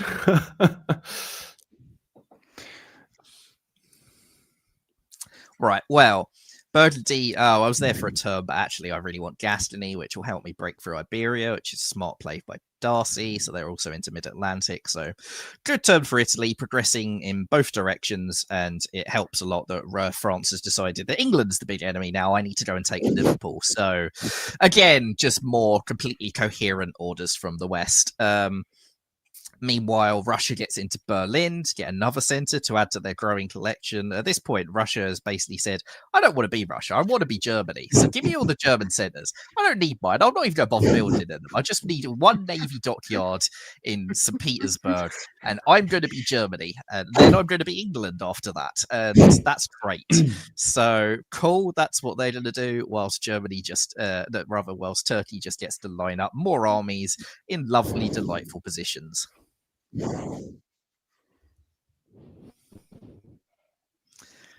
And we see more of this happening. So Turkey takes Munich because Russia's already getting Berlin and they're breaking into the North Sea and getting the Barents. So they don't need it. And besides, you can retreat it into Burgundy. And Italy picks up Spain, moves Trieste out, so a bit of trust there, which is nice. Although does cover Venice, so they can't build there, which is fine. Irish Sea does bounce English Channel, so maybe the West have started working together a little bit, just a tiny little bit, but it's probably going to be too late at this point. And no, England and Germany are still fighting. Yeah, I mean, also, the West aren't working together because North Sea's only fallen because England felt they had to go to Clyde because France moved to Irish Sea. So that's why North Sea has fallen to the Russians. Mm-hmm. So, like, this chaos continues. Germany's taking Belgium whilst bouncing Holland with England. Like, it's still just complete carnage. Like, France is now trying to cover both Brest and Paris with one army. Now they get to retreat from Belgium, which, I've got another unit that can cover that. But no, you don't because you've got disbands. So, like, it's awful. This West are just this is catastrophic for them. Also, yeah, 997. Mm-hmm. I will just say, because it's the kind of thing that doesn't happen that very often. Shout out to Tony for negotiating his way back into the game, because he's gone from someone who should by all means be dead to a very solid position here as sort of a third partner, only very slightly junior at this point. And if he can get some of these English dots before Italy can swing around. He might even be able to get up to be able to start. It might start being an RT race rather than an IT race. Yeah, I mean, I still think that like Russia is basically making a bargain with the devil, right? And that bargain is how long will Turkey not take Warsaw, Moscow, Berlin for? And like the next Turkish dot probably is Berlin, which means Russia's pushing Berlin into Kiel. You're gaining some centers, sort of, but Turkey's actually the net beneficiary each time. But once upon a time, there was a VDL game. And in this VDL game, there was a Russia player called Nikol Montangelo. And Nikol Montangelo played Russia in that game and went, Russia doesn't need home centers. And Nikol Montangelo lost Warsaw, Moscow, and Sevastopol. I believe it was to an 80 rather than to an IT. And he just had St. Petersburg. And Nikol Montangelo churned out Northern Fleet after Northern Fleet. And he took pretty much all of the coast in Germany, all of the English dots, and he tops that board as Russia, owning St. Petersburg as his only home center. And it is a game that has lived in my memory for a long time, because I'd never seen anything like it. And whenever I see a sort of situation where it might happen again since, it's immediately what comes back to me. And the Broadcaster Brawl, I talked about it when I played in that, because it was Zap Moore was doing something similar where he just put down loads of Northern fleets and was a big power up there. And it's those sort of games can happen when you have a West that is like this West, where the West is chaos. Someone can just walk in and just play them all off against each other and end up walking into Berlin, Denmark, Norway, Edinburgh, London, Holland, Belgium. So never say never. I'd be up for it. I would like to see that. Let's go, Tony. There's the wave. I'm not quite sure. No Northern Fleet? What are you doing? Like you need more Northern fleets. You've not got enough. Come on, Tony. Or maybe build a South Coast fleet for a change. That would be something that could be fun as well. But Johnny builds another army. A nice place to be, yeah. So let's see. Oh! My eyes sees things. Well, this is what happens when, like, there's not a good stab in an IT if, like, both of you make sensible bounces and things like that. If instead you walk out of Tyrolia, don't cover Trieste, don't just move Greece to Bulgaria every single turn because there's no reason not to, then you allow Turkey to do this. And what this is a devastating stab of Johnny going, I'm going to go and try and win this game. They haven't got Warsaw Moscow. They aren't going to get Warsaw Moscow. It's not guaranteed this works. This really does open the door for Russia, who, whilst taking Kiel, was in Germany retreat to Munich, which was vacated. So this is not over at all. This might be a game-winning move. This might also be a game-losing move. And this is what Tony needed to happen, right? Like, IT fighting each other whilst he could go and gain some more dots. That's great for Tony, yeah. Yeah, if you're Tony, you just say, great, let's do another. And then try and leverage that into it and hope that Tony loses the war. You're pretty robotic, unfortunately, Isaac. Maybe you try disconnecting and coming back or something. How rude. Yeah. Yeah. The Wi-Fi connection tends to be rude at times. I know that. But it seems better now. Try again. I was saying, yeah, if you're Tony here, you just pitch an RT and you just say, you just hope that Johnny loses the war against Darcy, and that you can outrace. Because I don't think you have your stab on Johnny is terrible. You have to win him by getting to other dots before he does. Yeah, I mean, it's not even that. Not even that Johnny's going to lose the war to Italy. It's that Johnny doesn't win it by enough. Like, Darcy is not winning this war. This war is already a loss for Darcy. Johnny's in Trieste, Tyrolia. Serbia will fall and Greece will fall after that. But it's whether Johnny gets pinned at just those 3, gets pinned at 12, and maybe can go for Warsaw, Moscow, maybe get Munich back, or if Johnny can make a complete whitewash of Darcy's position. Yep. So we see the moves of the fall turn. And it's pretty strong. Trieste gets held. Serbia falls. Greece doesn't fall, but Johnny starts moving into position. Gascony Paris is given for compensation. So Russia, at least propping up the Italians a little bit. Russia not having a bad turn themselves, though, covering Kiel. covering Berlin, but also getting into Kiel and Edinburgh. Yeah, it's pretty This nice. is very good term for Tony. The West again continue to see each other as the enemies as France takes Liverpool again for reasons. Yeah, there's going to be a situation on this board in the fairly near future where there's probably no Western powers on this board, but no one's a solo threat, which is a sort of thing that shouldn't ever happen. It's yeah, you really gotta ask if Johnny did him any favor, did himself any favors by letting Russia off the hook. Let's see if Tony. I suppose Tony will put down 3 now, but maybe He surely Tony will. has to. It would make a lot of sense. And yes, thank you. And it's 3 armies, not even St. Petersburg. It's another fleet.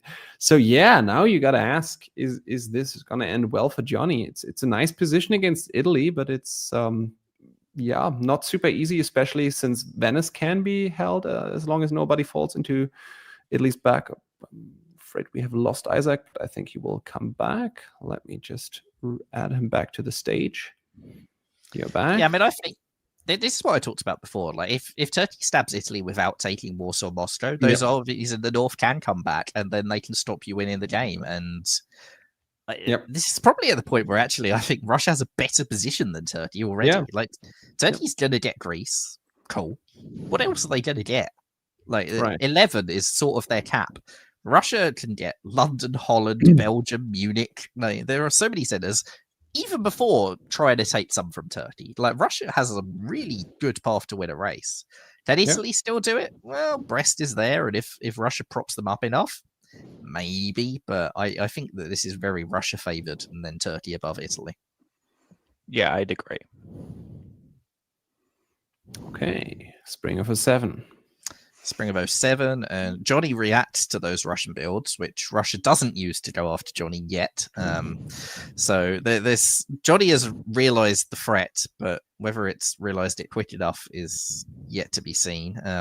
Does get Greece. Darcy doesn't bother trying to defend that. He decides to instead go up to Adriatic and maybe try to do something around Trieste, tie more units up. I think that's reasonable. Like, it's a pretty confident assumption that you're not going to be able to hold Greece long term, so boats will get more fleets into a position to hold Ionian, affect Trieste, etc. Because the disaster is you end up stuck in Albania and lose Ionian. Russia takes Marseille. Russia takes Marseille from the Italian, whilst Germany gets to retreat to Burgundy to do things. Russia's in Holland. Russia's in Clyde. Russia's in North Sea. England has decided that they just want Russia to punish Germany because Justin has decided Eber was the big problem in this game. Again, I don't understand what Eber did to deserve that, but hey, Darcy's in Brest but has lost Marseille and Greece. This is probably the beginning of the end for Darcy. Yeah. And the end continues. Darcy doesn't manages to hold on to Marseille at least, but doesn't lose anything other than Greece, which was already expected. RT playing nice with each other still. Russia pushing down, taking Holland and Belgium, and taking a shot at Liverpool. So going up quite nicely here. Darcy's problem is that to take Marseille back, he had to cover Spain, and because it wasn't bounced, it means that any other dots he can take, he's now quite a long way away from. Whilst Russia has got Belgium and Holland, England is still alive as Janissary and Helgoland because London hasn't fallen, but Russia's probably getting both London and Liverpool as well. So, like, what centres is Darcy going to get in the rest of this game? Oh, there goes Isaac again, but I think this time this was a StreamYard glitch, not a Wi-Fi glitch. We are in the winter. 2 builds for Johnny, who's just 1 ahead of Tony, who has 3 builds, but only can build in St. Pete, which is all he needs, really. We've seen that before. Puts down army fleet for Johnny, and a couple of units go away from the middle of the board around Burgundy, Picardy, Ruhr. I kind of don't like that fleet build from Johnny. I just like, you're not getting Ionian Sea anyway, so why bother? Why not just hold the line where it is? Maybe put Serbia into Albania at some point and just have armies go in both directions. If you're going to take any more centers in this game, you have to probably take them from Russia, not from Italy. Seems a very legitimate point. Okay. Johnny disagrees, though. Johnny is pushing the fleets forward and going up to Albania and moving away from Russia. Goes to Lycia and to Vienna, whilst Russia gets to convoy to Yorkshire, which will get them Liverpool. I mean, you could, I suppose, do a 12-10-10 here, or a no, 12-12-10. That's the one that gets you the right sort of deal. That might be what's being pitched right now. I'd be very disappointed if that's what Russia accepts. Yeah, we don't. I don't think we know much about Tony Prokes. Might be one of the newer players as well. Don't think it's the mafioso of Tony Pro, but if so, then watch out, Johnny. So I mean, it would be a very sketchy 12-12-10 if that's what they did as well. Not a great turn for Russia. I mean, they get London and Liverpool, but at the cost of Berlin, which Turkey moves up in position to be able to hold. As sort of there's no progress in the IT war, but they do. Russia loses Belgium and Berlin whilst getting London and Liverpool, so stays even. This is a really good year for Johnny as well. Like Russia holding Warsaw Moscow there when there was only one Turkish unit next to them was just the wrong move. Like this was your chance to go Moscow to Ukraine, St. Pete to Moscow, build some sort of line down there. I guess they felt the need to cover Denmark in case England really wanted to live, but I think England's play in the last couple of years made it clear that they didn't want anyone in the West to live, including themselves. This is back in Johnny's court, I think. Yes, Italy's getting a build, but so what? What's he doing? Yeah. And we learned from Dave Maletsky that Tony is a longtime player from Chicago, so that's good to know. Took a turn against them right here. That was pretty crucial for Tony to get into Berlin. 2 ahead now. Tony has once more 2 builds, but just 1 home center open. And there was no reason not to open Moscow as well. That's a bad mistake, actually. If we look at here, Fleet and Sevastopol, you could have just gone, even just put it into Livonia, so you make sure you can. Livonia is the safe move because Ukraine could be bounced, or you support 2 armies. Yeah, you support. Even Ukraine would be, but even if you say like whatever diplomatically, even that would be better. But so now maybe the pendulum has swung back a little bit. Now it seems a bit hard to stop Johnny again. And there is another St. Pete fleet. So, this does Who's not that fighting? Who is that Northern fleet going to fight? It's Darcy, obviously. But why? Why are you looking at this board going, yes, I need to attack Italy? How? What? Michaelis, you don't understand. This game is set around 1900, and this is a time where the North Pole and the South Pole are very important. So this is going north to conquer that for Russia. It's important. They have that little island in the Arctic. That's where it's going. They're going to take the East Coast Passage along the top of Siberia, sail through the ice, then sail down, come up through the Suez Canal and attack Johnny from the south. They'll never see it coming. Precisely. In like 1952. It'll only take 3 years. Okay, well, let's move on. And there's actually all holds. So I think, let me just quickly check. There was a draw vote in spring of 2009, but it failed. I do suppose that this is just that they didn't enter the orders, because I don't think it failed after everybody literally held every single unit. Let's see what happens. And in fall, actually, they try it again. They vote again. And this game ends with Johnny Gillam squeezing out a 13-center board top ahead of Tony Prokes on 11 and Darcy Morris on 10. Wow. What do we think about this? I don't see a solo for Johnny here. Like, I see, yes, Warsaw Moscow can be taken. That gets you to 15. You're not getting more than that. You might possibly lose Munich if things go against you, although Italy building a fleet rather than an army makes that less likely there.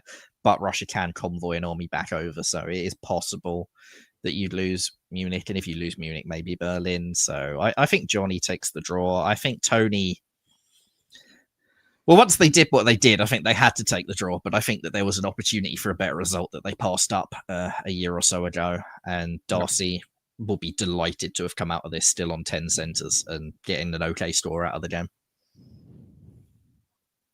Isaac, any other thoughts? Just that I sort of already highlighted it, but this shows the value of, I know you see sometimes people go, you attacked me, so I'm going to sort of suicide against you. There's real value in going, no, I'll work with you in a junior partner arrangement. And we saw it with Brandon in an early game, and we saw it in this game where they've gone, yeah, I'll keep being a junior partner, and I'll keep being a junior partner, and oops, I've got enough dots, now I'm a regular partner again. Yep. I also think we should give a special shout out to each of those Western players, because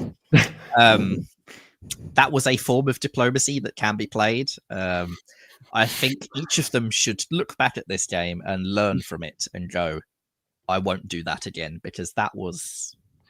It's very like symbolic, this entangled line of the three Western colors that is dragging down together. It was a race to the bottom, and they all succeeded in winning it. Are we sure that the West spoke to each other? I mean, Eber, maybe, I think he's played a lot of Gunboat, so maybe he was... Okay, no, now we're being a bit mean. Sorry, guys, I'm sure you played... You did what you could in this game. We've all been there, but all in good fun. I think in a gunboat game, these sort of things can't really happen because people react more. But this is the sort of game where you just end up like so many people make deals with each other and break them that the trust just keeps going through the floor in a way that doesn't really happen in gunboat. So that's how this happens. Yeah, that's unfortunate. I hope that they at least had fun killing each other. Okay, with this, let's bring Zoe Cameron back. And now we will have a quick look at the results of the other games in round 3 and see what else happened beside those games we covered in detail. Round 3, board A ended up with a 10-center board top of Nicolas Sauguet, who got eliminated earlier. He's bouncing back in style, showing why he's one of the best, and especially renowned, not just originally from France, but actually a very good French player, edging out a number of other good players to take 100 points. Round 3, board B ended like this. Looks like a mad up and down between different players, and Julian Wellman took the 9-center board top, drew, even though they were sitting in Trieste already. France actually in a nice position. Noam Brown as well, sitting in Tunis already, but also taking the draw. While sorry. Yeah, no, you go. I will point out that this is a afternoon/night round, and they are in full 1913. Yes. So I predict that in his position, I would also take the draw while being in Trieste. Yep. I agree. And also, like Julian and Noam, I don't think they were placed very, very highly in this tournament so far. So maybe they're thinking... It's also a case like the risks of continuing that game, especially for Russia. I think you take that draw because, like, yes, you're taking Trieste, but you could easily lose the top, which costs you way more points. Nome, maybe England have made it clear, like, I want the game to end now, and if Nome felt if he vetoed the draw, that England would stab him, at which point his game collapses. So I think there's a lot of reasons why in full 1913 this game ends. Absolutely. Then we go to round 3, board C, which I have to set to the end. Another board from Aurora, who unfortunately this time doesn't have a very good games. 2-center survival in Germany. The board top goes to Joshua Taylor in Turkey. Another IT, 12 centers for them, 11 centers for Robert Chase in Italy. So congratulations, and England surviving on a very decent 8 centers. We've got love to see multiple good ITs in the same round. So you're making me proud, America. Except they've been a little Turk-focused. I think that's 2 in a row where Turkey has got most of the Austrian dots, which is not really how it's supposed to go. Oh, I think for Turkey, it's exactly how it's supposed to go, Isaac. You just need to change your perspective. I think Zoe's got the nail on the head there. What if I want to be pro-Italian? And then Boo. And then finally, round 3, board F, behave, children. Be nice to each other. Let's look at a different board. We see another Turkish board top, even though this does not seem to be an IT, even though Italy is very nicely placed in Kiel. David Hood actually played a board. Usually goes to these tournaments and says, yeah, well, if I'm needed, I can play. And then sometimes he finishes like in second or third at DipCon, which I think he did last year while not wanting to play. And he's just casually, taking a center every single turn from U2 onwards. And this is my board top. Good job, David. Ed Sullivan. You're thinking of the World Championship where David Hood didn't want to play at all. Or was it World Came third in the World Championship, one center, I believe, away from winning it. Despite trying to sit out of every round voluntarily. Okay, so it was even World DipCon, not just DipCon. Okay. Very demure, very mindful. The one center every turn Turkey. Yep. And he just edges out Seth Harrison and Ed Sullivan, who are both on 8. And a guy called Peter McNamara. I don't know. He might be known somewhere. I hear he's overrated. Yeah, that's what Darcy Morris says. So not at singing though. I think he's underrated for his singing and overrated for his diplomacy. We all just don't know his sounds right. core competence. Oh. Sorry, Peter. Okay, this rounds out round 3, Saturday night. I'm sure some of those games went way into the night. I definitely know that Brian Pravel, who's been TD, texted me at times where I was awake in Germany, but he really shouldn't have been awake in the middle of the night in the US. So let's look at the standings after these games, and we see Brandon Fogel just very slightly leading ahead of Johnny Gillum, 295 over 294, closely followed by Andrew Wu. And once again, we have a nice little interview by David Hood, who we just saw top aboard, and he got the interesting task to interview this very Brandon Fogel. And I will bring that interview up because what we really need more on DBN, because we have it so rarely, is seeing David Hood and Brandon Fogel on screen. So nice opportunity to have that now, seeing some new faces on this channel. So I'll bring that up and we will watch the interview together. Hey, Brandon.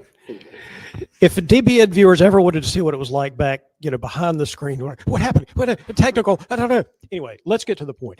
You are currently winning this tournament, this DipCon 2025, as of round 3. How in the hell did that happen, and why couldn't we have prevented it? Yeah, let's call it leading the tournament. I think winning's a little premature. I genuinely don't know. I think a lot of people have made terrible choices that have let me slip through the cracks. I mean, that's definitely was my answer, but I wasn't sure that was going to be your answer. Let's talk a little bit about your competition. You're fine. You're leading the tournament. You're not necessarily winning the tournament, and you're only ahead by a point, I understand. Going into this final round, there was 3 boards, but there's a drop round that makes the math interesting when you're analyzing what your chances are. Have you done any of that? So I was informed by Johnny Gillum that I was leading the tournament by 1 point. So that was useful information. Johnny also told me that Andrew Wu, who is also in contention, and she both have 12 and 13 center board tops. So I only have a 9 and a 14. 25 is more than 23. So the 2 of them are definitely ahead of me. I am really glad to hear that 25 is more than 23. I wasn't sure about that, and I'm glad I heard it straight from somebody who actually does math.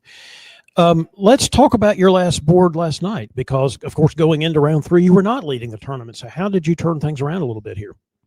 You know what? I found a good ally who was willing to work with me. I was in France. Germany ended up being my ally. England was wishy-washy, and Cameron Higby in Russia, and Benjamin Brooks in Germany, the 2 of them, and I made things happen in the West. We cleared it up very quickly.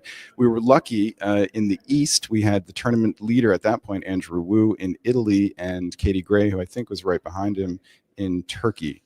So neither of them wanted the other one to do well, and so they sort of butted heads, kept the East completely static while the West resolved, and that ended up working out well for me. You know, you mentioned Andrew Wu. We've had a lot of players have a lot of really good results here, players that maybe DBN viewers are not going to be as familiar with, newer players, or at least players newer to the scene. How fun is that for a DipCon? Oh, it's so great. We have so many people here that I've never met before who are playing in their first tournament. I've played with several of them, and they're having a great time. I think the vibe here is pretty cool. Everyone's pretty friendly, and we love that. We love that in Chicago. You know, I think we hopefully, I know we have a reputation of being Weaselly, which is our name, but I hope also we have a reputation of being very congenial and welcoming, and I feel like this tournament is demonstrating that. I don't think there's any question about that. And for those of you watching who haven't tried the Weasel Moot in Chicago, it's going to be World DipCon 2 years from now. You're going to have your chance. So make plans now for 2027 for World DipCon in Chicago. All right, we're going into round 4, Brandon. Do you have any thoughts about what country you'd like to play or any particular strategies you might use to avoid being the leader syndrome? So I've played Austria, England, and France. So I'm probably going to be in the East somewhere. As usual, it's find a friend and move forward into the unknown together. That is what I would like to see happen. You got to look for strange new worlds and strange new civilizations as you move forward. Brandon, any final thoughts for our DBN audience here and your last opportunity as the leader? Because I don't know how much longer we're going to be able to say that you're the leader of the tournament. I want to thank Brian Prevel and Sabi Huja for running this tournament. It's been fantastic. I did a lot of the advanced work, like helping to secure the location and sort of get things started. But they've taken over for the last couple months and have really done a fantastic job. It's been very smoothly run here, and I'm so grateful for them. Yeah, I second that emotion very much. All right, guys, back to the studio.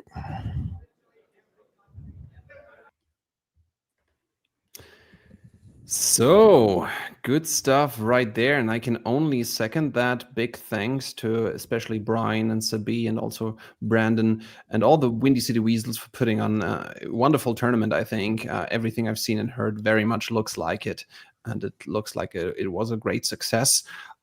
So yeah, good to see Brandon do well and to have that wonderful atmosphere. Yes, Michaelis, I know we have to make fun of Brandon. It's important every now and then, but then after all, deep inside, even inside of your heart, there is this little cell that loves Brandon Fogel. I'm sure. Sometimes. Whenever he's got on a board with him. But we'd be letting Brandon Fogel down if we just supported him here instead of ribbing him like he deserves. That is true. So now I will already do something to steer into the other direction, because I can now announce Brandon Fogel did not win the most important award. He was not the best karaoke performance. I don't know if he sang, but we will now come to the absolute highlight, and I will show a short clip Brian shared of the winner. I will not say who it is yet, of the Golden Microphone Award from this tournament. So let me see if I can find the right video. It's here, and we can all enjoy this short clip. Right.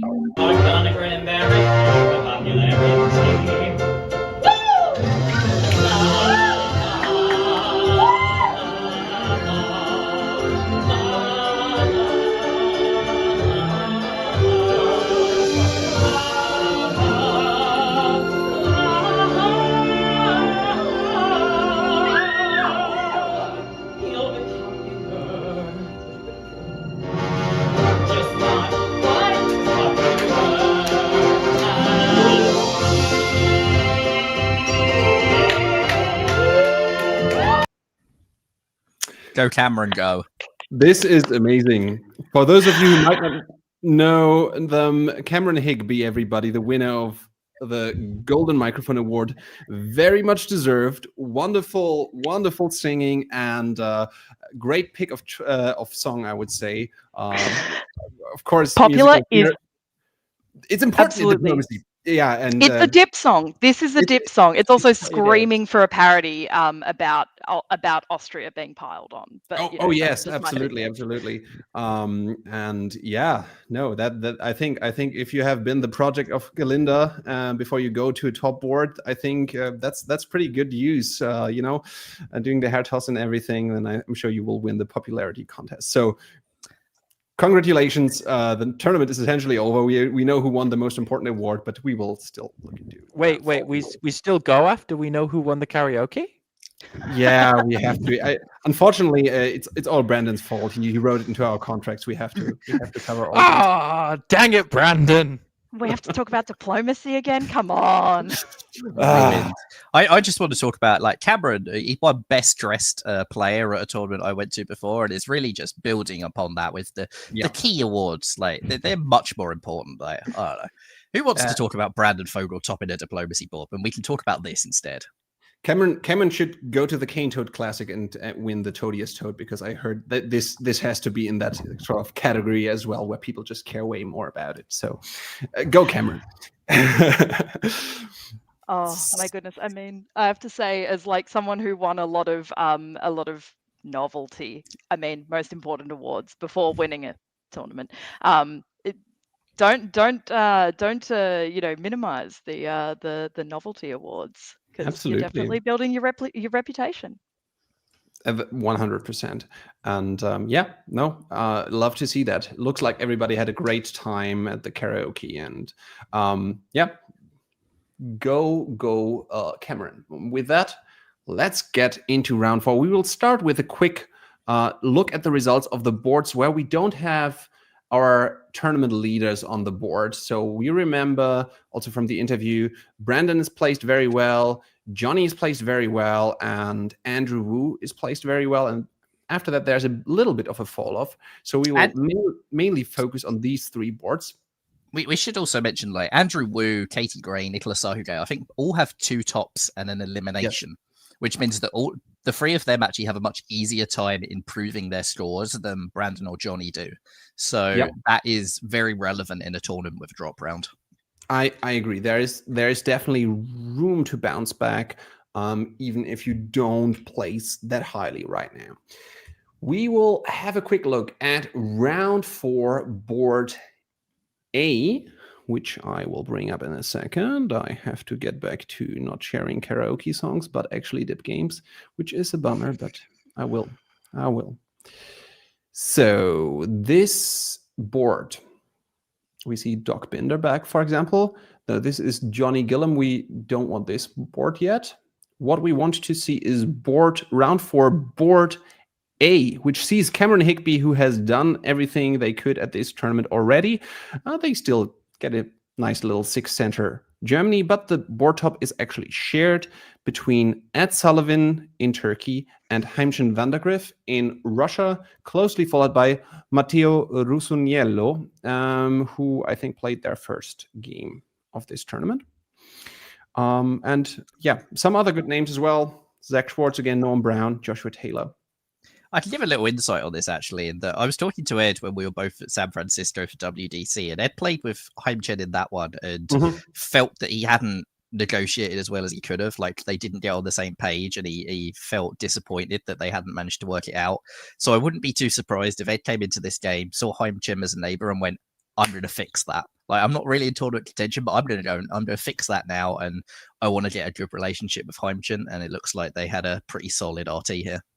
Looks like a fair point. Important as well. So congratulations for both of them. Probably getting a nice finish to the tournament, even if it's not enough for ranking right at the top. And then board B had Emmett Wainwright, Ryan Brown, Keith Worstel, Jake Mannix, Nicolas Sahuge, who's in 6th, Noah Merritt, and Patrick Jacobson. And I can show it. Oh, wait. Why doesn't it show? It ended in an 11-11 between Emmett and Keith. So unfortunately, Nicolas did not manage to make it to the top. Just 3 centers for the former world champion. Good job for both of them after 8 game years decided to stop it. I very much like this position where Emmett could build 4, but only has Budapest available. But that's very cool. You don't see a lot of shared tops between France and Austria as the sort of 2 sharing powers either. So that's really nice to see. And Keith has had a lot of success as Eastern powers and not a lot of success as Western powers. So I think Keith will be very satisfied with getting a big shared top as France in this tournament. Yep. And then we have round 4, board C. which had a dominating Austrian performance by Andrew Zick, who has not had the best of tournaments so far, but this is amazing. I love to see it. Italy in second place, Gabe Rash, 9 centers. But yeah, way to go, Andrew. Quite the way to finish the tournament. Doesn't even look like he stabbed Italy to win. Like, this just looks like Andrew took control of this game and ran it. Like, yep, very nice. That would get him a best Austria and a nice plaque, I imagine. I think so too. Unless we see something in one of the last 3 games, which we will cover in more detail.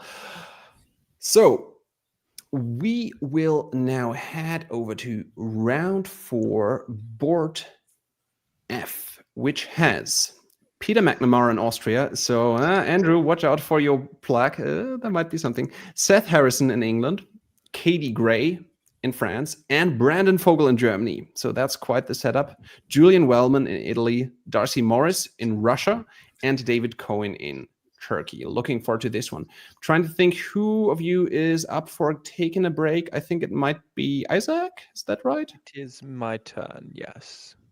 Or do you want to head out before the end of the stream, and we should? No. Okay. I'm fine. Then we will see you back for the next board, and you can take a little nap or watch from the sidelines. See you in a second, well, like in a few minutes. Okay, so this will be a board to remember. I think great players, and at least 2 of them very much in competition. How do you guys think Katie and Brandon will take this? You go first. I was just going to say, I think Maletsky's point in chat, ouch. Yes, when you have 2 contenders in the West, and certainly neither of whom are Western triple fans, that's I would guess a painful denouement, shall we say. So I remember, I believe it was a DB&I top board of, maybe it was a Summer Classic top, but it was definitely a top board, a big event 3-4 years ago, and it was Katie and Brandon as 2 Western powers in it, and relationship between them broke down so much. Oh, it was a DB&I top board, and Jason Massbom won it as a result as Austria. That was what happened. Or maybe it was, I don't know. Peter?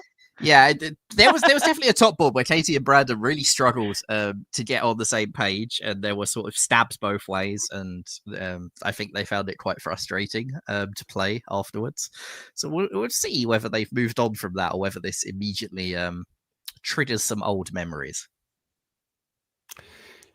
Sounds like a perfect position to start the game from for Brandon, but he's a great player, so maybe he can still pull it off. We have seen stranger things here on DBN. Let's go to the map. Michalis, you had fall last time around, so spring is good. I think I had spring.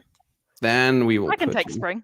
Zoe into the spring duty, and we will go to spring of 01. All right. Right off the bat, Katie says, no, we will not be bouncing in Burgundy. Thank you very much. Otherwise, looks like friendly EF relations, normal things other than that Burgundy not bounce happening with Germany. Very, I keep wanting to say very standard. I've seen so few contests for black in Spring 01 in the games that I've seen so far. Yeah, lots of very, very normal things in the East, apart from the non-Black Sea bounce. You can tell we've got an Australian on the stream when they look at Sevastopol to Romania and go, very, very standard. Yeah, it's very, very standard. What are you doing? I mean, if you're not bouncing Black Sea, what else are you doing with Sevastopol? Sure, why not? The classic open for an RT. Yeah, I want to say, I'm not sure if David Cohn will understand that this is Darcy saying, hey, can we do an RT? Fascinating. Let's see how he's responding to it. Well, David might have been better off taking that RT offer, because Italy goes straight for the Trieste loan and gets into a GNC. When you move Ankara to Con, you really have to bounce a GNC. So this sort of worst of both worlds for David. Russia stays in Romania with the fleet, doesn't try and switch it round, and this is probably quite a bad game for Turkey as a result. Peter gives up Trieste. Don't think he'll be too worried about that. In the West, meanwhile, I would characterize this as not great relations between France and Germany. When you're bouncing in Ruhr in fall of 1901, it's generally not the best sign that things are copacetic between the two of you. Seth Harrison, on the other hand, will be sort of licking his lips. I suspect what's going to happen here is Seth will basically get to pick which of them he allies with, and will do quite well out of it, at least for a while. And then let's see if he can manage that in the mid to long term. Okay, so I think his builds might reveal a little something, so I'm curious to see what England is building, and this is not looking good for Brandon. This looks like Katie has won the battle for Seth Harrison, and the rest pretty much standard what we would expect. Darcy would have the option to build a fleet, but it's by no means mandatory, so 2 armies also quite standard for Russia in this position. Let's see how it continues in spring of 02. So we have Darcy taking Norway expeditiously, putting England in Skagerrak, which, as noted, considering those friendly EF builds, England might be quite happy about that retreat, in all honesty. Continued contests for Ruhr, the most important spot on the board. I say that glibly, but it's I love pronouncing the name of the space. So there you go. Black Sea, no contest. Darcy's just in it, and David's going, maybe I don't like this alleged RT that you say is so established here. Looks like strong AI cooperation, and very comfortable there. It's curious what Italy is doing in Tyrolia, because it looks like Brandon has probably got Darcy on his side at this point, which is important. Like, if you're being attacked by EF, if you can get Russia on your side, you can actually hold out quite effectively still. But if Italy in Tyrolia is there to help the French, or even just take Munich with the support of the French, that quickly turns around. Because basically, Brandon guessed everything correct this turn. Like, bounced Ruhr, didn't lose Holland, got into Helderland. That's as good a turn as you can possibly have when you're being attacked by an EF as Germany, except for that one unit in Tyrolia. And what that unit does is going to be sort of crucial for determining how this sort of early stage pans out.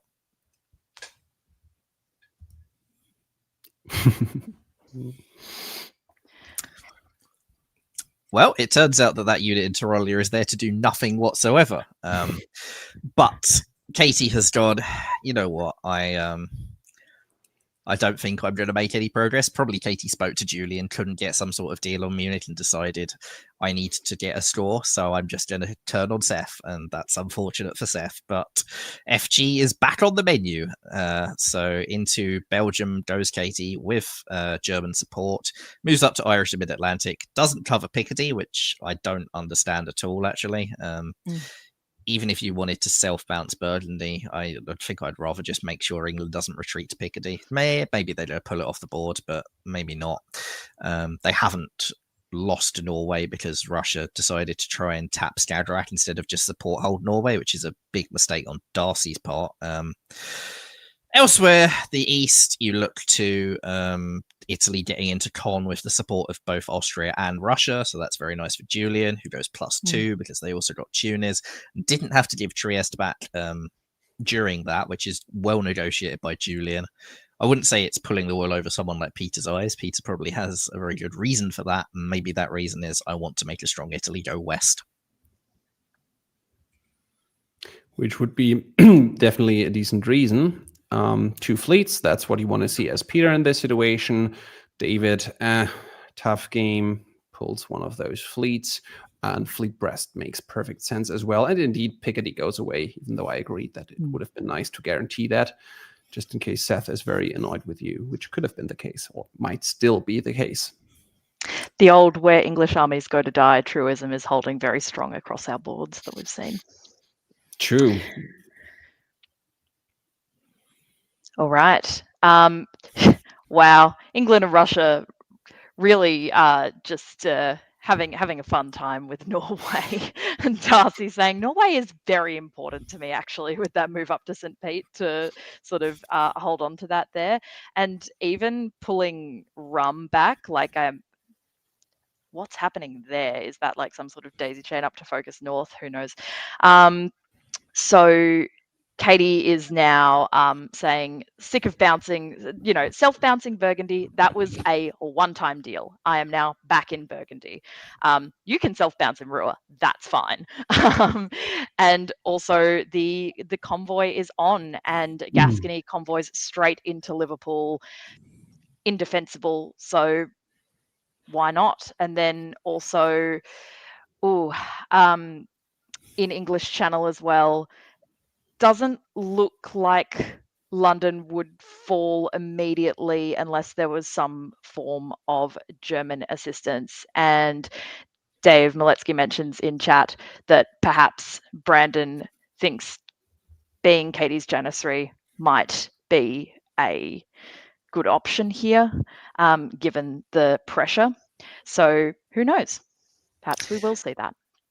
I often talk about how I think AIR is a very beneficial alliance for Austria, and like people think, oh, it's Italy and Russia, but then they can come in on Austria after Turkey dies. And I've never really agreed with that perspective, because I've always thought that at least one of Italy or Russia gets enmeshed on a fight on another front and doesn't have the flexibility, whereas Austria gets decisions. And Peter is going to have decisions here because Italy is not really committing west, right? Like if this was a full-on all-out attack to go west, you'd go Tuscany, Tyrrhenian Sea, maybe you convoy that, maybe you like go to Naf and go to Tunis as well. You send everything there. So you don't like what it doesn't need any more Italian units to take Turkey down. Turkey's dead. So bearing that in mind, Italy's not going west. What are they doing? Are they going to do an AI where they attack Russia next? Or is Peter about to drop into Trieste and maybe even put Turkey back into Smyrna, something like that? Peter's got a real decision point, because Italy's not committed, which means that maybe you are worried about leaving your back open to them. But Russia is committed, which means there's some very easy gains if you go after Darcy.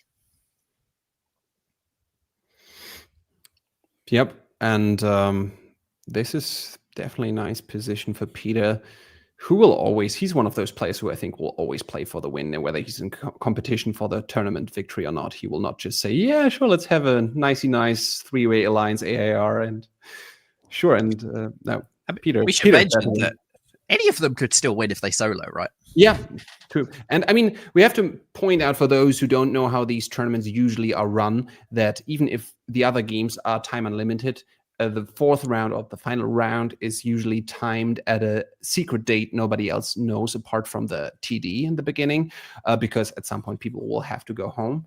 So it's a bit harder, but it's not impossible. I mean, we've seen 05, 06 solos in VDL and so on. So it can happen here as well, absolutely, especially if some diplomatic breakdowns happen. So who knows? And yeah, Zoe, tell us about Peter's decisions in life. I cannot account for Peter's decisions in life. Peter is accountable for Peter's decisions in life. But taking back Trieste, losing Greece, yeah, interesting. I mean, yeah, probably the right time. If that convoy that Italy did back to Apulia would have put me right on edge as Austria. I'm just thinking that is the cagiest damn move. Why are you doing that? Are we working together or not? So I think taking back Trieste, I can understand why it's happening. Is Greece agreed? Is Greece just neglected? I'm sure there's a plan, because Peter has a plan. If I know one thing about Peter McNamara, it's Peter McNamara has a plan, and you won't find out about it until the plan is enacted. Elsewhere, Katie is picking up English dots like crazy, but also putting Brandon into London, which is correct, just given that Yorkshire was very likely to be cut, and it looks like that's what England was thinking as well. Like, we will prevent this. Surely, Brandon's position now, he's not going to get put into London, but Katie and Brandon, excellent players. They've gamed that out and made the right call. There are lots of lovely supports. Tyrolia is just there to be a friend to Germany, of course, and yeah, Russia does hold on to Norway now, so that's going to be pleasing. And they pick up Ankara, so thank you very much, David, for playing. Interested to see how this continued Austrian-Russian collaboration is going to go. I mean, that's a brutal year for Seth, who goes from 4 to 0 in one turn, which is Very always delayed. a real painful experience. Yes, Brandon's got London. I think he'll be quite alarmed that Katie got to walk into Edinburgh there, though. I don't think that Brandon will be thrilled of how that's worked out. He's now sitting in there. Oh, I'm building a unit. Great. France is building 2. Russia's building 2. England's gone off the board. And Italy is still sat in Tyrolia and is quite clearly not about to attack France because all their fleets have gone in the other direction. And only building in Berlin as well reduces the flexibility. Katie waves one? Yeah. Which is quite funny because I've seen Katie many times disdain people for waving. That is not something that Katie likes, and she often frowns upon it. So she's changed it up a little bit here. I feel like there's a balance. Some people say like be predictable as a player. I feel like be dependable as a player, but sometimes being unpredictable in terms of what you choose to put down, or in this case not, is advantageous.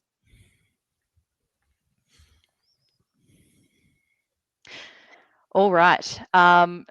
Darcy pushes into Norwegian, but will have trouble with the continued FG collaboration. At least there would be a united front against the East coming west, more or less, as Tyrrhenian Sea goes to Gulf of Leon. That is going to be quite annoying, particularly with the Venice to Piedmont. Now you have an Italy issue. Which is far from ideal.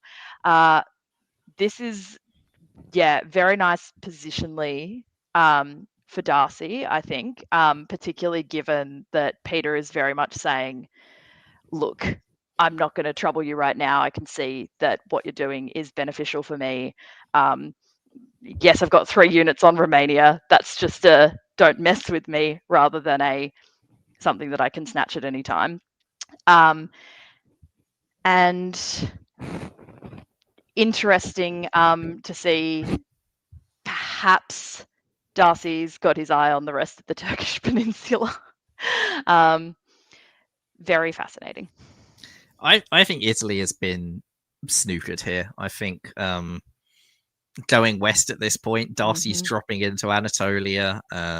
Italy was supporting Austria to Bohemia, which didn't happen. I think Julian has expected a big AIR move on the line and has only found an I move on the line, which is not ideal for Italy. I would say I don't think this is cooperation between FG. There's a bounce in Robert's favorite province that he can name much better than I can. And there's also there's also a hostile support of London to North Sea by English Channel, because that was a self-bounce attempt. And Katie just supported London up there, which might even cost her Edinburgh. It may not have been a great move, but yeah, that doesn't look to me like an FGR fine thing. We need to defend against all the Russian fleets, or one of the Russian fleets. I think Katie will be regretting not building a unit in Marseille around about now. Yep.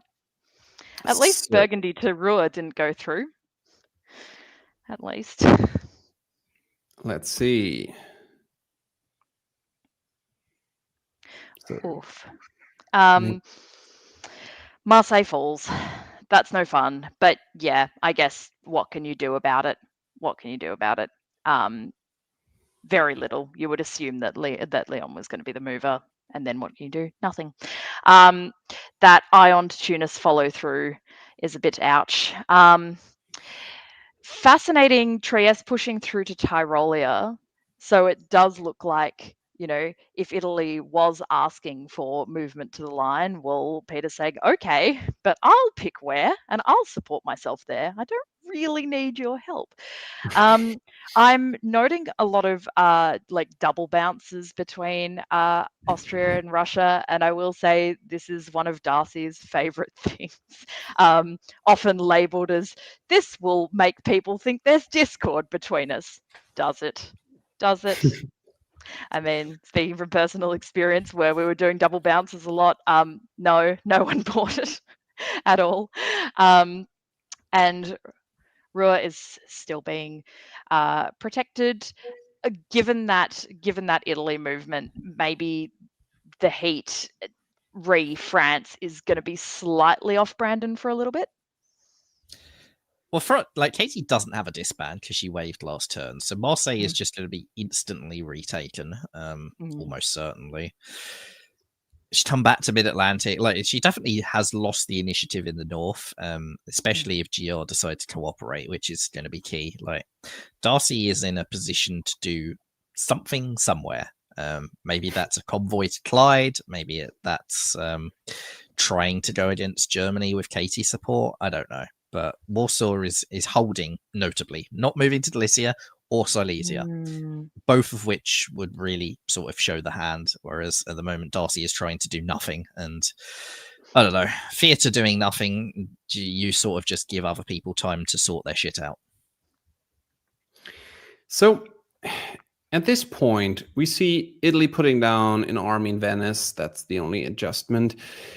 What does Katie have to do, and what does Brandon have to do respectively to set this game onto a path where they can top and potentially win the tournament? Zoe, how about we start with you taking Katie? Oof. I feel like you'd want to sweet talk Darcy into seeing the German dots as more favourable than the English Isle or any of your dots further down. Not that there's a serious threat there at the moment. Katie is a brilliant negotiator. If anyone can do this, she can. And I think Darcy could be surprisingly open to it. Although that said, given tournament position, he may also be saying there'd better be something really good in this for me. So Katie will have to make the tactical strategic point, not just be friendly, I think. Brandon has a big issue in that Brandon needs Italy to keep fighting Katie to distract her, but also needs the AI to break so they don't attack him, but also needs to work with Russia against Katie, but also needs Russia not to run away with it if they do that. Which means the AIR probably has to stick together to counterbalance Russia, but then you're in the path of the AI. Brandon has a lot of options, and most of them look awful. It's really a thread the needle kind of game. Maybe his best hope is to try and get back on side with Katie for a while and go and secure Scandinavia. I think that's a realistic target at this stage of the game. The problem is, if Darcy does come to Silesia rather than going south, Brandon has no... Even if Brandon takes some centers with the fleets, it's the classic German thing of you can't put any units down because they're all busy defending your home centers. So Brandon's path is not very clear at the moment, unless he can get Austria to stab Russia and Italy to be on board with that. Maybe sort of Silesia, Galicia, Romania from AI. Then Brandon's hand would be freed a lot. But I just don't think Italy is in a good position to do a two-fronted war against France and Russia. Yeah. Tough position for Brandon. Not easy for Italy either. Let's see how it goes in spring. All right. So we have that Clyde convoy from Norway. So if there has been discussions between France and Russia, they have not been fruitful as of yet. Wow, we see rum being taken. Peter's pulling the trigger and moving into Black Sea, defending Con ably. And it looks like potentially Italy is on side, at least for the moment. And yeah, Katie is distracted with Marseille. it's Gal. Sil is not taken because that's ably defended by a 3-way bounce. But yeah, Romania is my only thought is whether that's maybe a misorder given all the no, it can't be. And Warsaw holding and Vienna going to Galicia, that's painful. Plus Trieste wandering down. Yeah. AI's back on. Darcy's on the back foot. I think this is a bit of a case of catch the board leader. Darcy has chosen, and Darcy has chosen wrong, is basically what's happened there. Is he's committed against Katie, and in return, Austria and Germany have both committed against him. Like Denmark and Baltic is going to take Sweden, losing Romania. I missed Baltic, but that's beautiful. Yeah. Yeah, like yes, Darcy is going to get Edinburgh. At this point, France is your best hope of an ally, and your only hope is to take a centre from them. It's not a good position. Yeah, like Italy is just not in a good position to help you, even if they wanted to. Like that fleet in Smyrna is just a really badly positioned unit for doing really anything offensive. It doesn't look like Italy was entirely on board with this. Like they could have supported Austria to con to then, like, I don't know, help Austria take Ankh, but either way, Italy is not really doing an awful lot at this stage of the game. They've lost Marseille. It's not clear whether they can get anything to make up for it. Yeah. Yeah. Tough turn for Darcy. Let's see if they can bounce back. Well, they've got Italy on side, so Italy supports them to con. Unfortunately, that's the only thing Italy can do, and it doesn't do anything. But it embraces. It's something. Darcy takes Edinburgh, loses Sweden, loses Romania. Takes Edinburgh with the army, which is smart, because I think that you probably want to now pull that unit off the board right after taking it, whereas the fleet's a bit more useful. But yeah, this is not good for Darcy. Casey, it's okay. Like, she's even for the year. She's basically, her Russia problem's about to go away, and her Italy problem might go away. There's still sort of squabbling, but Italy has pulled out of Piedmont and has tried to stab Austria in Vienna, failed. Peter saw it coming. Need to do a bit better to pull the wool over Peter McNamara's eyes, Julian. And Brandon tried to move to Bohemia. So Brandon is trying to play like all sides to everyone. I'm taking Sweden, but I'm not coming after Warsaw, Darcy. I'm not really that hostile. I'm coming to Bohemia to help you, Peter, or to attack Peter to help you, Italy. Like, I'm here to help everyone. Look, Katie, we can bounce in London. That's fine. I'm not going to help defend you in Edinburgh, of course, but we can bounce in London. So Brandon is at the moment threading that needle, but it's how many times can you get away with juggling flaming knives? To be fair, why would you support Katie in Edinburgh? Because then she would just take London. Yeah. Better to just, let her lose Eddie. You would not be able to trust that, like, just board state purely.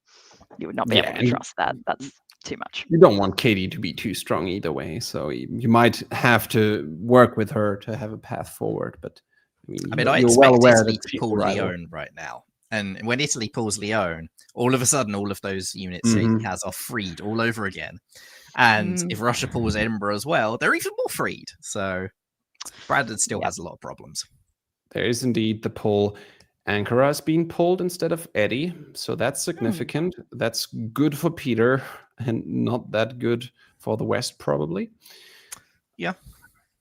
And we will see how it continues right here. Ooh, I quite like the London, and it's like, well, okay, you go to London, I'll go to English Channel and make your life really horrible. Walk into Brest. Yeah, that literally, what can be done? It is a straight walk into Brest, and with finally taking Ruhr as well, there's going to be a bit of plaguing because, if you're making any effort at all to sort of move back and be defensive, then you're just going to lose Burgundy. It'd be in a world of pain anyway. What's happening in the east? Romania is retaken, and Greece is taken by Bulgaria. looks like the AR back on mending fences, I think.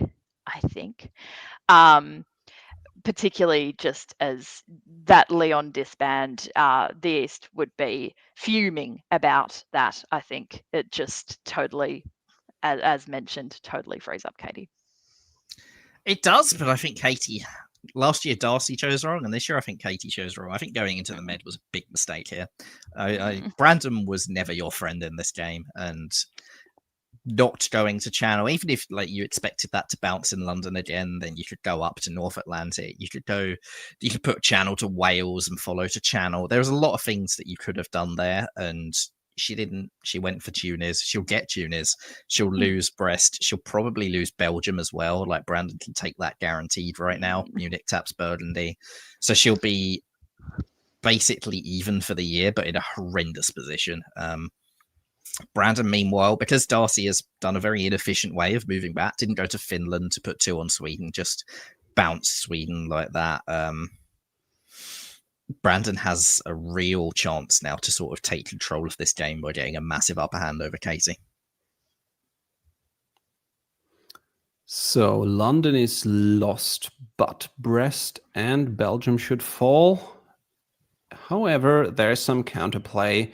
Katie concocted together with Julian while taking Tunis.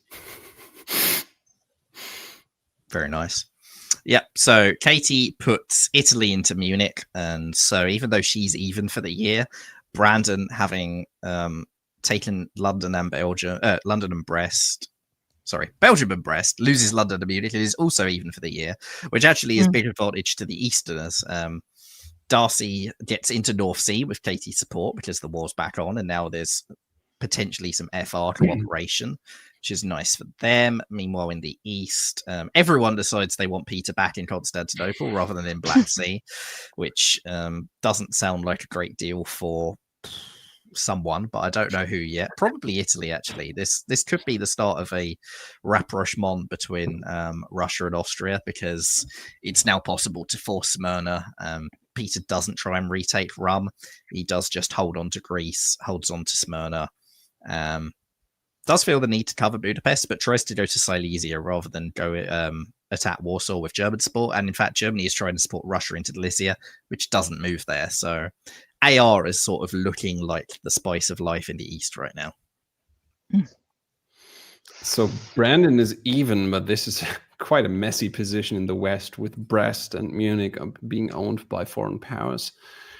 Darcy puts down Fleet South Coast. Well, you don't like that as Brandon.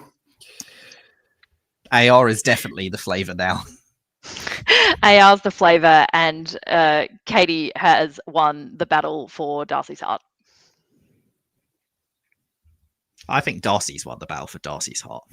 Oh, now, Michaelis, don't be so down on Darcy Morris. I'm not being down on him. I think Darcy is playing to top of this game. I don't think he's pro either of them. That's very fair. I think he's got a good chance. That's very fair. And if you're, in a position where you are board topping, but you're able to sort of be a equivocator between two players that the rest of the board thinks is really strong, lovely, like delightful, more power to you, literally. And yeah, looks like a nice turn for Russia in many ways, apart from Ankh will now be slightly vulnerable. But Sevastopol moving to Ukraine, Galicia goes back to Vienna, very much mending fences between the AR, and Venice falls to Austria, which, yeah, great news. And that South Coast fleet, I like a South Coast St. Pete fleet build. I think that's quite enjoyable. Brest is going, I'm heading out. I'm going to English Channel. Not sure to what end. I suppose we'll see. Katie is turning around. West goes back to Mayo, and it looks like more FR cooperation in the pipeline with the lowlands, with France moving into Belgium and Darcy trying for the convoy, but now with Katie there's a bit more of a chance of success, I should think.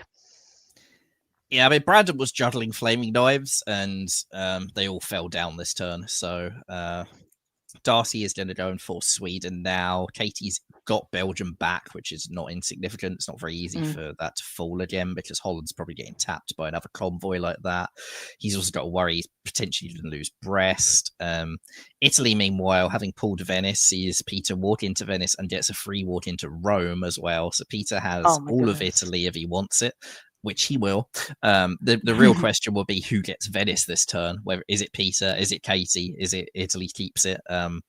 And at what point does Peter decide he doesn't need Darcy anymore? Like, he's really got to choose who he considers to be the higher threat between Katie and Darcy to stop him topping this board. And at the moment, he's pro Darcy, but if Darcy, who's going plus Smyrna and plus Sweden and potentially plus Holland, at some point that means that Darcy is actually a bigger threat to top the board and you have to go after Darcy. So then you have to think, how do I counter that? Can I prop Germany up? Not really, not from this position. I think that would be a real waste of resources if that's what Peter tried to do. So you have to try and work out a way to see Darcy losing centres to Katie, which is probably Edinburgh. So in that case, you probably need to make some sort of deal with Katie to make her interested in doing that.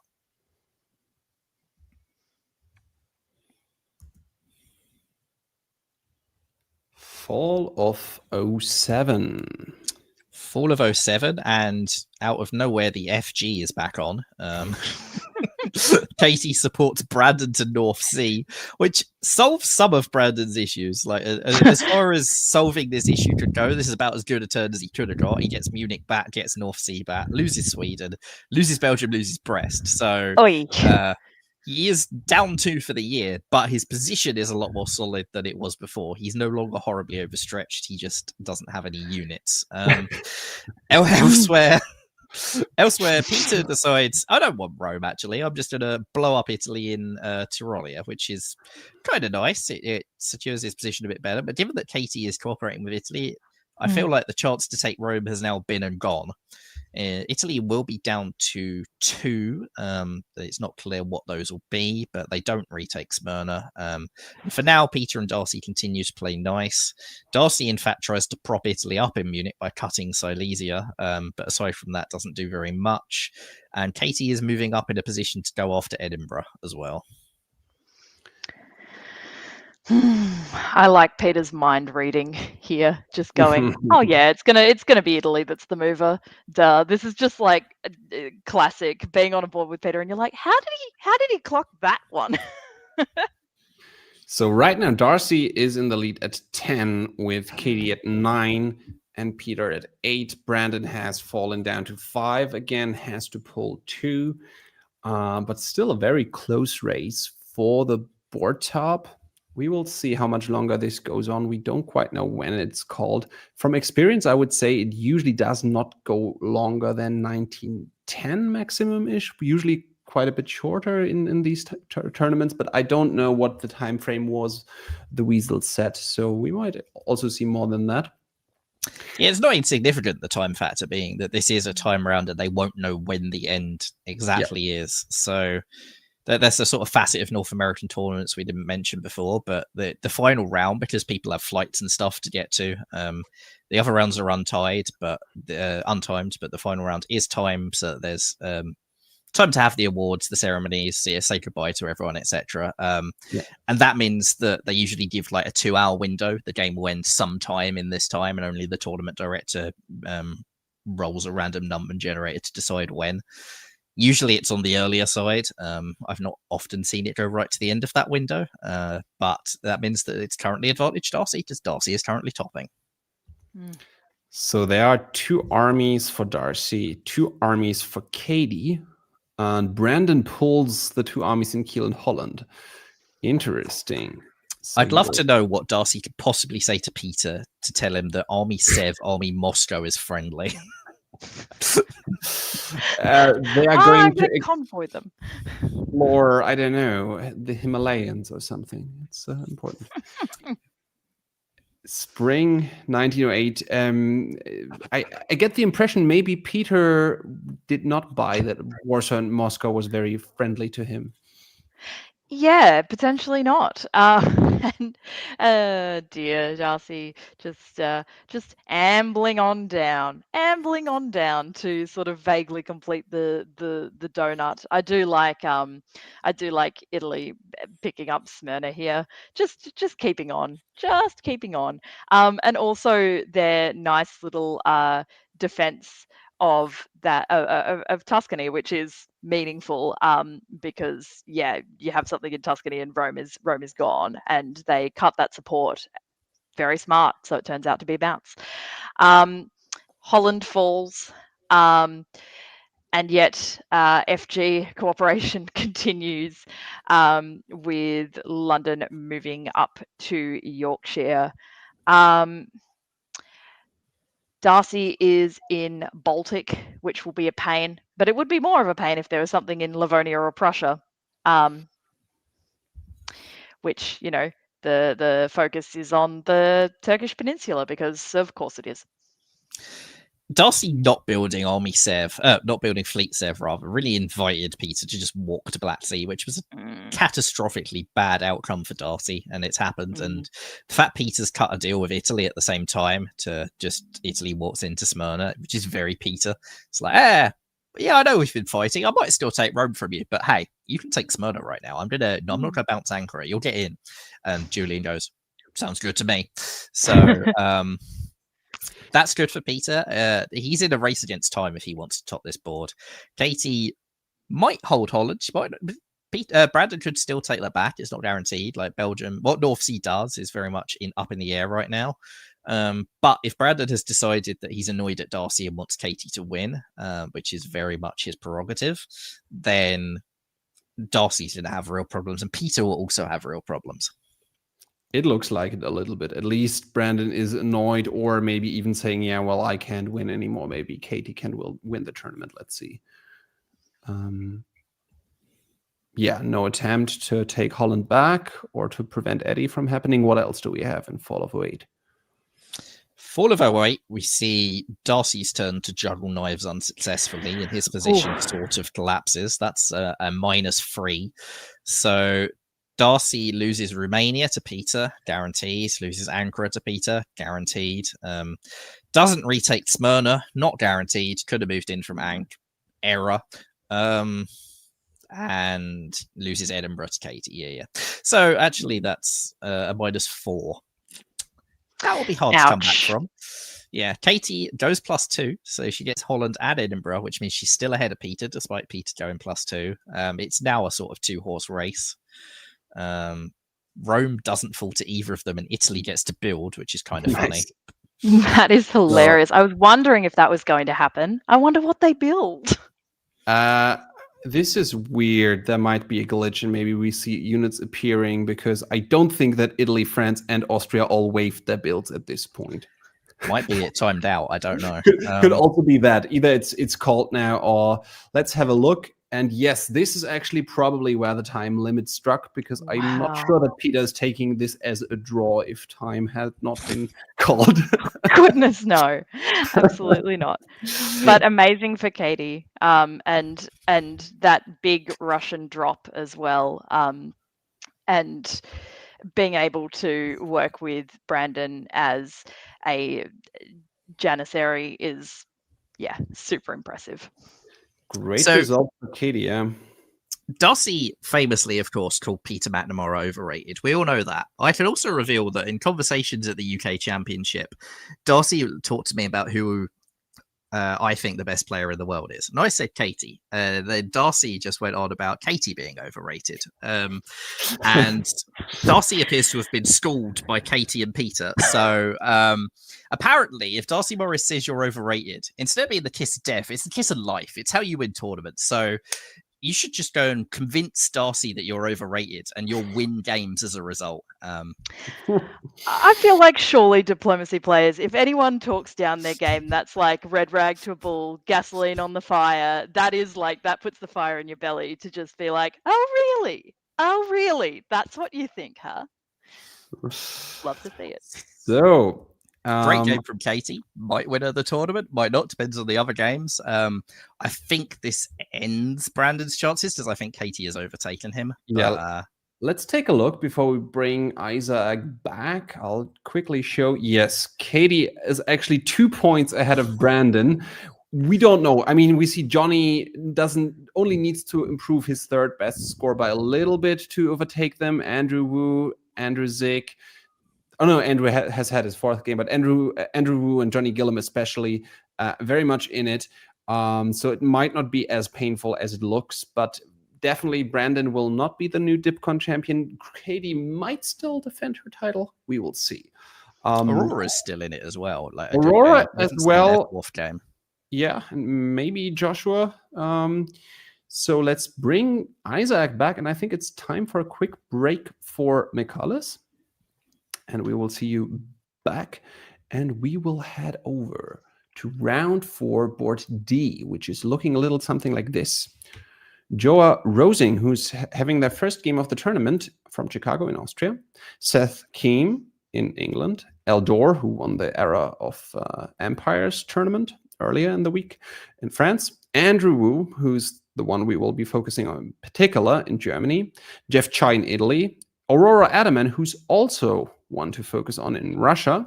And Alex Baker in Turkey. So this is quite interesting. Germany and Russia, those are also two powers that are not directly neighbored, but have a lot of things to talk about usually already. Now, there might even be more things to consider, like Aurora thinking, well, Andrew shouldn't have too good a game if I want a chance or something like that. I'd fire back on that. I don't know. I would say that Germany and Russia are absolutely neighbors. Yeah, there's conflicting views on this for sure. It's tricky. I think, you know, You got to break as the tie, Germany- Zoe. You got to break the tie, Zoe. Look, I think that it is definitely in Germany's interests to be talking to Russia and distracting Russia away from them, keeping them as far away from their borders as possible. You know, they're not as close neighbors as some other powers on the, like, you know, obviously Austria and Italy have to talk immediately every 1901. Germany and Russia, it's a conversation worth having. And in these tournament positions, if I'm Aurora, I'm hungry for a board top here. And yeah, I'm not sure. It could go either way with Andrew. I'd also be somewhat interested to know how much awareness players have of the other boards going on around them, because that may, you know, we never want that to influence things in a tournament, but sometimes it's hard not to hear the chatter. Absolutely. And it's part of the game. So after all, the tournament is one big game. So I don't think there's anything immoral about it, even though I know that there are people who have very different views on it. I know that you, Zoe, said that when you won your APAC championship lately, you are trying to stay out of this matter discussion for as much as possible. But there are other players who, like, that's part of my advantage. I'm pushing, I'm really calculating what do I need. So always interesting to see how different people take it. Well, for sure. I mean, I could go on about this all day, but, like, you know, if you're cerebral and you really, like, you're a good counter and you are thinking and processing like that, then absolutely, you know, take all the information that you can. And then if you're someone like me who tends to go on tilt if I start thinking about numbers and dots, I'm just like, no, walk away. I'm not listening. I'm focusing on this board. Okay, so let's head to the map. Oh, sorry, my computer's doing funny things. Map, I said. Thank you.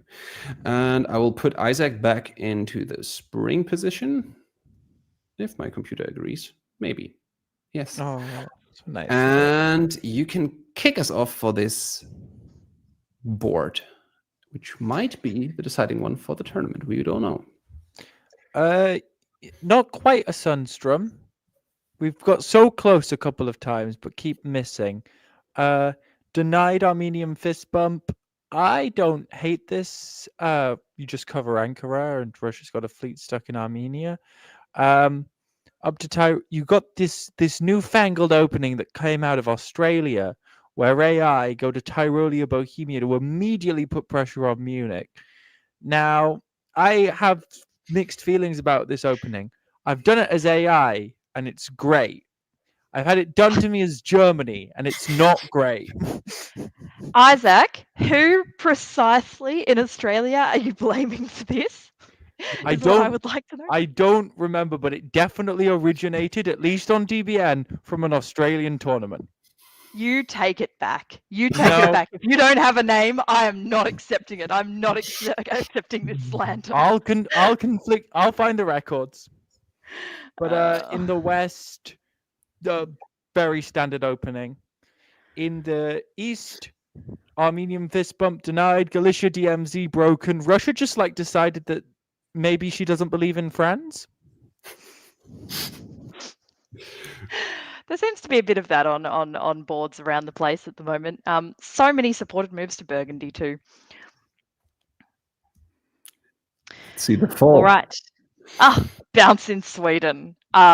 So I wonder how much Germany and Russia have been talking. Either not very much, or the conversation went poorly.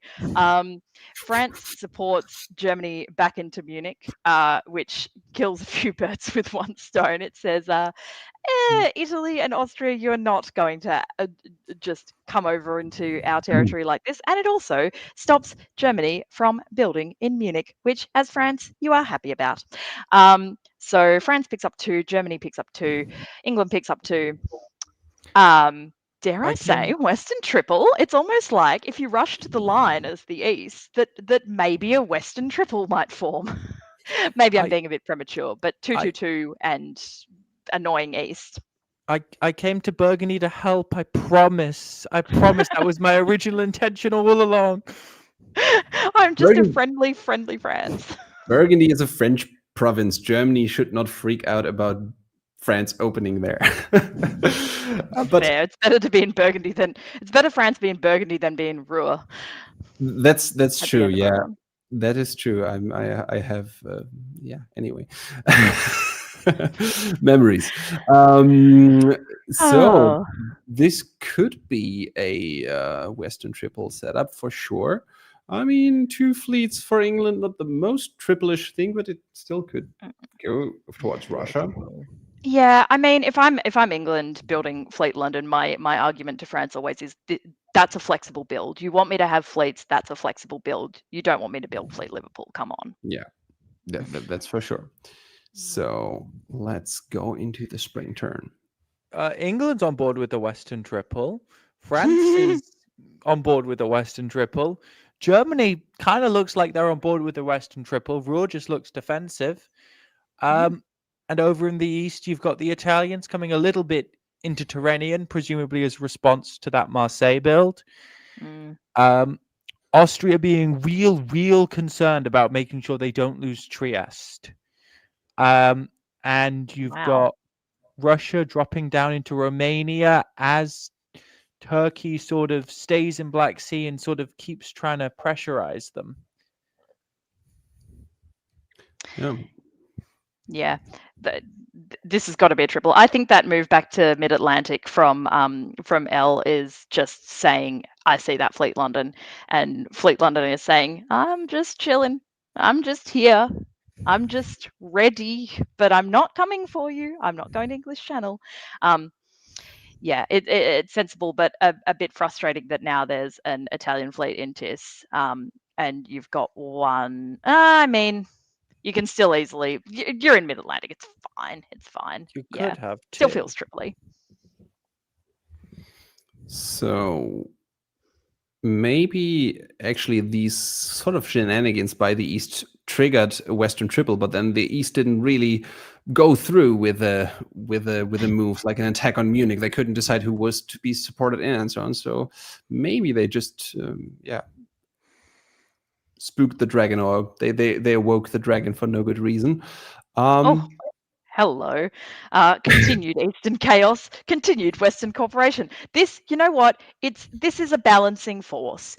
If we think about that game earlier, was it round 3, where the West just started biting each other and didn't stop until the East had come west and completely annihilated the whole West. This is just the scales balancing up. You know, it's balance of power, but across the whole tournament. You know, one extremely unprofitable Western not triple, test and ripple as maybe the inverse we can call it. Yeah, gosh, look at that. Look at that AG movement. Look at that Convoy to Livonia. One of my favorite moves, that Convoy to Livonia from, it's even better if you can take an army from Kiel, but don't knock it. Don't knock the Berlin move either. Russia, wow, Wintergreen. Russia supporting Tyrolia into Vienna. I saw Michalis predicting in the chat earlier, never seen Austria go to Bohemia in 01 and have a good game, and I don't expect that to change. And yeah, wow. Although Russia does not keep Romania, and instead Austria picks that up. So Austria stays static. Could be worse, but just chaotic East. And really fertile ground for the West to have a good time, which they are. And it's an interesting position. Like Michalis was writing in the chat that just getting a survival might be enough for Andrew. So potentially just saying, yeah, sure, Al, Seth, I'll chug along. You don't need to stab me. I don't need anything big. Might be the case in the end. But we don't know that yet. And especially Andrew doesn't know it at this point. He doesn't know that Katie and Brandon don't get a good score. We don't know what's happening with Johnny. If Johnny is having a poor game, then Andrew doesn't need a lot. And maybe he will be fine just saying, sure, you two can share the board top, and I will be third. Also playing with fire as Germany trying to win a tournament, setting up a Western triple, but we shall see if they can get quick growth in Russia, and they seem to be set to take Warsaw. Then maybe they can build at home and they are a bit safe. Oh, they actually get the build right now, of course. Oh yeah, Sweden was not there, sure. So that's good. Skagerrak and Burgundy still not ideal, but there's an army for them. There's an army for England. Italy builds that fleet to defend a little bit, and Turkey builds a fleet as well, which is, not the worst deal to say to Italy, well, you will need help at some point. Well, the Italians need that fleet right now to make sure Tyrrhenian Sea doesn't fall. They definitely need that one right now, but if Western Triple continues, they might well need more than just two fleets eventually. But, oh, goodness. Go on, Isaac. Sorry. Austria goes, no, I know you wanted that fleet, but I want Vienna, so no. And Italy continues to defend against France, guessing right on, going to Tuscany, which ends up working out for them. The Turks come to Ionian, possibly invited, possibly uninvited. As the Germans grab Warsaw, move down to Ruhr. England goes, I got St. Petersburg. That's basically the end of my growth as England in a Western triple. So what if I went to the English Channel and North Atlantic and North Sea instead? And Germany drops down to Ruhr. But, France is still going to be pretty defensible, because I don't think Italy's particularly interested in prosecuting a war against them. So that's going to make them hard to crack. But it's still not great. Italy can't really fight France properly now. They've got bigger things to worry about. They've got a Turkish fleet in Ionian, and Naples is currently empty, and I don't like it. I don't like it at all. But yeah, nice turn for Germany. These English units that could have gone against you, seems like the conversation has been had, and saying, isn't it more profitable for us to start going southwest now? Really nice turnaround for EG. It's a bit slow, but sure. The position is there. They can take Mao right now, and so they do. Losing Belgium, however, this seems like a mistake between the two of them. Or what do you guys think? Yeah, losing Belgium is painful, particularly given what's Ruhr doing. Ruhr is supporting Munich, which had one unit on it. Exactly. What? That's weird. Moscow falls. Good game, Aurora. The EG just too powerful. And so Mid-Atlantic taken. Elsewhere, oh my God, just just the chaos. What is happening in the East? What is happening? Venice goes to Trieste. Italy's like, I kind of want to fight France, but mostly I just want to like profit off whatever's happening here. But you know, Turkey is now in nice position. I don't think Italy is going to pick up much because Austria is clearly irritated at them, and Turkey's just ready to profit from that discord. So Germany goes up to 7. England actually just stays even because they lost Belgium. But the EG is in a nice position. France getting a build is definitely helpful to at least stem the bleeding a little bit. Let's see what Italy's role will be going forward. That's a very... The Italians' role will be to take Marseille.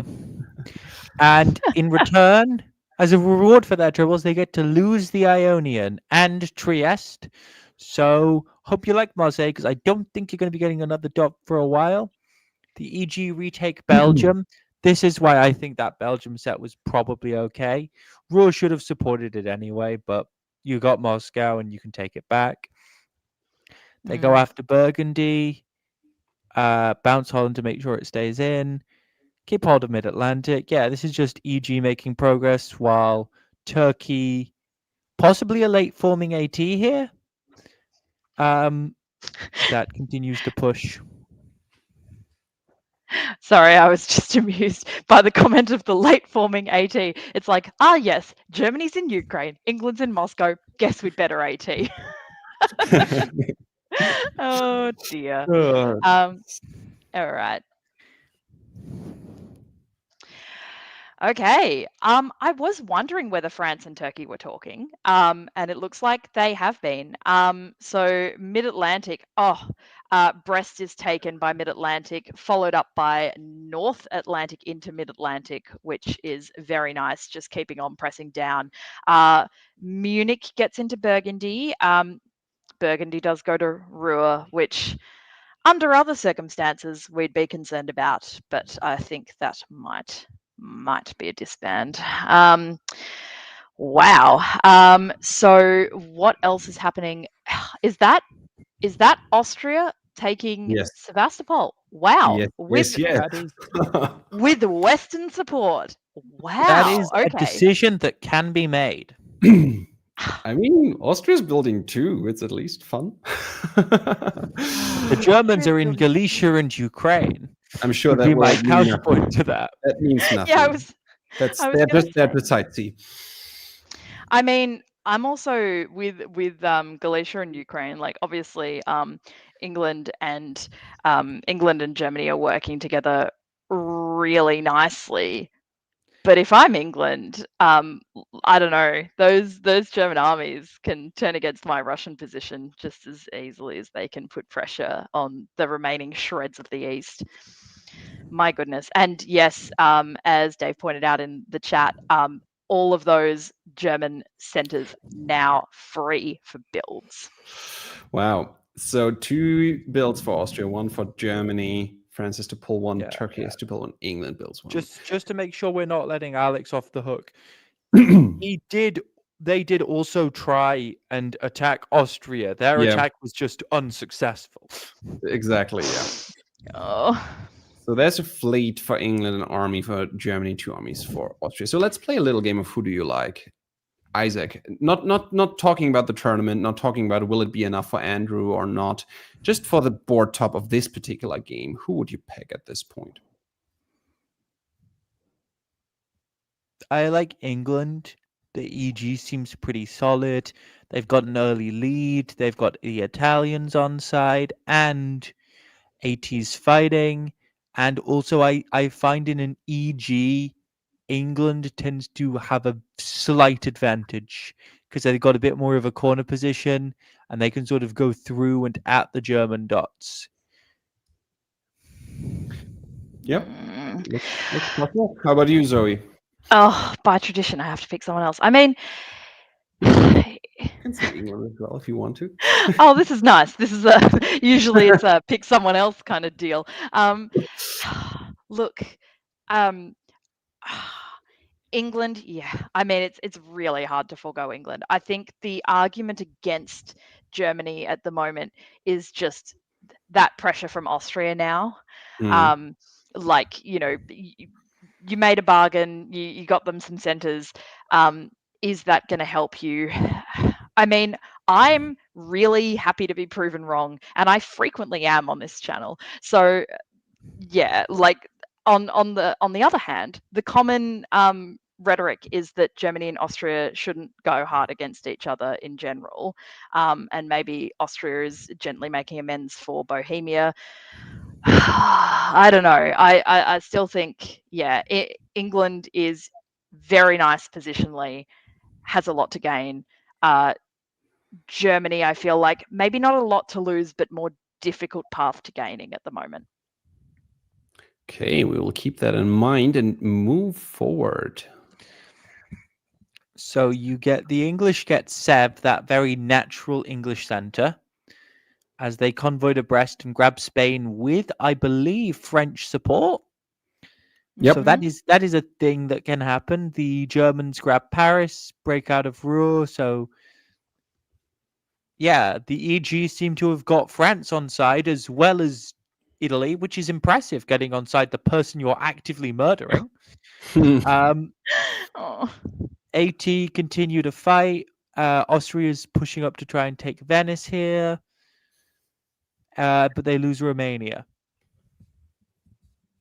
They lose Romania. We heard that Josh was playing their first tournament. So yeah, rough, quite a bit of up and down, I think, for them. And sorry, not Josh, Joa in Austria. But good to see them fighting and picking their chances, trying to make something work. Even though Turkey manages to fight back right here a bit. Yeah, wow. There was a tiny part of me that was like, maybe Turkey. Like, it's only 1904, 1905. This makes me feel like maybe Turkey, like play a weighty Turkey game, and just see. Okay, so Italy gets into Spain, loses Rome. That's my thoughts on Italy at the moment. Sweden takes Norway. Right. So that thing I said before about Germany not having a path, that was assuming that they weren't immediately going to start picking things up off England, and It presumably you know, that was quite has to naive be of me. arranged. Why do you say that?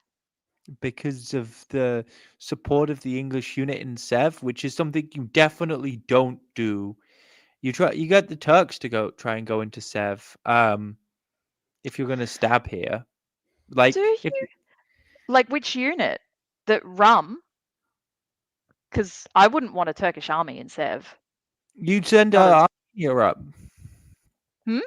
Armenia. But again, I like, you know, if I'm Germany here, like that army in Sev, it's better for it to be an English army, because what use does an English army having going north? Whereas if you put Turkey in there, that's a free run for them pretty much. If they get past you, like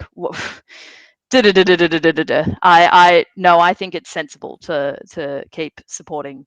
And it's like the giveth with one hand, taketh away with the other, which is very valid and very smart, honestly.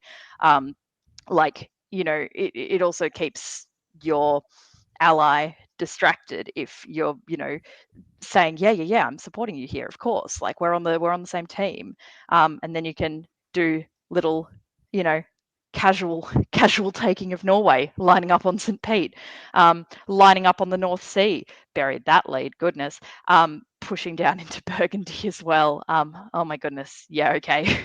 Wow, Germany, quite a turn. The position is looking very nice for Andrew. He's at 10 centers right now. That would put him, as of now, quite comfortably in the lead of the tournament. 330 would be the current standings. That, however, is not factoring in the game Johnny Gillam is playing. So we will take a quick break on this board and head over to the last board we haven't looked at yet. Michalis, you can give us a sign if you are ready to go back. We can also give you a little second. Okay, cool. You are around. So how about we take the finish of this tournament with all 4 of us together, and we make it a bit of an interesting horse race between these 2 boards before we finish this one, because of course Andrew would have in mind, I think Brian wrote earlier that the players were quite aware of the other boards, and standings were occasionally also live updated. So let's have a look at round 4 board E before we look into probably the final 3 game years, because we know that the games drew after 1908, unless they were drawn earlier by the players. And let's look at the final board, which has Doc Binder, former world champion in Austria, Johnny Gillam in England, Derek Bassett in France, Justin Lohr in Germany, Peter Cook in Italy, Robert Chase in Russia, and Keith Davis in Turkey. So Peter and Robert in the East, maybe with a very big board top still in contention, but at least Johnny has no direct rival very close to him. So that might be a bit of an advantage. Picking England next to Derek and Justin here. Johnny and Justin is going to be a very interesting little combo here, because both of them are very aggressive players. Will they just run through Derek very quickly, or will one of them just gun straight into the other? We will find out. So let's go over to the map. We'll put Michalis, who just joined us, on top, so you can take the first turn, and then we will swap around, and we'll go to the spring turn. Well, Johnny goes straight into English Channel, living up to the aggression I just called out. Love to see it. Doesn't go to Wales, so as I said before, you don't have to follow it up. Elsewhere in the West, you also see Italy open to Piedmont, but Germany does not open to Burgundy, perhaps because they knew France was supporting themselves there and it was pointless. So not the best of starts for Derek. The East, meanwhile, you see the old-fashioned Turkish opening with Smyrna following up to Con, and nothing else really of note. Okay, Zoe, take the fall. Yep, so Norway is taken with the army. Nice. Brest does not fall to England. There's a bit of life in France yet. Oh, that is quite funny. The Burgundy Piedmont hostile support, I can only assume, meaning that yeah, no, that's a nice call for Italy, because essentially it's, if you're irritated with me, it's going to take you an extra year to do anything about it. Meanwhile, we have fairly standard things in the East. Russia is in Galicia. There is a bounce between Russia and Germany over Sweden. Interesting to see the bounce as more of a thing. Bearing the lead, 3-build Germany. Rebuild Germany. It's either going to be very, very bad or very, very good. It just depends who your friend is. And if they are someone who's in tournament contention, who needs a really good friend and maybe doesn't think they necessarily need a super big top, I'm interested to see what happens. 3 builds for Justin, fleet in Belgium, 2 armies. That's very friendly towards Johnny. Also, shout out to Doc Binder. Brian just said in the chat he was there as a standby player. I think we saw him on just 2 boards in total and played despite severe back pain. So thanks for making the board happen. Maybe that was needed for the numbers. So great to have people around. I know that as I have hosted tournaments before, it's always great to have some people who are flexible, who are saying, yeah, well, I can play if needed, but if not, that's not a problem. Makes it much easier. So 2 armies for Austria, Turkey and Italy building fleets. That is unsurprising. Just an army, Warsaw for Russia. And yeah, France building fleet Brest, probably saying this way, well, I'm more irritated at you, Johnny, than I'm irritated at Justin. So, Spring of 02, it seems Isaac has some connectivity issues, so we will go to back to Michalis first, and hope that Isaac can join us again soon. Well, things aren't getting any better for Derek. Does successfully bounce England out of Irish Sea, loses Picardy and Burgundy for their troubles. Yeah, this is not a good game for France. Meanwhile, e.g., Germany gets to walk into Sweden as well. Russia pushes down sort of old-fashioned juggernaut where they're in Bohemia, Galicia. Nobody goes to Black Sea, but Turkey doesn't pull the fleet out. Problem with that is that it means that Turkey's quite vulnerable in the bed, so we'll see whether AI can push through. Italy is into Aegean Sea, of course. Yeah, that's basically it at the moment. I think that's a hostile support from Norway of Bosnia back into St. Pete saying, you go back. You go back now. Okay, let's see if Isaac's connectivity is back. Well, I mean, it wouldn't be a DBN stream without the internet having some sort of problem, right? True. Let's while you're here, let's make the best of it and give you the full turn because you might drop out again. So go for it quickly. Quick. Russians push down into Tyrolia. Keep trying to fight off the Turks or work with the Turks. You get a beautiful convoy into Con from the Italians. The EG continue to work together, pushing out into around St. Petersburg and around towards France. Oh, I just can't stop looking at that beautiful, beautiful convoy from Tunis to Constantinople. It's great. So beautiful. I said Turkey's position was shaky. It was a bit shakier than I expected. That is... I don't get why you're supporting Conspurter here. I really don't get it at all. Makes a little sense, yeah. So, I mean, we should also... I don't think we called it out, but Johnny took Sweden. Like, Justin walked out of it, gave the build to Johnny, which is significant. It gives Johnny the ability to put that third fleet down and crap mid-Atlantic, and it also makes the alliance a lot more England-flavoured than it was before. It also gives him... Yeah, sorry, you go. Oh, I was just going to say, like, perhaps controversial, but it's like it does feel like good alliance hygiene because I think there is this sort of rhetoric that a 3-build Germany in 01 needs to be like pounced upon. And if you're saying, hey, no, you're my ally, we're going to get level, I'll sacrifice this, put us into better position, and we can make moves on presumably Russia very shortly. That's smart. Yeah. I mean, it's definitely good to keep England happy. I think it's probably too early for Johnny to do that, but it also leaves the door open for Johnny to brutally stab Justin, who doesn't have a build here. But if Justin wants to, he can cover everything. It just would mean that he would essentially have to pull most of his units back if he wants to be totally safe. And then you have to ask, well, what do we do next if I just walk back and England doesn't go for it? So I don't think it will be the thing that's happening, but yeah. Johnny is in sensible positions. Builds an army and a fleet for Italy, while Turkey has to pick their poison and picks up Eastern Med. If I was Germany here, I'd want that extra fleet to try and break mid-Atlantic. But murdering Brest also works, I guess.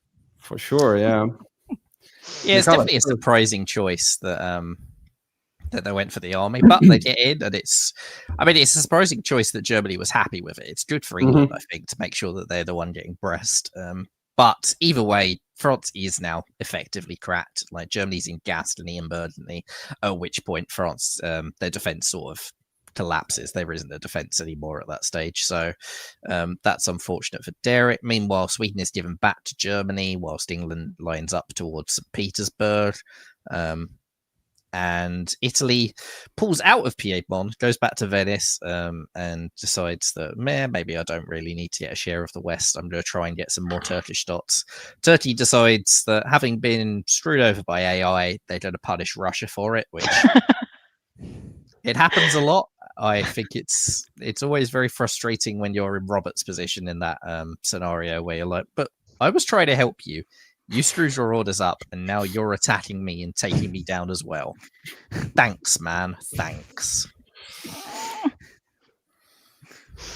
Zoe, How does this continue in full? Yeah, Turkey punishing Russia real good, and getting rewarded by having all their home centers swiftly removed from them. I was interested before what on earth Russia was supporting into St. Petersburg. It made me wonder if there's a good cop, bad cop dynamic going on with Johnny and Justin, and like my presumption that maybe that was a support for a German unit gives me a bit of insight into who the good cop is, which is quite funny given like VDL reputations. So what else is going on?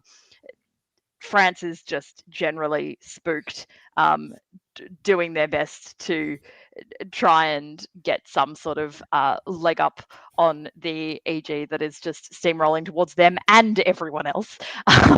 And walk out of Marseille, and Mid-Atlantic goes to North Atlantic, which will be a bit of a thorn in the side for England, or would be if they didn't have several, at least one build. Yeah, one build. Germany gets 2 because they swapped Sweden, and Germany also gets Paris.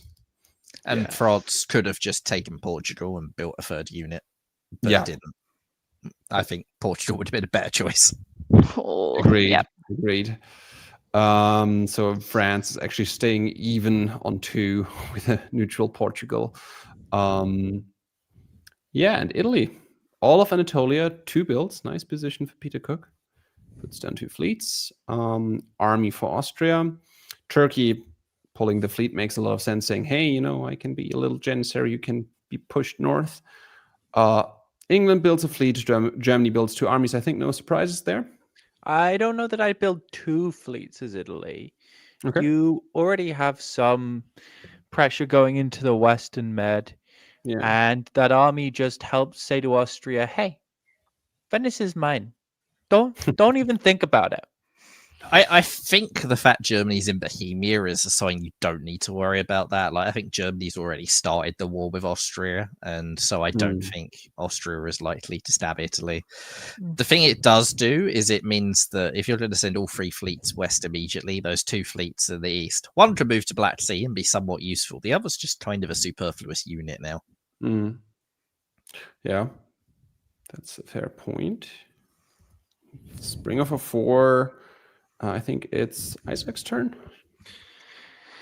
Yes, so now does that pesky thing where it goes to Clyde to be able to go to Edinburgh or Liverpool, so now both have to be covered. Russia is defended against the Turks by the English, these normal sentences that happen in regular games of diplomacy.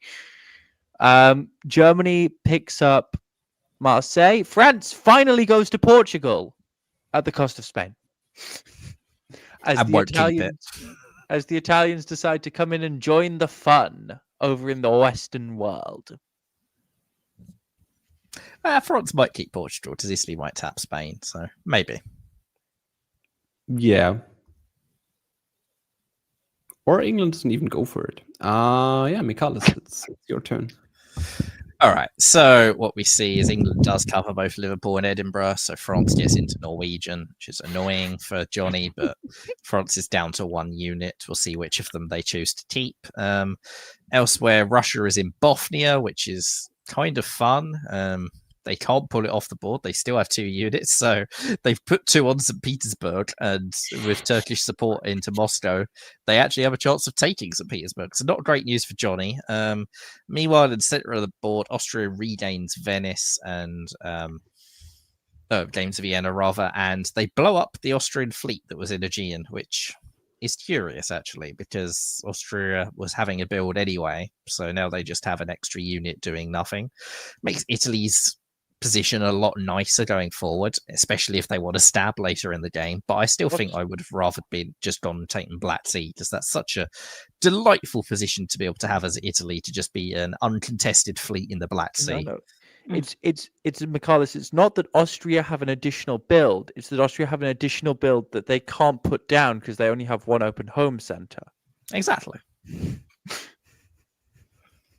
It's an army, as we suspected. I mean, it would have been quite funny to blow up the fleet to rebuild it as a fleet. Oh, I like that French I want to disband. teleport my fleet. Yes, Italy. You don't like my fleet in Aegean? How about you like my fleet in Trieste? It could go to Adriatic. You like it there? I like that. Army I do just Berlin? like, Yeah. Army Berlin, Fleet London. The French disband is beautiful for disruption. Yes. Yeah. They will be dead Is- very soon. But yes, beautiful for disruption, agreed.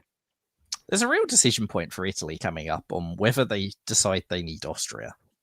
Because right now, like Bulgaria and Greece are both there for the taking, and it's unlikely Austria is going to be able to send units south to cover them. So if you want to go and top this game, can you get enough centers anywhere else to do it? I don't think you're getting the centers in the west. So I think if Italy's going to top this game, it's almost only Austrian dots they can do to take it. So they have to work out how to do that sneakily.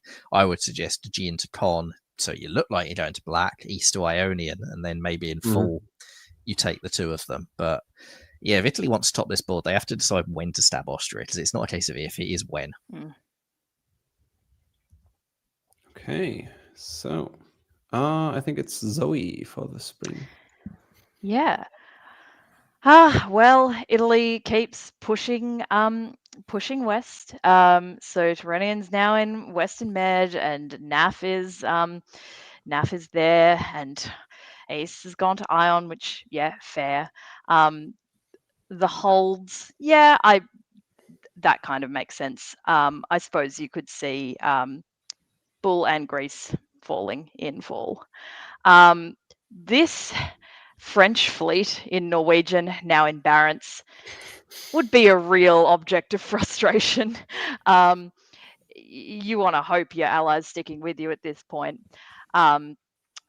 Although that movement of Moscow down to Warsaw is helpful with that pressure. You're going to be a bit less stressed. There were other things that could have happened that could have been considerably worse. If you're Turkey, why are you supporting Austria to Ukraine? Someone explain. Because you're going to help push the Austrian armies forward and away from you. Yes, with two of them on you at the time. I mean, Austria and Italy, who are working together, have been sat with two on Sevastopol for quite a while. I don't think that there is really a good solution for Turkey here. I mean, maybe the idea is, hey, the two of you can guarantee Sevastopol anyway with Rum and Armenia. How about you put me into Moscow? Yeah. Is this actually Eastern collaboration with Russia going down to Warsaw to help with that effort? Push Turkey up to Moscow. Not sure if Russia is in on that plan, but that'd be funny if they were. Yeah. No, but they're not needed to be in. It is indeed a push up into Moscow as the Italians move away, now foregoing the stab on Austria, or at least making it significantly worse. As they push into Piedmont, as the English do a beautiful little convoy down to Portugal to keep their fleets in position, because you don't want to be leaving mid-Atlantic right now. And the French unit is finally destroyed. The fleet in Barents is gone.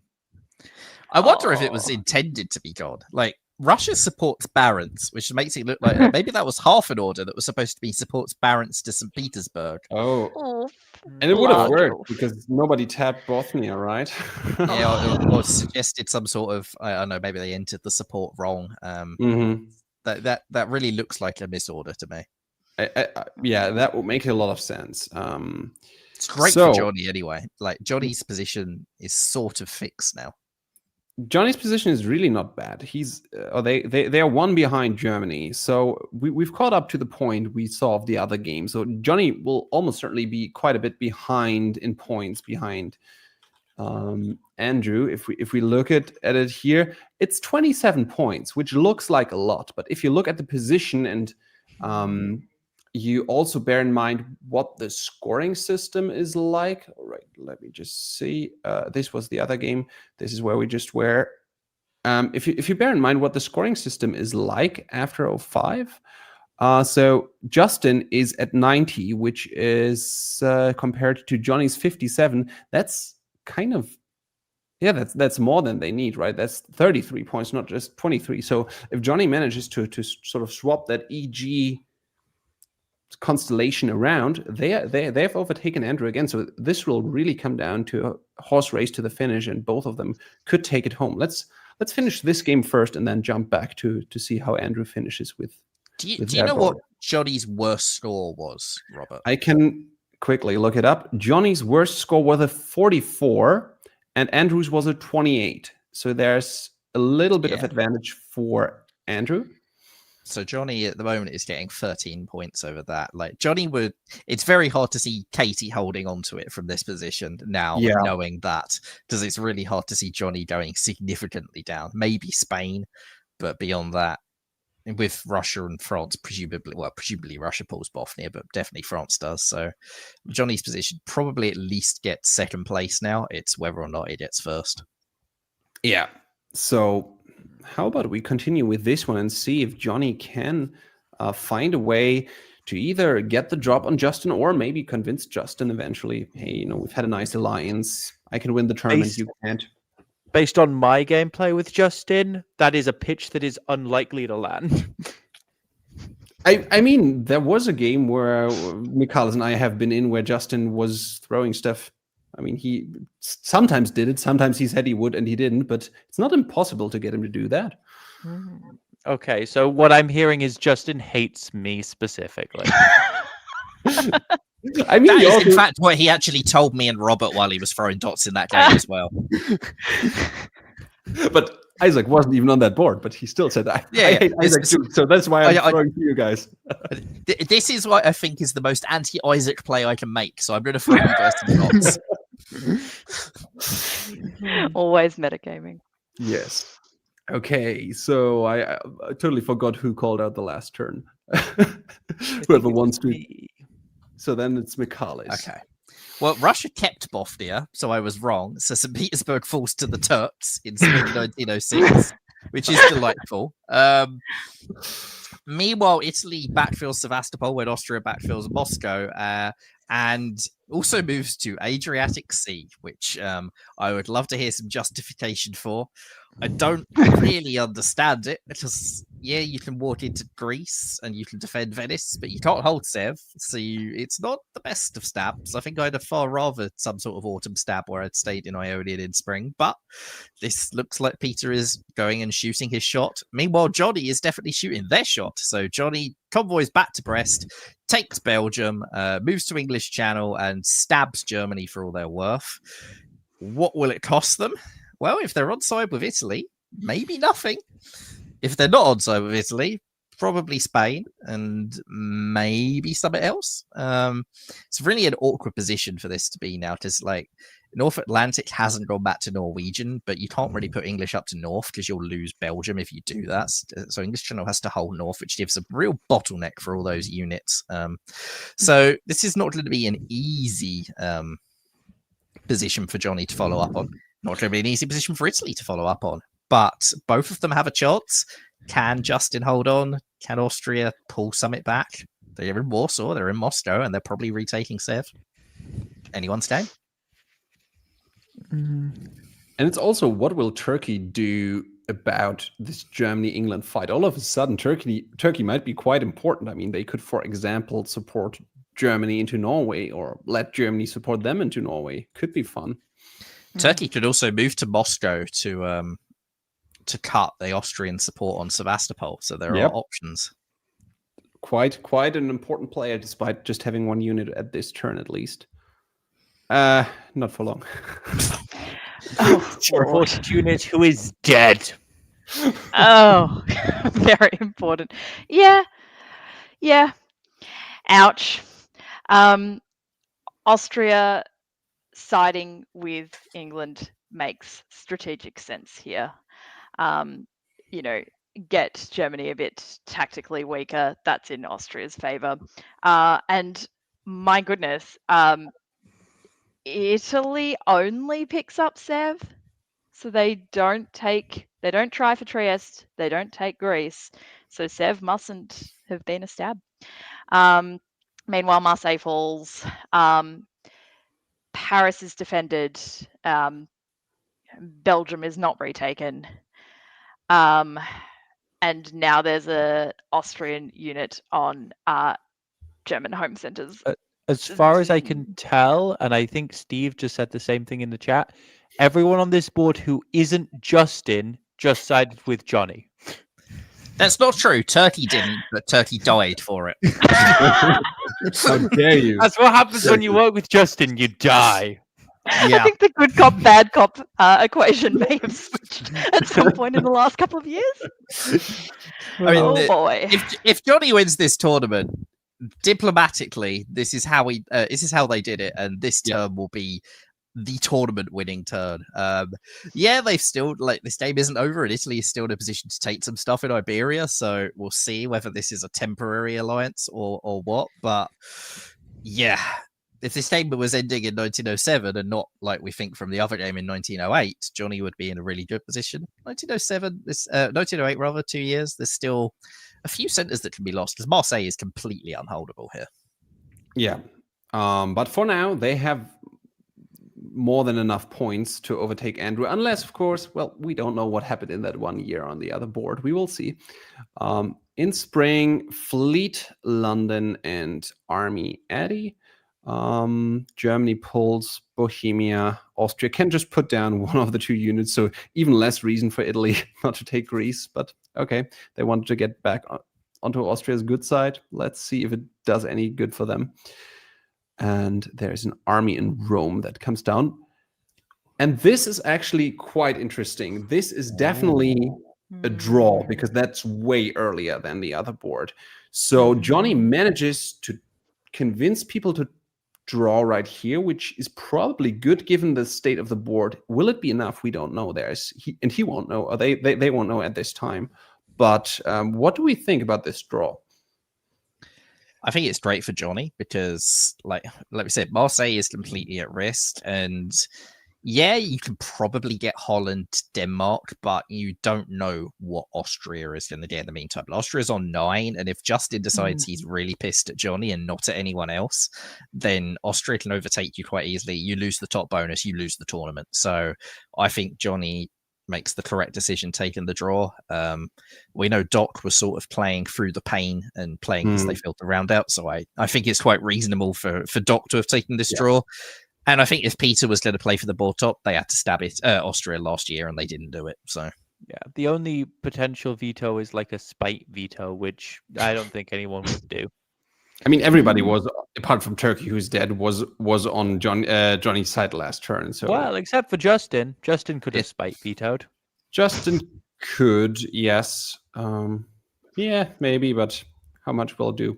I don't know. Yeah. The problem with the spite veto for Justin is that all the centers that fall are Justin's. Like, it's a spite veto that you give up all of your dots to try and hope that Johnny doesn't top, which is not that likely to work. When you say it like that, and argue that's spiteful as well. Like, this was a great played, like a really well played board by Johnny. Yeah. Like, great job. Let's look at it. How many points ahead of Andrew? He's right now 20 points ahead of Andrew. So we will come back. I mean, Andrew still has 3 game years to play probably and is sitting at 10 centers. So getting 13 would definitely be enough. 12, I don't know. I have not looked up what would be the tiebreaker. Maybe the 4th best score, which would favor Johnny, we said, right? Yeah. But that's just speculation. I don't know. So let's go back to this board. And yeah, we had this. This was fall of 5, and Andrew went up to 10 centers. And to securely win this, they would need to come up with 3 more centers and keep the lone board top. So that position is good. Robert, are the standings up to date with the 05 ones? Because we haven't played through the winter here. Oh, that's a good point. I think they are, because I think we had the winter. I will double check. Let me see. No, they aren't. Good point. So they are actually even right now. So 1 more center. That's a big change. So they just need 1 more center. to actually overtake Johnny. Well, that seems quite possible, and they of course have the advantage that they know at some point what they need. They will have figured out that probably Johnny is their main contender, and they will notice that Johnny has drawn like 2 years before the time limit. It's true, but they won't know what happens on the Katie Brandon board, where both of them were in contention and could have got higher scores as well. Yeah, that's true. So maybe they will just say, I don't know, but maybe they will also say, let's see what we will have to do to get ahead of Johnny, and then the rest. Well. So this is the other game, isn't it? Because I'm sorry. Yeah, this was like, no, this can't also draw early. This is impossible. Okay, so it's only like 1 a.m. Yes, 1:30. At least this time we don't have to swap around backstabbing, so it's an improvement from my last stream. Two armies in Kiel and Belgium in Berlin. 1:30. There's an army. You think you'd know the capital of your country? Maybe. What? Is that a city? Kiel and Berlin. France picks up Gascony and the Turkish army in Ankara. So let's move on. Who was up last? Just a second. Spring and Orders of Spring 06. I think I did last turn, so I think it's Zoe now. Okay. Getting my head back into this game. Okay, so Spring 06, Mid-Atlantic moves into Iberia, taking Spain south coast and advancing down Brest to Gascony and English Channel to Brest, north to English Channel. Still really nice, e.g. collaboration here. No signs of that breaking that I can see here. I love a French fleet that's being a menace. Look at that. Look at that. Just taking Naples and now it'll hold on to Naples and Rome. Cool. Yeah, France is on to build right now.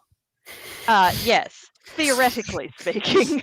I mean, Rome is a home Very center. theoretical. That's how it works, right? You can't build in a home center. Oh dear. Yeah, put up a tent in Belgium or something. Anyway. So Turkey getting into Venice is not insignificant for their chances. That's actually a very subtle move. That given that Italy and Austria, if I remember rightly, have been at loggerheads for a long time in this game, it's a good chance Turkey holds Venice now. Mm-hmm. Hmm. Isaac, tell us about They it. do indeed. They're supported to hold in Venice. The Italians are supported up out of Tunis. And the English lose Sev to the Turks as they manage to hold on. So going up 2 here for Turkey. And Germany playing a little paranoid. Well, not playing paranoid, but getting into Belgium, picking up Marseille. EG advancing position, and we've got this wonderful little move where Picardy goes to North Africa because then it's nice and out of the way and can't bother us with our centers. Our rightfully held centers in France. And meanwhile, the French menace fleet is supporting Tunis into Tyrrhenian Sea. Okay, Which I guess kills Italy the was Italian. just like That Italy kills was the like, "I'm done Italian. here." Yeah. Wow. Tough luck, Jeff. Ouch. Well played, Ouch. Al. Theoretically building, but not Building being 2. allowed. Oh no, they're in North Well, just Africa. one They're still because they have building. Yeah. 3 units still. But yeah, still very, very nice. And this is the one center Andrew would need. They don't know it at this point, but if they could come up with a draw right here, just hold on to that score. That would win them the North American Diplomacy Championship. They also, because England's not building because they lost Sevastopol, that walkover to Edinburgh is right there. So let's move on into spring of 07. First builds, of course, there's an army in Berlin, 2 builds for Turkey. They seem to be a bit too far behind to catch Germany, but who knows if they make some sort of I big think they lead. needed 2 armies if they were going to do it. Seems so, yeah. It's hard to see where this fleet is getting before the end It of 08. Of depends. course, also Like, they if- don't know. Yeah, if Yeah. they can convince France to work with them, and like France has superfluous centers that they could give to an ally that punishes the people who attack them all game. So even though El has been sort of janissering for England for a while, now that Italy's dead and El probably won't die in this game, maybe they will switch sides and decide to be pro-Turkish. Especially if England takes Portugal now. True. Spring of 07. I think it's Michalis again. All right. Well, Germany gets Moscow, which I think is probably the tournament. They get Edinburgh as well. I think that will be that, barring some sort of cataclysmic change of events elsewhere. They blow up the English army in Gascony for good measure because England doesn't move out of Brest, which is probably not ideal. Yeah, Seth has been sort of outmaneuvered by Andrew for a few turns here, and now Andrew finally decides to complete the job. Yeah, looks like it. Hard to see that Germany loses a lot in 3 turns, if anything, from this position. In And it's fact, hard to see Turkey gaining anything either. Like, unless Austria decided they want Turkey to win this game, which feels unlikely, there's not really any dots that can be thrown to Turkey to take the top away. Yep. Andrews to lose. Definitely looks like it. Eddie, St. Pete, maybe. Yeah. oh, yep. Yeah. Eddie, St. Pete, Moscow. Oof. Seth doesn't really care that much anymore. And Turkey gains nothing, right? So that will yeah. be that. It's 14-8. Wow. And this is where they draw. So congratulations, Andrew Wu, our 2025 North American Diplomacy Champion. Amazing. Big congratulations. We can have a quick look at the standings again. And it's actually just by 1 center. So I guess the calculations we had were actually correct. So it was closer than we thought. But they figure out at this point that this is what they need. And they also, I think it must have also been an early draw because it's at the end of 07. And we definitely saw a few games go into 1908. I don't know if it was a central clock that was used or not. I don't believe so. So then it could potentially also be just that they read orders more slowly on this board and this was time. Either way, nail biter, just 1 center separating. Andrew Wu and Johnny Gillam both playing a wonderful, wonderful tournament. And then if we go back, Katie Gray in 3rd, Brandon Fogel in 4th, and Andrew Zick with that great Austrian ball top in the last round, jumping up to 5th. What a tournament. What a cast of players. So hold your thoughts for final comments on how did it happen? What did Andrew do right? And where did it maybe go just a tiny bit wrong for Johnny? Because first we will take a look at the interview with our champion, Andrew Wu, and then we will come back for some final thoughts on the game and on the tournament in general. So let me just find the right video because this is new. Here we go. DipCon winner 2025. Andrew, I want to be the first person to congratulate you as the 2025 DipCon champion. How are you feeling right now? I mean, just very stunned. I really didn't expect to do this well. I just came out here and hoped to have fun. Well, we interviewed you right after the end of round 2, and you said you were astonished, surprised that you were in that position. And I asked you, you don't remember this because it was yesterday, but I asked you, what was your strategy going into round 3? You might have a target on your back. And you said, I'm going to play my game. I'm going to play the same game I played to get here. I'm not going to change my strategy. How did you do in round 4 in that regard?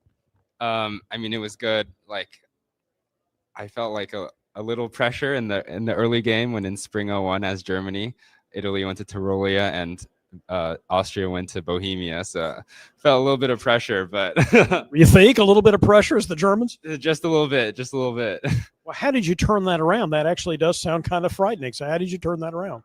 I mean, France had expressed an interest in a Western triple, early game, and I realized, this might be the time.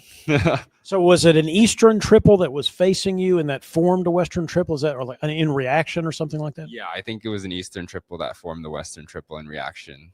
And then France went to the Med and England jumped on France. So how long did your Western triple stay intact based on the fact that it was sort of forced on you? It lasted 1.5 years. And then how did the game change after that? And then we kind of grinded down. Me and England had the jump on Russia really early on. And Russia was just facing an AT, so it was really hard for them to play. So unfortunately, we did take advantage of that. And then we had the jump on France and just worked from there, and Italy joined in. So I felt like everything just went my way. Certainly sounds like it. Well, as you were playing your the round 4 game, did you realize how close you were and where you were in relation to winning this tournament? I mean, I kind of knew that I was in a reasonable spot going in. If I played well top the board, I have a good chance to win. So I just figured I'm just going to play for maximum tempo, try to get as many centers as I can, and things worked out. I think things worked out is the understatement of the year. You are now the latest DipCon North American champion. All right, so let's stop talking about that anymore. Everybody knows you're good. I want to talk about some other things. Tell me a couple of players that really stand out to you that you played with this weekend that you either really enjoyed or really thought they were great, or both. I played a really good game with Seth Harrison. I feel like I've never run an AT that good in my life. France got jumped on early. I was Turkey. He was Austria. And we were like, yeah, let's just get Russia and Italy. And it was just the best alliance I've ever run. So, well, that's definitely something to remember. There were a lot of strong ATs in this tournament. Yeah. I mean, I feel like it's just so fast when it's done right.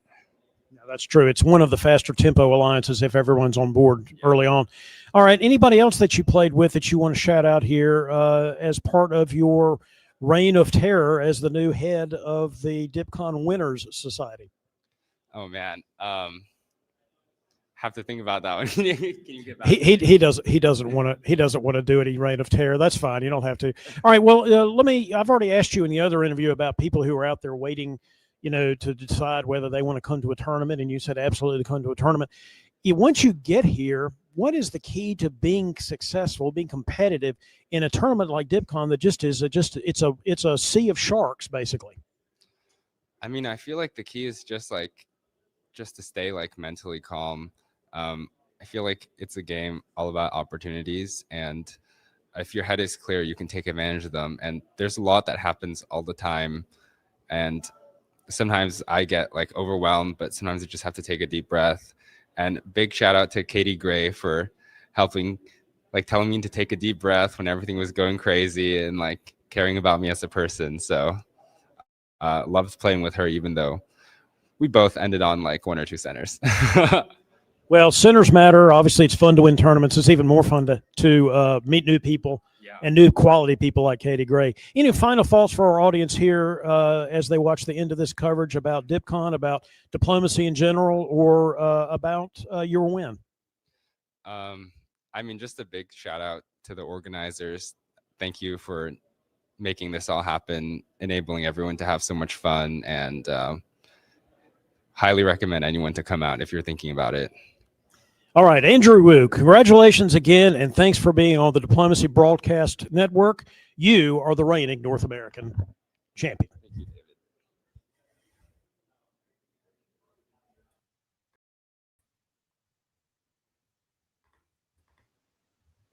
Wow.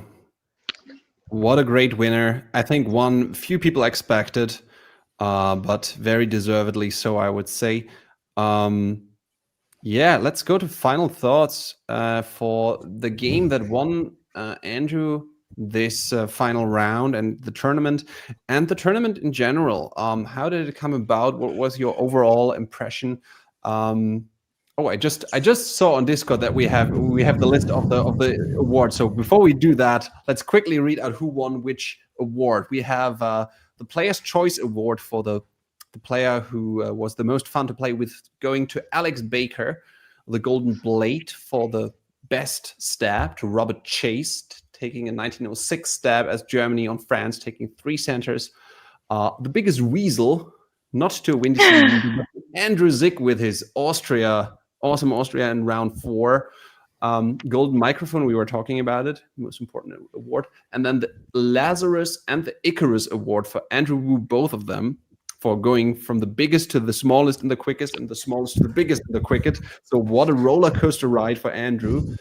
The Chicago Red Hole award went to the board that kept Denmark neutral until the end of 1906. TD's choice to Keith Worstall. Weasley's Weasel to Noah Merritt. France stabbed Brandon Fogel 3 times. So that's a good reason. As you should. The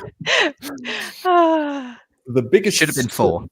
The biggest scope, the baby weasel, going to Joshua Taylor. The mayor of Chicago going to Julian Wellman.